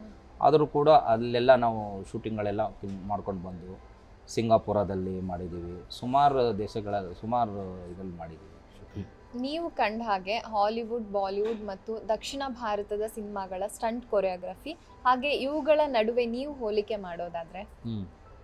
ಇಲ್ಲ ಮೇಡಮ್, ಯಾಕಂದರೆ ಹಾಲಿವುಡ್ಡಲ್ಲಿ ಅವ್ರು ತೆಗೆಯೋದೇ ಬೇರೆ ಥರ ಬಿಡಿ. ಯಾಕಂದರೆ ಅವರು ತುಂಬ CG ವರ್ಕ್ ಮಾಡ್ತಾರೆ, ಗ್ರೀನ್ ಮ್ಯಾಟು, ಸ್ಟುಡಿಯೋ ವರ್ಕ್ ಸಿಕ್ಕಾಪಟ್ಟೆ ಮಾಡ್ತಾರೆ. ಆಮೇಲೆ ತುಂಬ ಪ್ರಿಪೇರ್ ಆಗಿರ್ತಾರೆ, ಏನೇನು ಬೇಕೋ ಎಲ್ಲ ಥರ ಪ್ರಿಪೇರ್. ಈಗ ಒಂದು ವೆಪನ್ಸ್ ಕೂಡ ಈಗ ಇದು ಹೇಳಿದ್ರೆ ಅದು ಡೈರೆಕ್ಟ್ರು ಬಂದು ಅದನ್ನು ಥಿಂಕ್ ಮಾಡಿ ಸರ್ಚ್ ಮಾಡಿ ಅವರೇ ತಲೆಗೆ ಹೊಡ್ಕೊಂಡು ಎಲ್ಲ ಥರ ಸರ್ಚ್ ಮಾಡಿ ಇದು ಓಕೆನಾ, ಇದು ಹಿಂಗ ಅದು ಹಂಗ ಅನ್ಕೊಂಡು ಎಲ್ಲ ಪ್ರತಿಯೊಂದು ಇದು ಮಾಡಿರ್ತಾರೆ. ಹಾಲಿವುಡ್ಡಲ್ಲಿ ಪ್ರತಿಯೊಂದು ಇದು ಮಾಡಿರ್ತಾರೆ. ಆಮೇಲೆ ಎಲ್ಲ ತುಂಬ CG ವರ್ಕ್ ಮಾಡ್ತಾರಲ್ಲ, ಶಾರ್ಟ್ಗಳು ಹಂಗೆ. ಆಮೇಲೆ ಅದೇ ಥರ ಖರ್ಚು ಮಾಡ್ತಾರೆ, ಅದೇ ಥರ ತುಂಬ ಚೆನ್ನಾಗಿ ಮಾಡ್ತಾರೆ. ಈಗ ನಮ್ಮಲ್ಲಿ ಕೂಡ ಈಗ ನಮ್ಗೆ ವರ್ಕ್ ಗೊತ್ತು, ಎಲ್ಲ ಥರ ಏನೇನು ಬೇಕೋ ವರ್ಕ್ ಗೊತ್ತು. ಆದರೆ ನಮ್ಮಲ್ಲಿ ಟೈಮಿಂಗ್ ಕೊಡಲ್ಲ. ಟೈಮಿಂಗ್ಸ್ ಕೊಟ್ಟು ನೀವೇನು ಬೇಕಾದ್ರೂ ಮಾಡಿ, ನೀವು ಯಾವುದಾದ್ರೂ CG ಮಾಡಿ, ನೀವು ಹೆಂಗಾರು ಮಾಡಿ ಅಂದರೆ ನಾವು 100% ಹಾಲಿವುಡ್ ಥರ 100% ತಗೊಡ್ಬೋದು. ನಾವು ಆ ಥರ ಕೊಡ್ತಾ ಇಲ್ವಲ್ಲ. ನಮಗೆಲ್ಲ ಡಿಫ್ರೆಂಟ್ ಡ್ಯಾನಿ ಅವರು ಸ್ಟಂಟ್ ಮಾಸ್ಟರ್ ಆಗಿ ಚಿರಪರಿಚಿತರು. ನಟನಾಗಿ ಅಭಿನಯ ಮಾಡೋದಕ್ಕೆ ತೆರೆ ಮೇಲೆ ಕಾಣಿಸ್ಕೊಳ್ಬೇಕು ಅಂತ ಹೇಳ್ಬಿಟ್ಟು ಯಾವತ್ತಾದ್ರೂ ಅನಿಸಿದ್ಯಾ? ಇಲ್ಲ, ನಾನು ಒಂದು ಸಿನಿಮಾದಲ್ಲಿ ಫಸ್ಟು ಆವಾಗ ನಾನು ಬ್ಯುಸಿ ಇದ್ನಲ್ಲ ತುಂಬ ಶೂಟಿಂಗಲ್ಲಿ. ಆಗ ಒಬ್ಬರು ಪ್ರೊಡ್ಯೂಸರ್ ಈ ಥರ, ಮಾಸ್ಟರ್ ನೀವೇ ಯಾಕೆ ಮಾಸ್ಟರ್ ಹೀರೋ ಆಗಬಾರ್ದು, ನೀವು ಹೀರೋ ಆಗಿ ಮಾಡಿ ಮಾಸ್ಟರ್, ಈ ಥರ ಅದೇನಿದೆ ನಾವು ಪ್ರೊಡ್ಯೂಸ್ ಮಾಡ್ತೀವಿ ಈ ಥರ ಹಂಗೆ ಅಂತ. ನಾನು ಇಲ್ಲ ನಾನು ಇನ್ನೂ ಈ ಥರ ಇದು ಮಾಡಲ್ಲ, ಈ ಥರ ಹಂಗೆ ಇಲ್ಲ ಮಾಸ್ಟರ್ ಒಂದು ಫೋಟೋ ಶೂಟಾರು ಮಾಡಿಬಿಡ್ಬೇಕು, ನೀವು ಈ ಥರ ಆಗಬೇಕು ಹಂಗೆ ಅಂದ್ಬಿಟ್ಟು ಅವ್ರ ಫೋರ್ಸ್ಗೆ ಒಂದು ಸರಿ ಫೋಟೋ ಶೂಟ್ ಮಾಡಿ ಒಂದು ಇದು ಮಾಡಿದೆ. ಆಗ ಒಂದು ಕತೆ ಸ್ಟಾರ್ಟ್ ಮಾಡೋದು ಹೆಂಗೆ ಏನು ಅಂದ್ಬಿಟ್ಟು ಮಾಡಬೇಕಂತ. ಆಮೇಲೆ ಸರಿ ಅವರು ಫೋರ್ಸ್ಗೆ ನಾವು ಒಂದು ಫೋಟೋ ಶೂಟ್ ಮಾಡಿ ಒಂದೆಲ್ಲ ಇದು ಮಾಡೋದು. ಸರಿ, ಆಮೇಲೆ ಕತೆ ಇಂಪಾರ್ಟೆಂಟ್ ಅಲ್ವಾ. ಆಗ ಕತೆ ನಾವು ಈ ಥರ ಇದು ಮಾಡ್ಕೊಂಡು ಈ ಕಡೆ ಶೂಟಿಂಗು ಸಿಕ್ಕಾಪಟ್ಟೆ ಬ್ಯುಸಿ ಇದಕ್ಕೆ. ಆಮೇಲೆ ಕತೆ ಆಮೇಲೆ ಅದನ್ನು ಚೇಂಜ್ ಮಾಡಿ ಈವಾಗ ಒಂದು ತುಂಬ ಅದ್ಭುತವಾಗಿ ಒಂದು ಸ್ಕ್ರಿಪ್ಟು ಮಾಡಿ ಇಟ್ಕೊಂಡಿದ್ದೀನಿ. ತುಂಬ ರಿಯಲಿಸ್ಟಿಕ್ ಆಗಿದೆ, ತುಂಬ ಅಂದರೆ ತುಂಬ. ಅದು ಅವಾರ್ಡ್ಗೆ ಹೋಗಬೇಕು ಸಿನಿಮಾ ವಿತ್ತು. ತುಂಬ ವಿಷಯ ಇದೆ, ಸಮಾಜಕ್ಕೆ ಏನು ಹೇಳ್ತೀವಿ ಅದು ತುಂಬ ವಿಷಯ ಇದೆ. ಅದು ಸಿನಿಮಾ ನಿಜವಾಗ್ಲೂ ಕೂಡ ಯಾರಿಗಾಗುತ್ತೋ ಗೊತ್ತಿಲ್ಲ. ಆ್ಯಕ್ಚುಲಿ ನಾನು ಪುನೀತ್ ಸರ್ಗೆ ಹೇಳಿದೆ, ಅಣ್ಣ ಒಂದು ಕತೆ ಇದೆ ಅಣ್ಣ ನನ್ನ ಹತ್ರ, ನೀವು ಮಾಡಿದ್ವಿ ಅಣ್ಣ, ನಾನು ಫಾರಿನ್ಗೆ ಹೋಗಿದ್ದು ಬಂದುಬಿಡ್ತೀನಿ ಅಣ್ಣ, ಅವಾಗ ಹೇಳೋಣ ಕೂತ್ಕೊಂಡು ಯಾರಿಗೂ ಡೇಟ್ ಕೊಡ್ತೀವಿ ಬಣ್ಣ ಮಾಡೋಣ ಅದಕ್ಕೇನಣ್ಣ ಅಂತ ಹೇಳಿದರು.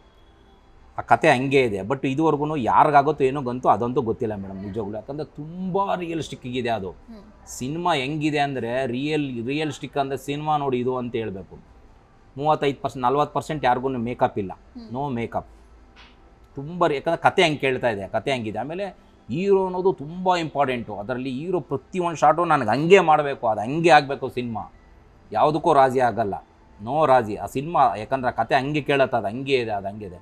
ಆಮೇಲೆ ಒಂದು 2 ವರ್ಷ 3 ವರ್ಷದ್ದು ಒಂದು ಹೆಣ್ಣು ಪಾಪದು ತುಂಬ ಕ್ಯಾರಿ ಆಗುತ್ತೆ, ಅದು ಎಂಡ್ವರೆಗೂ ಕ್ಯಾರಿ ಆಗುತ್ತೆ. ಒಂಥರ ಆ್ಯಕ್ಟಿಂಗು ಕೂಡ ಹಂಗೆ ಬೇಕು ಅದು ಪ್ರತಿಯೊಂದೂ. ಅದಕ್ಕೆ ಆ ಸ್ಕ್ರಿಪ್ಟ್ ಅದು ಹಂಗೆ ಇಟ್ಟಿದ್ದೀನಿ. ಯಾಕಂದರೆ ನಾನು ಯಾರ್ಯಾರಿಗೋ ಸಿನಿಮಾ ಟಕ್ಕಂತ ಮಾಡ್ಬಿಡ್ಬೋದು. ಈಗ ಯಾರೋ ತಗೋದು ಯಾರೋ ಮಸ್ತ್ ಹಿಂಗೆ ಮಾಡೋಣ ಹಂಗೆ ಮಾಡೋಣ ಅಂತಾರೆ, ಅದು ಬೇಡ ಅಂದ್ಕೊಂಡು ನಾನು ಹಂಗೆ ವೆಯ್ಟ್ ಮಾಡ್ತಾನೆ ಇದ್ದೀನಿ. ಒಟ್ಟಿನಲ್ಲಿ ಆ ಡೈರೆಕ್ಷನ್ ಅಂತೂ ಮಾಡ್ತೀನಿ, ಬಟ್ ಯಾರು ಹೀರೋ ಆಗ್ತಾರೋ ಗೊತ್ತಿಲ್ಲ ನನಗೆ ಇದುವರೆಗೂ. ಬಟ್ ಮಾಡೇ ಮಾಡ್ತೀನಿ, ಅದು 5 ಲ್ಯಾಂಗ್ವೇಜಲ್ಲಿ ಪ್ಯಾನ್ ಇಂಡಿಯಾ ಮೂವಿ ಮಾಡೇ ಮಾಡ್ತೀನಿ. All the best sir. Thank you. ಇತ್ತೀಚೆಗೆ ಸಿನಿಮಾ ರಂಗಕ್ಕೆ ಬರೋವಂಥವ್ರು ಸಾಕಷ್ಟು ತಯಾರಿಯೊಂದಿಗೆ ಸಿನಿಮಾ ರಂಗಕ್ಕೆ ಬರ್ತಾ ಇದ್ದಾರೆ. ಇವರಿಗೆಲ್ಲ ಫೈಟ್ ಕೊರಿಯೋಗ್ರಫಿ ಮಾಡುವಂಥದ್ದು, ಕಂಪೋಸ್ ಮಾಡುವಂಥದ್ದು ನಿಮಗೆ ಸುಲಭವಾಗುತ್ತೇನೋ? ಖಂಡಿತ. ಇವಾಗ ಕೆಲವ್ರಿಗೆ ಈಗ ಹೊಸಸೂರು ಬರ್ತಾರಲ್ಲ, ಬಂದಾಗ ಕ್ಲಾಸಸ್ಗಳಿದೆ ನಮ್ಮ ಇವರ ಅಸಿಸ್ಟೆಂಟ್ಗಳದ್ದು.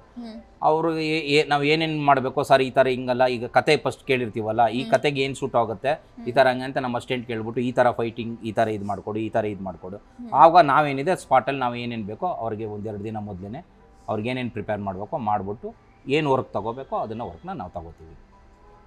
ನೀವು ಇಲ್ಲಿವರೆಗೂ ಪ್ರಾರಂಭದಲ್ಲೇ ಮಾತಾಡಬೇಕಾದ್ರೆ ಹೇಳ್ತಾ ಇದ್ರಿ, ಒಬ್ಬ ಫೈಟರ್ ಆದಂತಹ ವ್ಯಕ್ತಿಗೆ ಎಷ್ಟೊಂದು ಅಪಾಯಗಳಿರುತ್ತೆ ಅಂತ ಹೇಳಿಬಿಟ್ಟು. ಸ್ಯಾಂಡಲ್ವುಡ್ಡಲ್ಲಿ ಕೆಲಸ ಮಾಡುವಂತಹ ಫೈಟರ್ಗಳ ವಿಚಾರದಲ್ಲಿ ಈ ಥರದ ಅಪಾಯಗಳು ಸಾಕಷ್ಟಿದೆ. ಆಗಾಗ ಹಲವು ಅವಘಡಗಳು ಸಂಭವಿಸ್ತಾ ಇರ್ತವೆ. ಸಾಹಸ ವಿಭಾಗದಲ್ಲಿ ಕೆಲಸ ಮಾಡುವಂಥವ್ರಿಗೆ ಸುರಕ್ಷತೆ, ಇನ್ಶೂರೆನ್ಸ್ನ ಅಗತ್ಯ ಇದೆ. ಹಿರಿಯ ತಂತ್ರಜ್ಞರಾಗಿ ನೀವು ಈ ಬಗ್ಗೆ ಏನು ಹೇಳ್ತೀರಾ? ಇಲ್ಲ, ಖಂಡಿತ ಇದೆ ಮುಂದೆ. ಯಾಕಂದರೆ ಇನ್ಶೂರೆನ್ಸ್ ಮಾಡಿಸ್ಲೇಬೇಕು ಪ್ರತಿಯೊಂದು ಸಾಹಸಕಲೆ. ಈಗ ನೋಡಿ ಫಾರಿನಲ್ಲಿ ಹೆಂಗಿದೆ, ಒಂದು ಕೈ ಕಾಲು ತಲೆ ಎಲ್ಲದಕ್ಕೂ ಇನ್ಶೂರೆನ್ಸ್ ಇರುತ್ತೆ, ಪ್ರತಿಯೊಂದಕ್ಕೂ ಇನ್ಶೂರೆನ್ಸ್ ಇರುತ್ತೆ. ಒಂದು ಟೇಬಲ್ ಬ್ರೇಕ್ ಎಲ್ಲದಕ್ಕೂ ಇನ್ಶೂರೆನ್ಸ್, ಅವ್ನಿಗೇನಾರು ಆದರೆ ಎಲ್ಲ ಥರ ಇರುತ್ತೆ. ಆಗ ನಮ್ಮಲ್ಲೂ ಬರಬೇಕು ಅದು, ಆ ಥರ ಸಿಸ್ಟಮ್ಸು ನಮ್ಮಲ್ಲೂ ಬರಬೇಕು. ಯಾಕಂದರೆ ಫೈಟರ್ಸ್ಗಳು ಅವರು ಪಾಪ, ಯಾಕಂದರೆ ಅವರು ಮಾಡಿದ್ರೇ ತಾನೇ ನಮ್ಗೊಂದು ಹೆಸರು ಬರೋದು. ಅವರು ಎಷ್ಟು ರಿಸ್ಕ್ ತಗೋತಾರೆ. ಆಮೇಲೆ ನಾವು ಪಾಪ ಶಾರ್ಟ್ಗಳಿಗೆ ಏನು ಬೇಕೋ ನಾವು ಬಿಡಲ್ಲ. ಈಗ ಅವ್ರು ಹೆಂಗೋ ಏನೋ ಬಿದ್ದುಬಿಟ್ರೆ ನಾವು ಅದನ್ನು ತಗೊಳಕ್ಕಾಗಲ್ಲ. ನಾವು ಒನ್ ಮೋರ್ ಕೇಳ್ತೀವಿ, ಈ ಶಾರ್ಟ್ ಮತ್ತೆ ನನಗೆ ಬೇಕಲೇಬೇಕು ಅಂತ ಕೇಳ್ತೀವಿ. ಆ ಥರ ಇರೋವಾಗ ಅವ್ರಿಗೆ ಏನು ಬೇಕು ಇನ್ಶೂರೆನ್ಸು ಪ್ರತಿಯೊಬ್ಬರಿಗೂ ಕೊಟ್ಟರೆ ತುಂಬ ಒಳ್ಳೆಯದು. ಅದು ಪ್ರೊಡ್ಯೂಸರ್ ಕಡೆಯಿಂದ ಕೆಲವೊಂದು ಹಾಲಿವುಡಲ್ಲಿ ಏನು ಮಾಡ್ತಾರೆ, ಟೋಟಲಿ ಸಿನಿಮಾದಲ್ಲಿ ಎಷ್ಟು ಜನ ವರ್ಕ್ ಮಾಡ್ತಾರೆ ಅಷ್ಟು ಜನಕ್ಕೂ ಇನ್ಶೂರೆನ್ಸ್ ಮಾಡಿಸಿರ್ತಾರೆ. ಹಂಗೆ ನಮ್ಮಲ್ಲೂ ಕೂಡ ಪ್ರತಿಯೊಂದು ಸಿನಿಮಾ ಒಂದು ಸ್ಟಾರ್ಟ್ ಮಾಡಬೇಕಾದ್ರೆ ಒಂದು ಪ್ರೊಡ್ಯೂಸರು ಅಷ್ಟು ಜನಕ್ಕೂ ಇನ್ಶೂರೆನ್ಸ್ ಮಾಡಿಸಿದ್ರೆ ತುಂಬ ಒಳ್ಳೆಯದು. ಆಗ ಇನ್ಶೂರೆನ್ಸ್ ಮಾಡಿಸಿದ್ರೆ ಎಲ್ಲರಿಗೂ ಅವ್ರಿಗೂ ಒಂದು ಸೇಫ್ಟಿ ಅನ್ನೋದಿರುತ್ತೆ. ನಾಳೆ ಏನೇನೇ ಬಂದರೂ ಯಾವುದೋ ಇದಿರಲ್ಲ. ಆ ಥರ ಮಾಡಬೇಕು. ಆ್ಯಕ್ಚುಲಿ ಈ ಟೈಮು ಒಂದು ಒಳ್ಳೆ ಇದು ಮಾಡಬೇಕು. ಯಾಕಂದ್ರೆ ನಮ್ಮ ಕನ್ನಡ ಇಂಡಸ್ಟ್ರಿ ಬೇರೆ ಥರ ಲೆವೆಲ್ಗೆ ಹೋಗ್ತಾ ಇದೆ. ಇವಾಗ ನಮಗೆ KGF, ಕಾಂತಾರ ಅದು ಕೆಲವೊಂದೆಲ್ಲ ಸಿನಿಮಾ ಬಂದಾಗ ಬೇರೆ ಲೆವೆಲ್ನ ನೋಡ್ತಾ ಇದ್ದಾರೆ ಕನ್ನಡ ಇಂಡಸ್ಟ್ರಿ. ಅದಕ್ಕೆ ನಾವ್ಯಾಕೆ ಈ ಥರ ಇದು ಮಾಡಬೇಕು, ಪ್ರತಿಯೊಂದು ಮಾಡಿಕೊಟ್ರೆ ತುಂಬ ಹೆಲ್ಪ್ ಆಗುತ್ತೆ. ಹೌದು. ಇತ್ತೀಚೆಗೆ ಗ್ರಾಫಿಕ್ಸು, ಆರ್ಟಿಫಿಷಿಯಲ್ ಇಂಟೆಲಿಜೆನ್ಸ್ ಇವೆಲ್ಲವುಗಳ ಬೆಳವಣಿಗೆ ಹೆಚ್ಚಾಗಿ ನಡೀತಾ ಇದೆ. ಈ ಒಂದು ಬೆಳವಣಿಗೆ ಬಗೆಗೆ ನಿಮ್ಮ ಅಭಿಪ್ರಾಯ? ಹಾಗೆ ಈ ಥರದ ಆರ್ಟಿಫಿಷಿಯಲ್ ಇಂಟೆಲಿಜೆನ್ಸ್ ಇರ್ಬೋದು, ಗ್ರಾಫಿಕ್ಸ್ ಟೆಕ್ನಾಲಜಿ, ಇವುಗಳು ನಿಮ್ಮ ಕಲೆಯ ಮೇಲೆ ಯಾವ ರೀತಿಯ ಪ್ರಭಾವ ಬೀರ್ತಾ ಇದೆ ಅಂತ ನಿಮ್ಗೆ ಅನಿಸುತ್ತೆ? ಇಲ್ಲ ಮೇಡಮ್, ಆ್ಯಕ್ಚುಲಿ ಒಳ್ಳೆಯದು. ಈಗ ಟೆಕ್ನಾಲಜಿ, ಈಗ ಗ್ರಾಫಿಕ್ಸ್ ಎಲ್ಲ ಬಂದಿದೆಯಲ್ಲ, ಆ್ಯಕ್ಚುಲಿ ಗ್ರಾಫಿಕ್ಸ್ ಎಲ್ಲ ಒಳ್ಳೆಯದು. ತುಂಬ ಅದು ಮೈಂಡಿಗೆ ತುಂಬ ವರ್ಕ್ ಕೊಡಬೇಕಾಗತ್ತೆ ಅಷ್ಟೇ. ಈಗ ಹೆಂಗೆ ಕ್ರಿಯೇಟಿವಿಟಿ ಇದಾದ ಮೇಲೆ ಹೆಂಗೆ ಬ್ರೇಕ್ ಆದರೆ ಹೆಂಗೆ ಹೋಗುತ್ತೆ, ನೆಕ್ಸ್ಟ್ ಯಾವುದು ಹೋಗುತ್ತೆ, ಹೆಂಗೆ CG ಹೋಗುತ್ತೆ, ಯಾವುದು ಹೆಂಗೆ ಹೋಗುತ್ತೆ, ಅದೆಲ್ಲ ಕ್ರಿಯೇಟಿವಿಟಿ ಮೈಂಡ್. ಅದೆಲ್ಲ ಆ್ಯಕ್ಚುಲಿ ತುಂಬ ಒಳ್ಳೆಯದು. ಅದು ಈಗ ಹೊರಗಡೆ ನಾವು ಹಾಲಿವುಡ್ ಸಿನಿಮಾಗಳನ್ನ ನೋಡಿದ್ವಿ, ಏನು ತೆಗೆದವ್ರು ಹೆಂಗೆ ಮಾಡ್ತಾರೆ ಅಂದರೆ ಅದೆಲ್ಲ CG ವರ್ಕ್ ಮಾಡಿರ್ತಾರೆ. ಅದೆಲ್ಲ CG ವರ್ಕು. ಅದು ನಮ್ಗೆ ಅದು ಕ್ರಿಯೇಟಿವಿಟಿ ಮಾಡ್ತಾ ಇರ್ತಾರೆ. ಅದು ಅಷ್ಟೇ ಟೈಮ್ ತೊಗೊಂಡಿರ್ತಾರೆ. ಹಂಗೆ ಸ್ಕ್ರೀನ್ ಮೇಲೆ ಹಂಗೆ ಕಾಣುತ್ತೆ. ಅದು ಸ್ಕ್ರೀನ್ ಮೇಲೆ ಹಂಗೆ ಕಾಣುತ್ತೆ. ವಾವ್, ಹೆಂಗೆ ತೆಗ್ದಿದ್ದಾರಪ್ಪ ಅನ್ನೋ ಥರ. ಒಂದು ಶಾರ್ಟ್, ಬರೀ ಒಂದು ಶಾರ್ಟ್ ತೆಗಿಬೇಕಾದ್ರೆ ಒಂದು ಸ್ಕ್ರೀನಲ್ಲಿ 263 ಶಾರ್ಟ್ ಏನೋ ಯಾವುದೋ ತೆಗ್ದಿದ್ದಾರೆ. ಒಂದು ಸಿನಿಮಾ ಇದು ಯಾವುದೋ ಅದೇ ಇದು ಸುನಾಮಿ ಬಗ್ಗೆ ತೆಗ್ದಿದ್ದಾರಲ್ಲ, 2022 ಯಾವುದೋ ಒಂದು ಮೂವಿ ಮಾಡಿದ್ದಾರೆ, ಒಂದು ಇಂಗ್ಲೀಷ್ ಫಿಲಮಲ್ಲಿ. ಹೆಸರು ನನಗೊಂದು ಟಕ್ಕಂತ ಫ್ಲಾಶ್ ಆಗ್ತಾ ಇಲ್ಲ ಮೇಡಮ್. ಒಂದು ಸ್ಕ್ರೀನಲ್ಲಿ 263 ಶಾರ್ಟ್ ತೆಗ್ದಿದ್ದಾರೆ, ಲೇಯರ್ ಶಾರ್ಟು. 263 ಶಾರ್ಟ್ ತೆಗೆದು ಬರೀ ಒಂದು ಸೀನ್ ಹಿಂಗೆ ಬಂದು ಹಿಂಗೆ ಹೊಟ್ಟೋಗ್ಬಿಡುತ್ತೆ. ಅಂದರೆ ಎಷ್ಟು ಪ್ರಿಪೇರ್ ಆಗಿರ್ತಾರೆ ಅವರು. ನಿಮ್ಮ ಮುಂದಿನ ಆಲೋಚನೆಗಳು, ಕನಸುಗಳ ಬಗ್ಗೆ ಹೇಳಬಹುದಾ? ಇಲ್ಲ ಮೇಡಮ್, ನನಗೆ ಯಾಕಂದರೆ ನನಗೊಂದು ನೋಡಿ, ಇಷ್ಟು ಎಕ್ಸ್ಪೀರಿಯನ್ಸ್ ಇರೋನು ನಾನು. 720 ಸಿನಿಮಾ ಆಗೋಯ್ತು ನಾನು ಫೈಟ್ ಮಾಸ್ಟರ್ ಆಗಿ. ಇಷ್ಟು ನಾನು ವರ್ಕ್ ಗೊತ್ತಿರೋನು ನಾನು. ಯಾಕಂದರೆ ದುನಿಯಾ ಸಿನಿಮಾ ಆದಾಗಲೇ ತುಂಬ ಜನ ಬಂದರು ನನಗೆ, ಡೈರೆಕ್ಷನ್ ಮಾಡಿ ಮಾಸ್ಟರ್ ನಿಮ್ಗೆ ಏನು ಬೇಕು ಕೇಳಿ ಅಂತ. ಯಾಕಂದ್ರೆ ನಾನು ಯಾವುದಕ್ಕೂ ದುಡುಕಿಲ್ಲ. ನಾನು ಈಗ ಪರ್ಫೆಕ್ಟಾಗಿದ್ದೀನಿ, ಕರೆಕ್ಟಾಗಿದ್ದೀನಿ. ಈಗ ಒಂದು ಡೈರೆಕ್ಷನ್ ಅಂತೂ ಮಾಡ್ತೀನಿ. ಆ ಡೈರೆಕ್ಷನ್ ಮಾಡಿ ನಾನು ಏನಿದೆ ಅನ್ನೋದನ್ನು ನಾನು ಜನಗಳ ಮುಂದೆ ಹೇಳ್ತೀನಿ. ಆಗ ಅವರೇ ಉತ್ತರ ಕೊಡ್ತಾರೆ. All the best sir. ನಾವೆಲ್ಲರೂ ಕಾತರದಿಂದ ಕಾಯ್ತಾ ಇರ್ತೀವಿ ಅದಕ್ಕೆ. ಸರ್, ನೀವು ಫೈಟರ್ ಆಗೋದಕ್ಕೆ ಮುಂಚೆ, ಸ್ಟಂಟ್ ಮಾಸ್ಟರ್ ಆಗೋದಕ್ಕೆ ಮುಂಚೆ ಮೈಸೂರಲ್ಲಿ ಕೆಲವು ವರ್ಷಗಳ ಕಾಲ ರೇಡಿಯಂ ಸ್ಟಿಕ್ಕರ್ ಆರ್ಟಿಸ್ಟ್ ಆಗಿ ಕೆಲಸ ಮಾಡ್ತಾ ಇದ್ರಿ. ಈ ಬಗ್ಗೆ ಹಂಚ್ಕೊಳ್ಬಹುದಾ? ಹೌದು ಮೇಡಮ್. ಯಾಕಂದರೆ ನಾನು ಆರ್ಟಿಸ್ಟು. ಫಸ್ಟು ಚಿಕ್ಕಂದ್ರಲ್ಲಿ ನಾವು ಸ್ಕೂಲೆಲ್ಲ ಮಾಡುವಾಗ ಈ ಕಿವಿ ಚಿತ್ರ ಬಿಡು, ಕಣ್ಣು ಚಿತ್ರ ಬಿಡು ಹಂಗೆ ಅನ್ನುವಾಗ ಅಲ್ಲಿ ಪ್ರಿಂಟ್ ಹೆಂಗಿರುತ್ತೆ ಬುಕ್ಸಲ್ಲಿ, ಅದೇ ಥರ ಸೇಮ್ ಡಿಟ್ಟೋ ಒಂದು ಡಾಟು ಕೂಡ ಬಿಡ್ತಾ ಇರಲಿಲ್ಲ. ಆ ಡಾಟು ಕೂಡ ಡಾಟೋ ಎಲ್ಲಿತ್ತೆ ಅಲ್ಲೇ ಕರೆಕ್ಟಾಗಿ ಆಗ್ತಾಯಿದ್ದು. ಆಗ ನೋಡ್ಬಿಟ್ಟು ಮಾಸ್ಟರ್ಗಳು ಅವರೆಲ್ಲ ಏನು ಇಷ್ಟು ಚೆನ್ನಾಗಿ ಮಾಡಿದೆ ಹಂಗೆ ಅಂತ ತುಂಬ ಇದು ಮಾಡ್ತಾಯಿದ್ರು. ಅದು ಚಿಕ್ಕಂದಿಂದನೇ ನಮಗೆ ಬಂದ್ಬಿಡ್ತಾ ಅದು ಪೆನ್ಸಿಲ್ ಆರ್ಟಿಸ್ಟ್ಗಳು ಮಾಡೋದು, ಆ ಥರದ್ದು ಏನಿದೆ ಕಲರ್ ಇದು ಮಾಡೋದು ಆ ಥರ ಬಂತು. ಆಮೇಲಿಂದ ರೇಡಿಯಂ ಸ್ಟಿಕ್ಕರ್ ಆರ್ಟಿಸ್ಟ್ ಅಂತ ನಾವು ಮೈಸೂರಲ್ಲಿ ಓನಾಗಿ ಕಲ್ತಿದ್ದದು. ಓನಲ್ಲಿ ಕಲ್ತಿದ್ದ ಅದು ರೇಡಿಯಂ ಸ್ಟಿಕ್ಕರ್ ಆರ್ಟಿಸ್ಟು ತುಂಬ ರಿಸ್ಕು, ತುಂಬ ರಿಸ್ಕ್. ಈಗ ಪೆನ್ಸಿಲ್ ಆರ್ಟಿಸ್ಟು ಪೆನ್ಸಿಲ್ ಬರೆದ್ರೆ ರಬ್ಬರಲ್ಲಿ ಅಳಿಸ್ಬೋದು, ಇದು ಹಂಗಲ್ವಲ್ಲ, ಒಂದು ಸರಿ ಬ್ಲೇಡ್ ಕಟ್ಟಿಂಗ್ ಹೋಯ್ತು ಮುಗೀತು. ಅದು ಹೆಂಗಿದೆ ಹಂಗೆ ಡಿಟ್ಟೋ, ಅದೇ ಫೋಟೋಸ್ಗಳು ಯಾವ್ದಾರು ನಿಮ್ಗೆ ಕೊಟ್ಟರೆ ಆ ಡಿಟ್ಟೋ ಅದು ಹೆಂಗಿದೆ ಹಂಗೆ ಕಟ್ ಮಾಡಿಕೊಡ್ತಾ ಇದ್ದು. ನಾನು ಆ್ಯಕ್ಚುಲಿ ಈ ಸ್ಟಿಕ್ಕರ್ ಕಟ್ ಮಾಡ್ತಾ ಆವಾಗ ನಾನು ಹೇಳಿದ್ನಲ್ಲ ನಮ್ಮ ತಾಯಿಗೆ ಕ್ಯಾನ್ಸರ್ ಇತ್ತು ಅಂತ. ಆಗ ನಂಗೆ ಜರ್ಮನಿಯಿಂದೆಲ್ಲ ಕರೆದಿದ್ರು ನನಗೆ, ಬನ್ನಿ ಜರ್ಮನಿಗೆ ಬನ್ನಿ, ನೀವು ಇಲ್ಲೇ ಸೆಟ್ಲ್ ಆಗ್ಬೋದು, ನೀವು ಒಳ್ಳೆ ಆರ್ಟಿಸ್ಟ್ ಈ ಥರ ರೇಡಿಯಂ ಸ್ಟಿಕ್ಕರ್ ಆರ್ಟಿಸ್ಟ್ ಈ ಥರ ಅಂತ ಆವಾಗಲೇ ಕರೆದಿದ್ರು. ಆಗ ನಮ್ಮ ತಾಯಿ ಕ್ಯಾನ್ಸರ್ ಇರೋದ್ರಿಂದ ನಾನು ಹೋಗೋಕ್ಕಾಗಲಿಲ್ಲ. ಸಿನಿಮಾ ಅಂದರೆ ನಾವು ತೆರೆ ಹಿಂದಿನ ಬದುಕನ್ನು ನಾವು ನೋಡೇ ಇರೋದಿಲ್ಲ. ತೆರೆ ಮುಂದೆ ಫೈಟ್ ನೋಡಿರ್ತೀವಿ, ಮನೇಲಿ ಕೂತ್ಕೊಂಡು ಥಿಯೇಟ್ರಲ್ಲೋ ಫೈಟ್ಸ್ ನೋಡ್ತೀವಿ, ವಾವ್ ಅಂತೀವಿ, ಚಪ್ಪಾಳೆ ತಡ್ತೀವಿ, ಖುಷಿ ಪಟ್ಟಿರ್ತೀವಿ. ಆದರೆ ಅದ್ರ ಹಿಂದೆ ಸಾಕಷ್ಟು ಶ್ರಮ ಹಿಡಿಯುತ್ತೆ, ಸಾಕಷ್ಟು ಅಪಾಯಗಳಿದೆ, ಸಾಕಷ್ಟು ತೊಂದರೆಗಳನ್ನು ತಗೊಂಡು ರಿಸ್ಕ್ ತಗೊಂಡು ಫೈಟ್ ಕಂಪೋಸ್ ಮಾಡಿರ್ತೀರ. ಈ ಒಂದು ಫೈಟ್ ಕಂಪೋಸ್ ಮಾಡೋದ್ರ ಬಗ್ಗೆ, ಸ್ಟಂಟ್ ಕೊರಿಯೋಗ್ರಫಿ ಬಗ್ಗೆ ಸಾಕಷ್ಟು ವಿಚಾರಗಳನ್ನು ನಮ್ಮ ಜೊತೆ ಹಂಚ್ಕೊಂಡಿದ್ದೀರಾ. ನಮಗೆ ಗೊತ್ತಿಲ್ಲದೆ ಇರುವಂಥ ಎಷ್ಟೊಂದು ಹೊಸ ವಿಚಾರಗಳನ್ನು ನಮಗೆ ತಿಳಿಸ್ಕೊಟ್ಟಿದ್ದೀರಾ ಸರ್. ನಮ್ಮ ಮಾಧ್ಯಮ ಅನೇಕ ವೆಬ್ ಸಂಭಾಷಣೆ ಬಿಚ್ಚಿಟ ಬುತ್ತಿಯ ಈ ಸಂದರ್ಶನಕ್ಕೆ ಬಂದಿದ್ದಕ್ಕೆ ನಿಮಗೆ ಇಡೀ ತಂಡದ ಪರವಾಗಿ ಧನ್ಯವಾದ ಸರ್. ಥ್ಯಾಂಕ್ ಯು ಮೇಡಮ್, ಒಳ್ಳೆಯದಾಗಲಿ. Thank you sir.